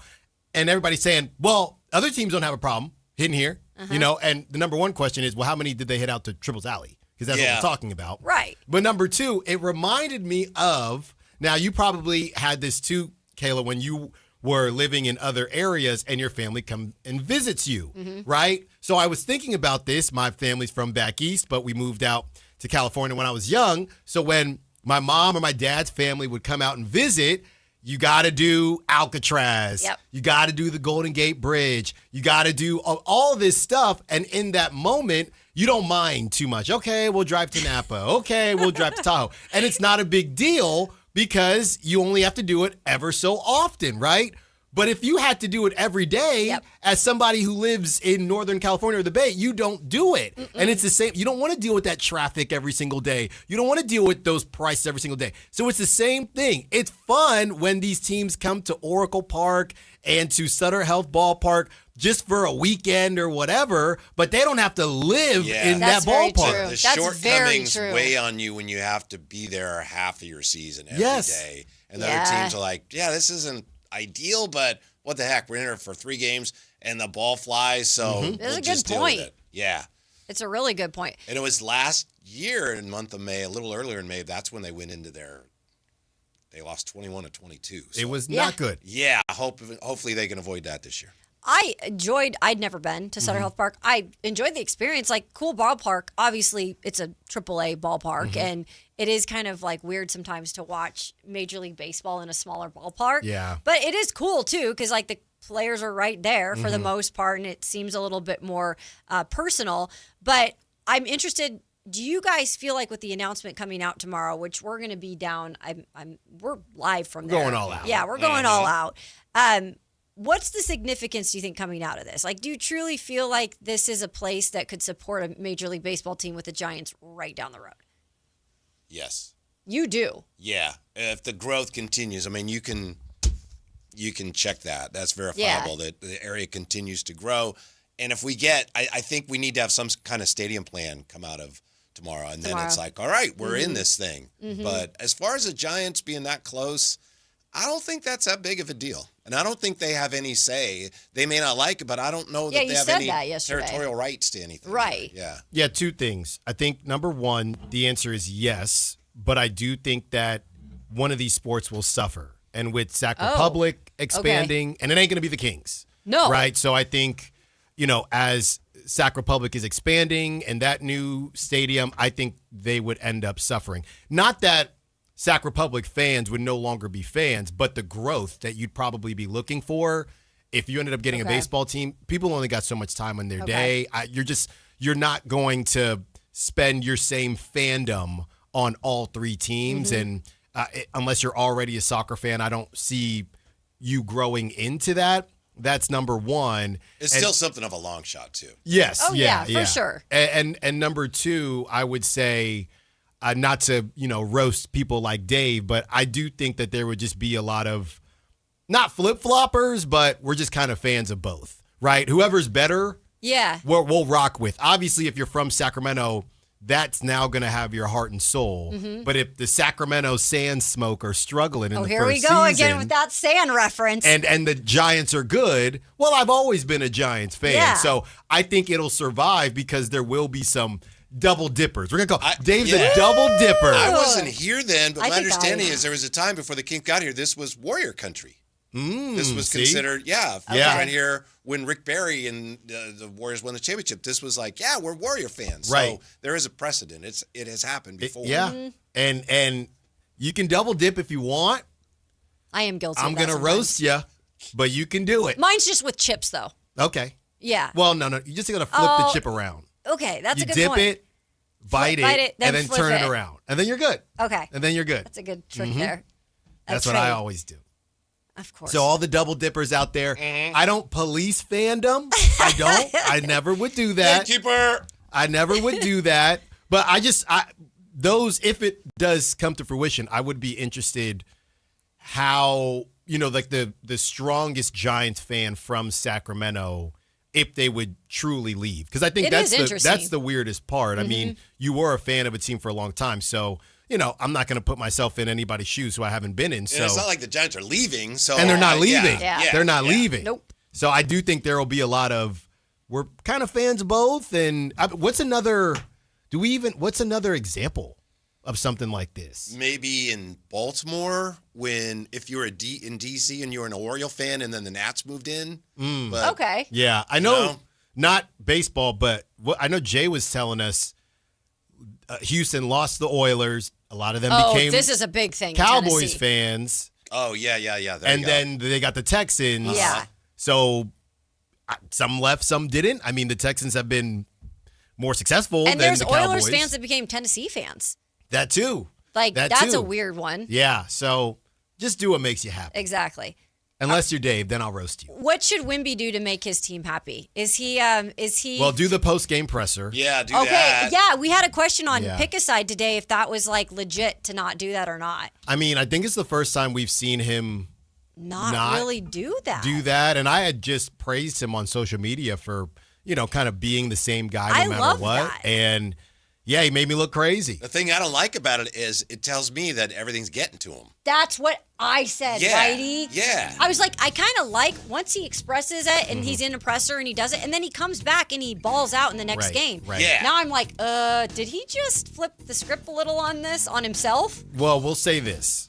Yeah, what's coming up? Even though it probably, quote unquote, wasn't a good look, it turns into a great look if he comes out next game and drops 40. Yeah. Because then we'll all say, man, he was just locked in. And it can turn into a good thing or it can go left. And we're going to find out. Speaking of left, Matt left and De'Aaron Fox also was not around.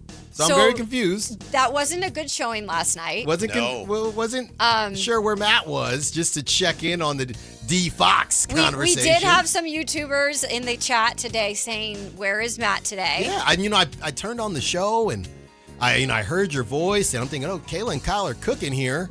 I'm just waiting for Matt to go ahead and They have double a lot dutch in on common, in. Alan. Matt is missing today. Last night, De'Aaron Fox was missing. Yeah, the Missing a lot. same milk carton. Yeah. The same milk carton. He's gonna talk about it tomorrow. That's for sure when he comes back on the show.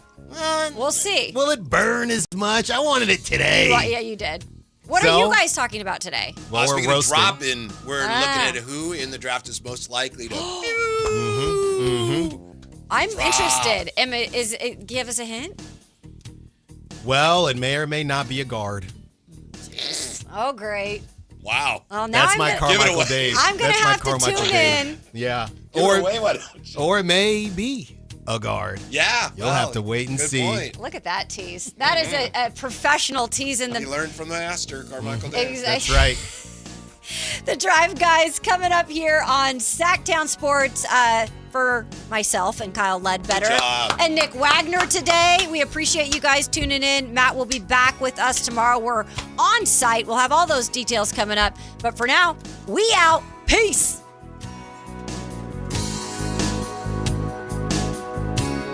Have the Sacramento Kings quietly begun modeling their roster after an Eastern Conference contender? We making something nice here with the Sacramento Knicks. That's what is going down, guys.